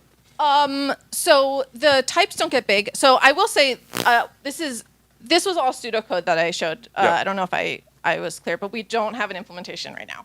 So we can check the types by hand, and we've done that for a variety of examples that we thought of, and yes, there is no problem. The algorithm, the type checking algorithm, we have not yet explored the best way to make that an efficient algorithm. So right now, it in the worst case, it could explode in terms of the number of branches. I see. So checking whether a Clifford is a projective Clifford, is that a decidable problem or is it an undecidable problem, or do you know?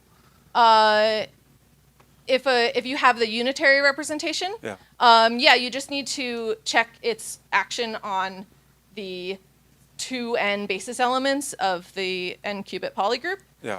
So you do a bunch of matrix multiplications and you see if the outputs are also in the polygroup. So Okay, so an exponential amount of effort, but it can be done. If you're doing matrix multiplications, then yeah. All right, let's thank our speaker again.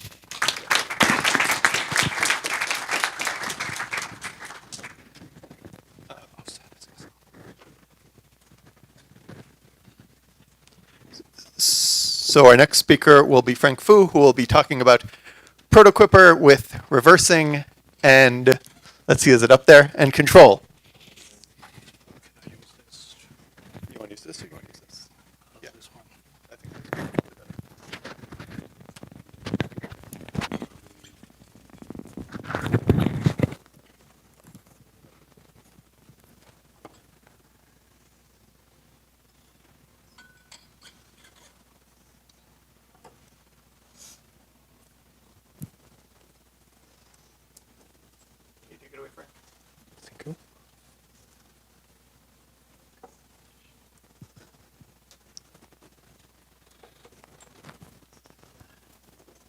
All right, good afternoon, everyone. I'm Frank Fu. So I'm going to talk about ProtoQuiper with reversing and control. This is a joint work with my co-authors, Kohei Kishida, Neil Julian Ross, and Peter Selinger. So first of all, a little bit of background on ProtoQuiper. It's a family of standalone languages for programming quantum circuits. Originally, the motivation is to provide formal semantics for the programming language Quipper. And more specifically, people have been focusing on various features of Quipper and try to give those features formal semantics. So for example, so here are a few things that I have been involved in, which we have been studying the features of adding dependent types to ProtoQuiper and extending ProtoQuiper with dynamic lifting. And but the focus of this talk is how we extend ProtoQuiper with a tie-safe reverse and control operation. So just a brief review of what reverse and control are. Hopefully they are fairly familiar to you. So here we have a circuit G that has some input tie S going to the output tie U. So of course the reverse or dagger of this circuit is a new circuit that goes from U to S such that they satisfy a certain property. And for the controlled, of course, we know that the circuit that under the control should be unitary in some sense. So the type of a controllable circuit usually has the form U to U, where you can think of U or S here as like a tensor product of multiple qubits. So yeah, when we control this F with some qubits, but in general, you could potentially do a multi-qubit control thing, but let's write S prime here, then you get a new unitary that fire depending on the control qubit. Okay, so that's usually how we understand reverse and control.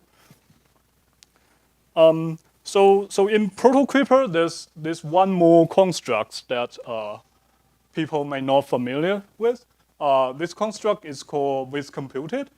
What it does is that it takes a sort of a controllable circuit F and then a reversible circuit G, and it sort of conjugate the reversible circuit G to F such that you obtain the new circuits that go from S to S that is also themselves controllable. Okay, so this pattern sort of happens a lot when we program with quantum circuits. So in Quipper, there's a special function to do that.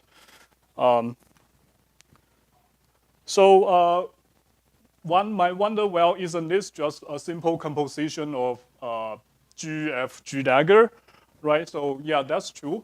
But the reason we want this to be like a special programming construct is that it allows us to do the following sort of optimization at a language level. So for example, when we want to control a circuit that is constructed by this with computed construct, rather than controlling everything, what we do is we sort of just control the circuit in the middle and leave the G and G dagger unchanged. Yeah, so that's why we think that this with computed could be is a useful programming language construct. So now how do we do tie-safe reverse control, right? So there are circuits that are uncontrollable. Well, specifically, if you use measurement in some way, the circuit will not be controllable. So our idea of supporting tie-safe reverse and control is via this concept, which we call modalities. Here, in our case, we have three kinds of modality, and they are encoded by the natural number 0, 1, 2. Okay, so for example, the number 2 here represents a reversible and a controllable circuit or gate. So example of that would be your usual unitary gate or circuit, such as Hadamard, CNOT, and so on. And we also have the modality 1, which denotes reversible but not controllable circuit, right? So here, example of this could be something like an initialization gate or termination gate. So, so those circuits or gates, they should have modality 1 in our system. And then finally, the 0 modality sort of represent a generic circuit that is neither reversible nor controllable, okay? So one nice thing about the modality is that they are sort of composable in a very straightforward way, right? So, and of course, we use this modality as annotation to the existing linear type system. So for example, we used to have a circuit type that go from that with circuit input S to the circuit output U.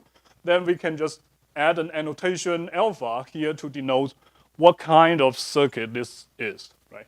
And then the composition of two different circuits with different modalities can then be specified by this compose function with this type, right?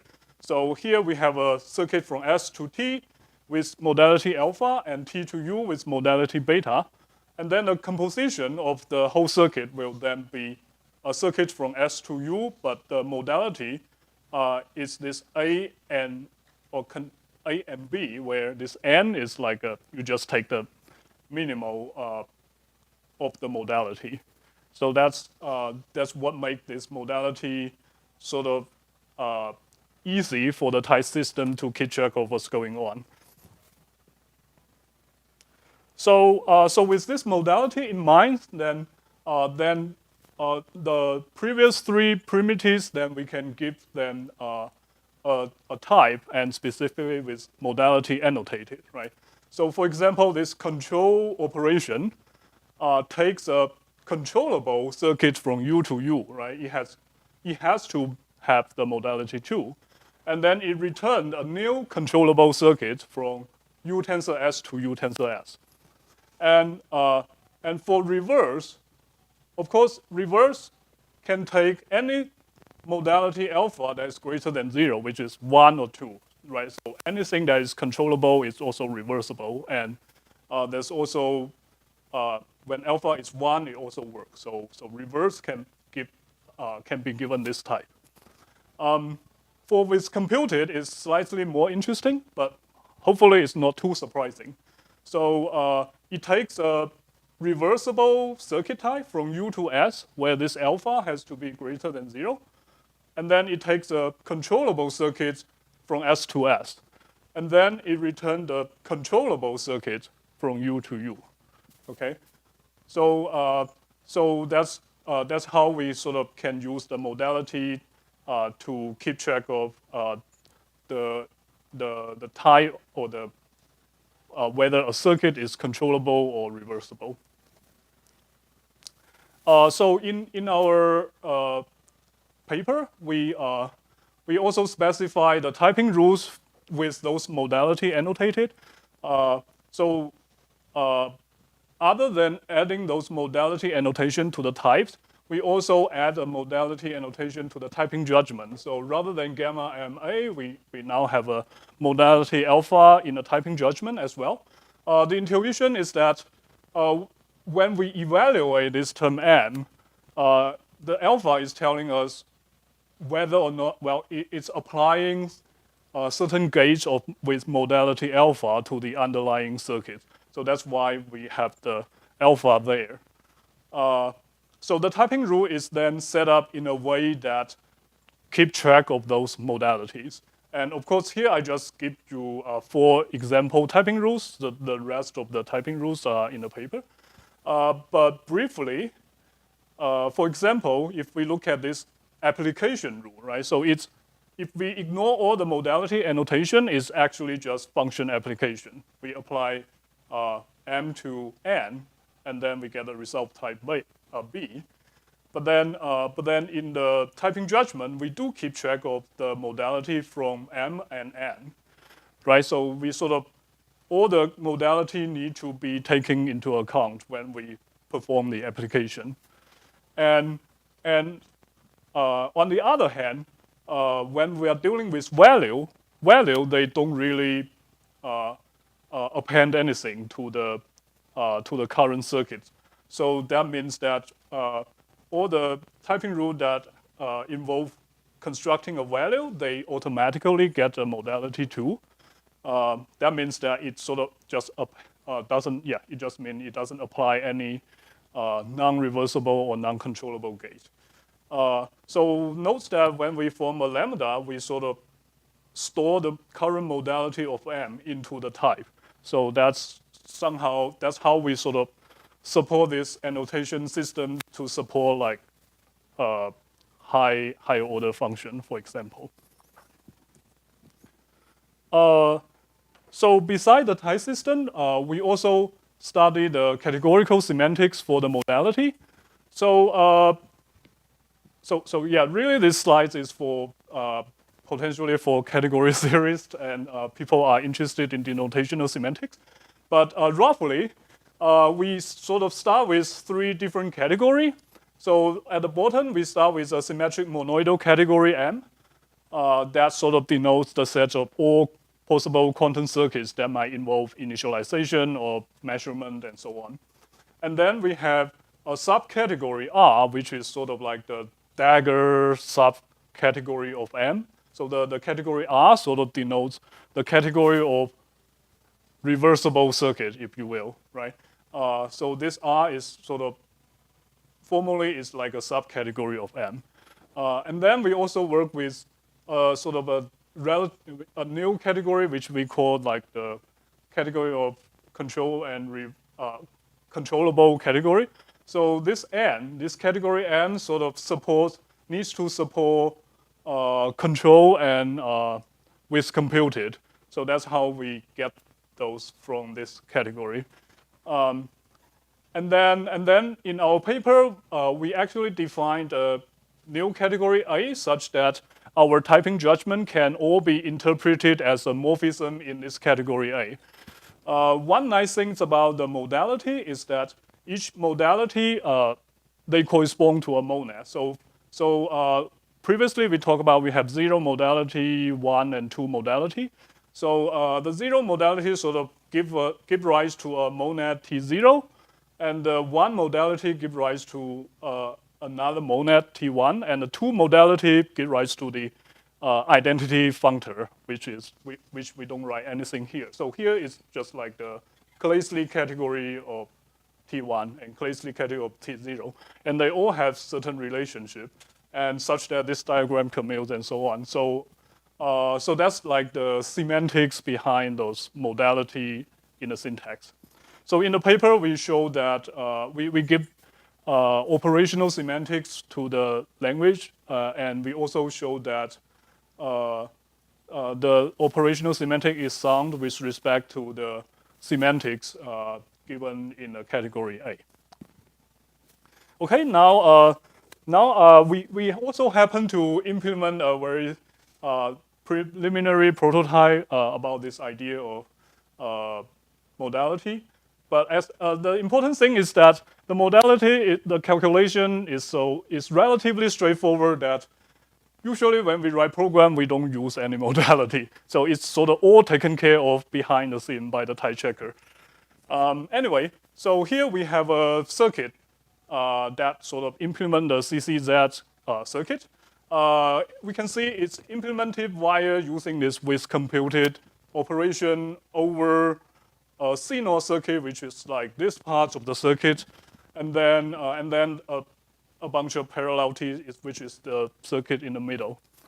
And then, well, not surprisingly, when we try to control the CCZ that we just programmed in the last slide, we only need, because we are using with computed to construct this CCZ, we are able to control it, and we only need to control the stuff in the middle.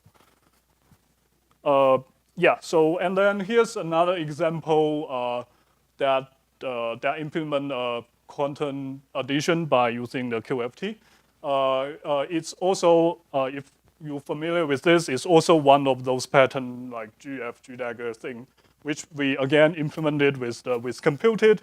And again, when we control this addition, we only control the stuff in the middle. So yeah, so I think that's the end of my talk. Thank you.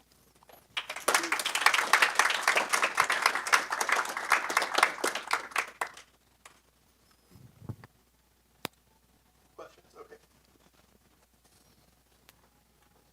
Thank you for your talk. Perhaps I have missed something, but so your modality has like captures reversibility and controllability, right? Mm-hmm. It sounds like orthogonal thing, but you only have like 3 modalities. Right. So the reason being that you might think, well, is there any circuit that is non-controllable but reversible? Sorry. Is there any circuit that is not reversible but controllable, right? But we don't think that kind of circuit exists. That's why why we only have 3 here. Okay, thank you. Thanks.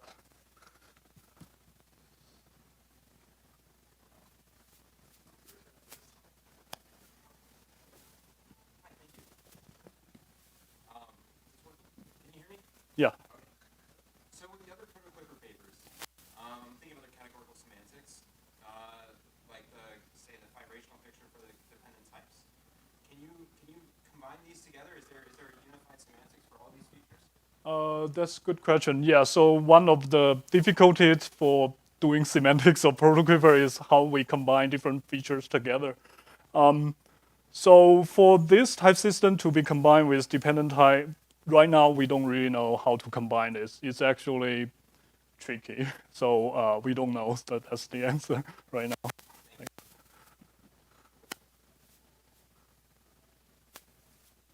you for the talk. So QSharp also has a controllable and adjoinable syntax for their functions and operations in their language. How is this different from it? Is there any theoretical difference, or is this just the implementation?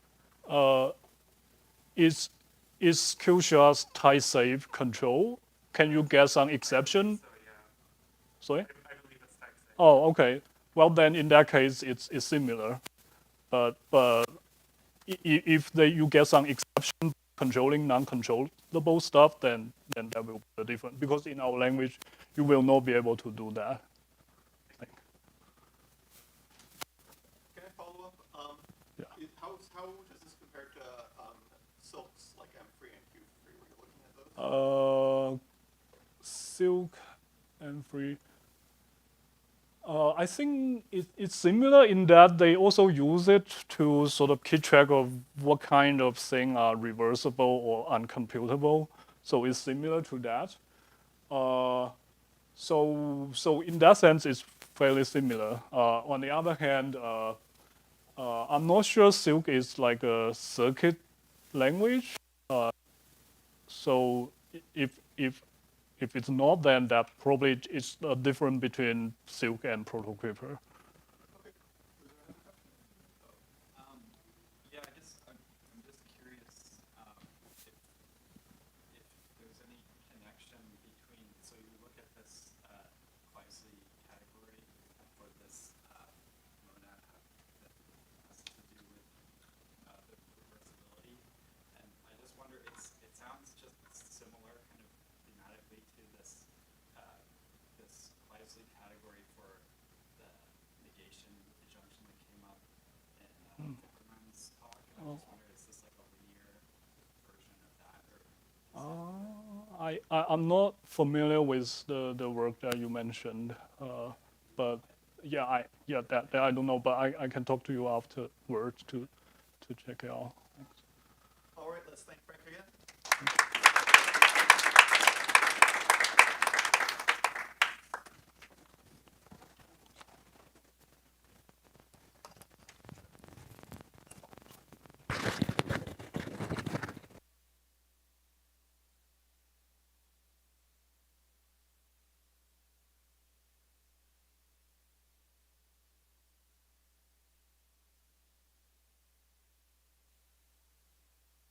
Will be by Mark. about Guppy, and we'll just give him a little bit of time to set up. Wait. Just plug this in and it should work. Will this thing connect to anything? Yeah, but where's the thing? Oh, there it is. I was. Okay.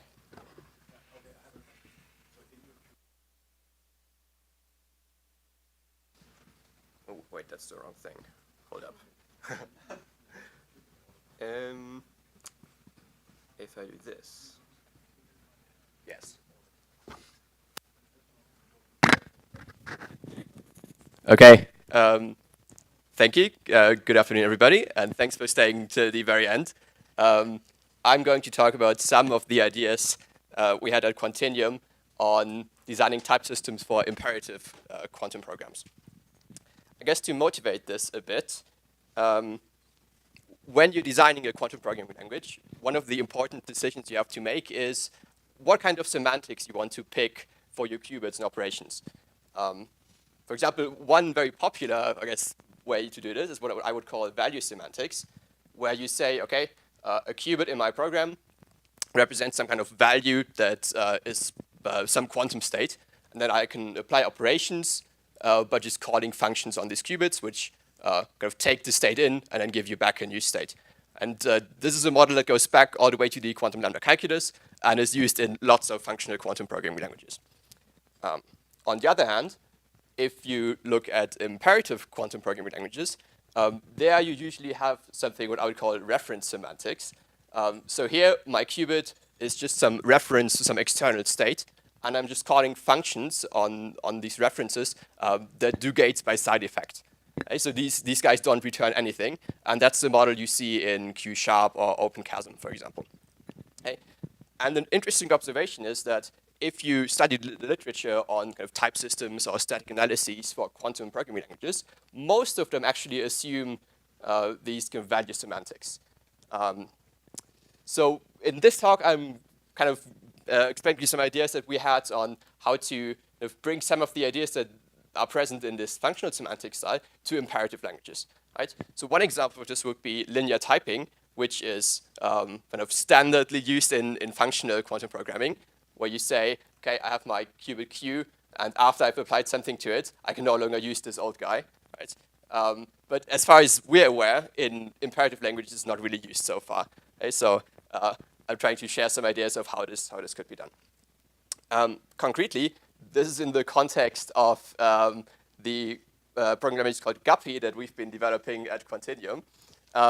It's not super important to go into the details of how this language works, but I just want to spend a few minutes to give you some background so you can see where we're coming from. And for this, I will go back to what Augustine mentioned earlier this morning, namely, we seem to kind of be moving away from this idea of having completely static circuits as the programming model we're aiming for, and I'm more interested in kind of more dynamic programs and capabilities. And I guess to be a bit more precise, what I mean here is features like real-time classical logic, where I want to run some classical code within the coherence time of my qubit that then affects what I'm going to do next. Arbitrary control flow, so conditioned on mid-circuit measurements, I want to decide what happens next. And maybe even more spicy, dynamic qubit allocation, where, for example, depending on some mid-circuit measurement, I now want to suddenly decide the different number of qubits I want to allocate. Okay, so with these programs, we're in a situation where even the total number of qubits that are used by your program is no longer statically known necessarily. And I want to stress that these are not just theoretically interesting things. There are actually devices and will be devices that have all of these capabilities. So the quantum software stack kind of needs to catch up in order to allow us to express these things. And earlier this morning, Augustine showed us how we're thinking about representing these programs in an intermediate representation and optimizing them. And Guppy is sort of the front end of how to actually program things that look like this. I also want to stress that it's not just a research project. Guppy is actually intended for production. So we expect people, researchers, to actually use it, run it on an actual device, and do some interesting science. And therefore, one of our main design goals was to make the language as easy as possible to learn and use. And in particular, considering our user base of like chemists, physicists, and so on who develop quantum algorithms, these are people who don't typically have a background in formal computer science. They know some basic scripting, like in Python, for example, but it kind of restricts the things that are good ideas to do. Right? There are many fancy type system things we could do, but that would increase the complexity of the language by a lot and then alienate our users. So it's a fine balance that you have to strike between making your type system strong enough so you can prove some interesting stuff, but at the same time not too complicated so that people are still willing to use it. And one of the decisions we made because of this is to just embed the whole thing in Python, because I think if you look at the numbers, 90 to 95% of people who do quantum computing do it in Python. So I think if you just embed the whole thing into Python, it's a safe bet to lower the barrier of entry to let people use this. So concretely, the model we have is that you can just define functions in a Python script. You add this kind of add guppy decorator at the top. And then inside of these functions, you can program using this reference style, right? So you have arguments, you can call functions and so on. And at the end, you just compile the whole thing, which just kind of turns all of this into a program that you can ship off to a quantum computer and execute. Of course, Guppy is not the same as Python, right? We only support a subset of the whole thing. We need to restrict a bit of the things that we allow you to do. For example, Python, we are very happy with accepting this program here. But if you run this and, for example, B would be false, you just get a runtime error because this X would not be defined. In Guppy, it is just a typing error, and we say, no, sorry, we don't allow you to do this. Okay? And as you can also see, we have kind of type annotations here, so the whole thing is all statically typed, fairly standard. But as I said, the main reason we're interested in this language is because it allows us to do these dynamic things. For example, do some classical angle computation conditioned on some measurement results, or doing while loops whose termination depends on some mid-circuit measurement, and then maybe even dynamically allocates qubits in this loop body. All of these new features give you kind of a lot of expressive power, but also give you a lot more ways to shoot yourself into the foot.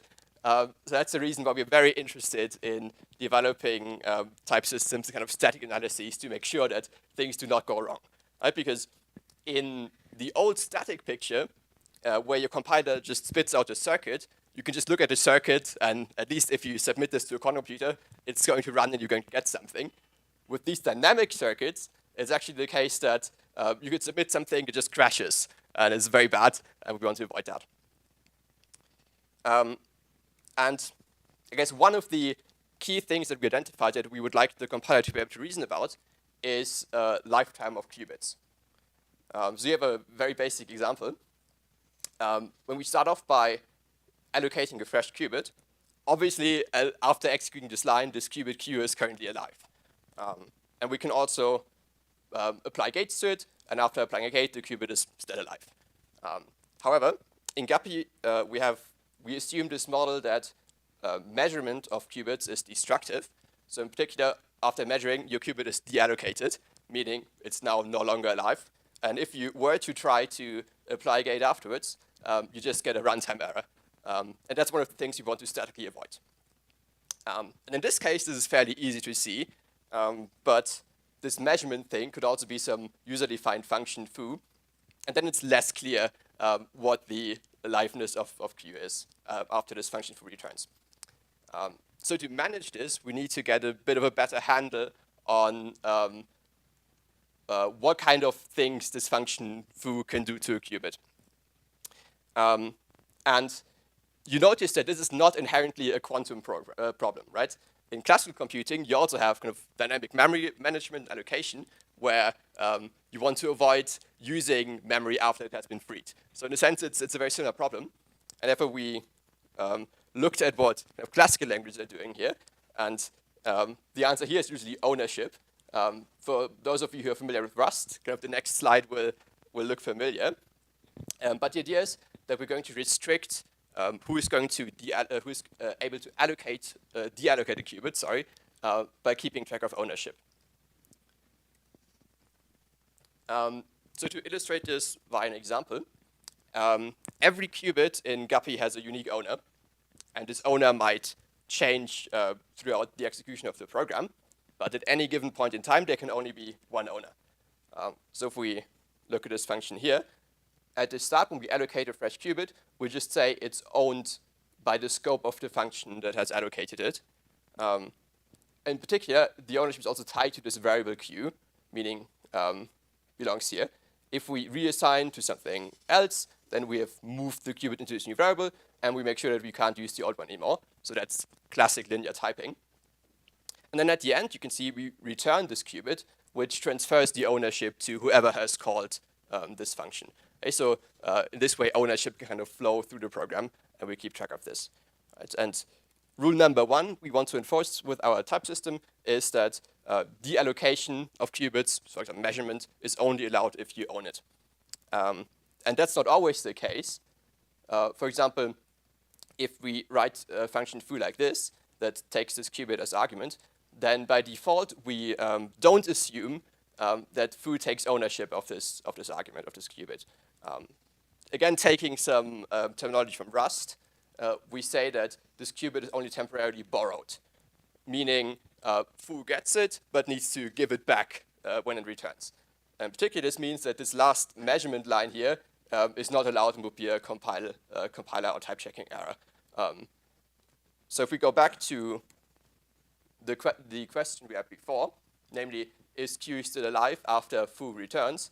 And we can answer yes, because by design, this function doesn't take ownership of this qubit, so it's impossible for foo to deallocate this qubit, meaning it must still be available. Right? So then I can call another function that also borrows Q, and we can keep going. If you do actually want to measure this qubit inside of your function, you need to explicitly take ownership of this qubit. In Guppy, we do this using this custom annotation that you put on this argument. And in this case, now you can apply gates, but now you are also allowed to measure it, which means that if we now go back to our example here, in this case, the answer to is Q still alive would be no. Right? And then we just say you're no longer allowed to do anything afterwards, after you've passed this qubit to foo. So that's our rule number 2, that after you've moved ownership to somewhere else, you're no longer allowed to use the old qubit. One nice thing I want to highlight here is that this @own thing is the only kind of new syntax that we have to introduce in order to support this type system. And it's the one thing we have to teach users to add. And it kind of it encourages people to structure their programs in a, in my opinion at least, nicer way, where you kind of allocate and deallocate qubits in the same scope, and not necessarily always kind of do measurements here and there and everywhere, but structured a bit more nicely by forcing people to think about where qubits flow and where they're deallocated. Okay. In order for this whole thing to be sound, we also need to ensure that you cannot lend a qubit twice. For example, here, when we call CX, we borrow qubit Q once, but then we can't just pass the same thing again. You also see this in Rust. You can't mutably borrow the same thing twice. In Rust, this is because you need to ensure that your borrowed things aren't aliased. Here, we get the additional benefit that something like this would be nonsense anyways. Right? You're not supposed to apply multi-qubit gates on the same qubit. So we kind of get this extra safety benefit for free. One important caveat is that borrows in Guppy, unlike in Rust, so angry crab, are not first class, meaning you're not allowed to take a borrowed qubit and put it in a data structure or put it somewhere else. This is a bit of a trade-off, right? This limits the amount of things you can do. But on the other hand, this is again the trade-off I mentioned at the start, it makes the whole language a lot easier. In particular, all of the lifetimes can be inferred fully automatically, and we don't need explicit lifetime annotations like you need in Rust. Right? And I think if we added these to the language, our users would not be happy. So it's a trade-off. And I should also mention that while the examples I showed you so far are very basic, the whole thing works across arbitrary control flow and also extends to features like structs that contain mixed quantum classical data, and also like lists and other things like qubits. Okay? So this is fully general, I guess. And then finally, to motivate our last rule, you can have a look at this function and see if you find anything wrong with this. So we are allocating a temporary qubit. We apply some gates to it, and we entangle it with an argument. But you might notice the problem here is that once this function returns, we have lost our handle to this qubit, to this temporary qubit, meaning, it's just lost. We can't do anything with it, which is quite bad. Right? Qubits are a scarce resource. We shouldn't just be dropping them anywhere. Meaning, this is probably not a good thing to do, which motivates our rule number 4, that if you own the qubit, you not only have the right to consume or move it, you actually must do it. Right? So ownership also comes with the responsibility to kind of take care of this qubit. So to fix this, you could either explicitly discard the qubit, or we could just say, return it to whoever called me, and now it's their problem to take care of it. One kind of interesting note here is that languages like Rust don't have this restriction. Right? In Rust, things are only affine, because you can just say, if the owner of some data goes out of scope, you just drop the memory. This is not something we should be doing in quantum computing, because typically you need to either uncompute or post-select to ensure your algorithm is correct. Meaning, like, something like this is probably or could be an implementation bug, so we just force users to be explicit. Okay, and also one note here is that this only applies to owned qubits, meaning this borrowed argument Q here doesn't need to be, in fact, it can't be consumed. So in effect, this means owned qubits are linearly typed and borrowed ones only affine. So to summarize this, using these 4 rules, we get a bunch of nice safety guarantees in our language. Namely, it's impossible to use a qubit after it's been deallocated. You can't do nonsense gates like this, where the same qubit is used twice, and it's impossible to implicitly leak a qubit. Okay. One more thing, if you remember back to the very start where I mentioned that you have these 2 different styles of programming quantum computers.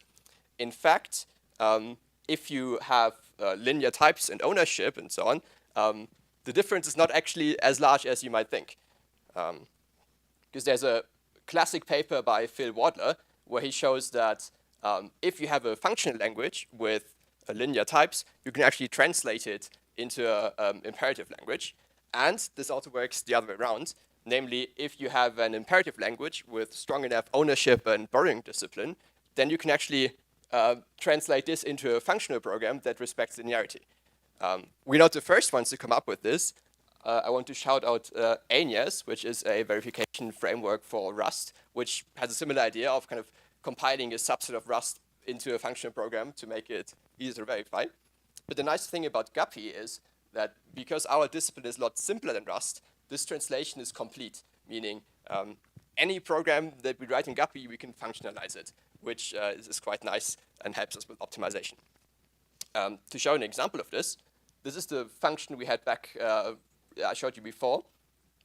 And I hope I can convince you that it's safe to translate this into a function that looks like this, where now gates just take qubits by value and return them, and this borrowed qubit Q is just passed through and returns here as an extra output of my function.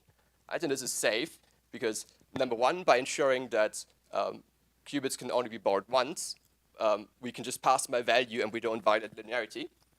And by making sure that borrowed qubits cannot be measured, we know that once every function returns, the qubit is definitely still alive and we can just pass it through and return it. And this is in fact our compilation strategy for Guppy. So we type check a program, then we functionalize it, and then we turn it into Hugger that you've seen this morning. So we turn this function here into a data flow graph where things are just passed through on wires. Okay. in case you, I guess to summarize, if you're implementing a imperative quantum programming language, it might be a good idea to look at ownership borrowing ideas like this, because they provide nice safety guarantees. If you make the right trade-offs, it doesn't make your language too complex, and it also helps you with compilation. So if you want to learn more, you can either kind of install the language and play around with it, or check it out on GitHub. It's all open source. Or talk to us afterwards. Thank you.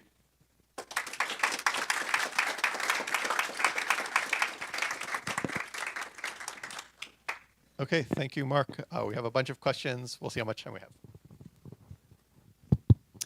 Yeah, so in the slide where you have the annotation for explicit ownership for the function, yep. Is there a separate annotation to give the ownership back to the caller? So yeah, right here. So here, this annotation means that the definition foo is taking over the ownership. Is there a way to return this ownership back to the caller through any other annotation? Not through annotation. You would need to explicitly return it. So you could say, have an output here and return the qubit back. I think the problem with adding an annotation like this would be that it's only safe to do this if you actually don't measure, right? Because you could only give it back if you hadn't deallocated the qubit, meaning kind of we're pre-assuming the solution to the problem we're trying to solve. That makes sense? Maybe there's a way you could do it, but in Guppy, if you want to give ownership back, you need to return. Right, thank you. There was another question. Hey, very nice. The other day, 2 days ago at POPL, we had a paper on using ownership in Rust also, right? Is one of the authors here still? Here you are. I will ask on your behalf. He gave the presentation. They use it in particular to get automatic uncomputation. Do you get that kind of advantage in Guppy? That's a good question. In fact, I've been thinking about it a bit, but didn't come to a satisfying conclusion yet. Certainly, it's used slightly differently, I guess, in Guppy than in Quartz, I think is the name of the language. In Guppy, we only use kind of ownership and kind of borrowing to keep track of qubit lifetimes, whereas in Quartz, I think it's used to control which kind of operations you're doing on qubits. Like, is this an operation that introduces superposition or one that only maps computational basis states to basis states? Right? So we would need some kind of different version of borrowing that constrains the kind of operations you can do. But I think these ideas are applicable as well. The big question would be, can we get away without having explicit lifetime annotations to keep kind of the simple spirit of the language? And I'm not sure about that. But it's certainly something to think about. Okay, one last quick question. Thanks. So you said that you're working in a model. I mean, clearly you're working in a model where measurement is destructive, and so that's you have to deal with that.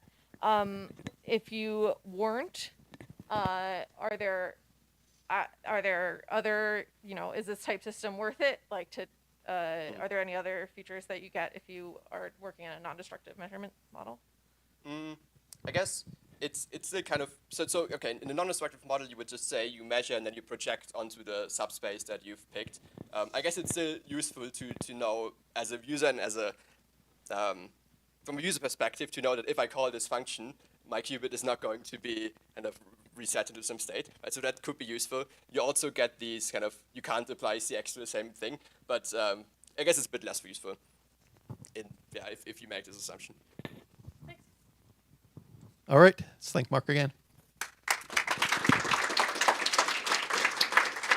So don't anyone run, because we're going to have a poster session. Jennifer, you want to make announcements? Not a poster session. Sorry, we're going to have a picture in the back. Yeah. And we should also thank Jennifer Pakin for organizing this whole workshop.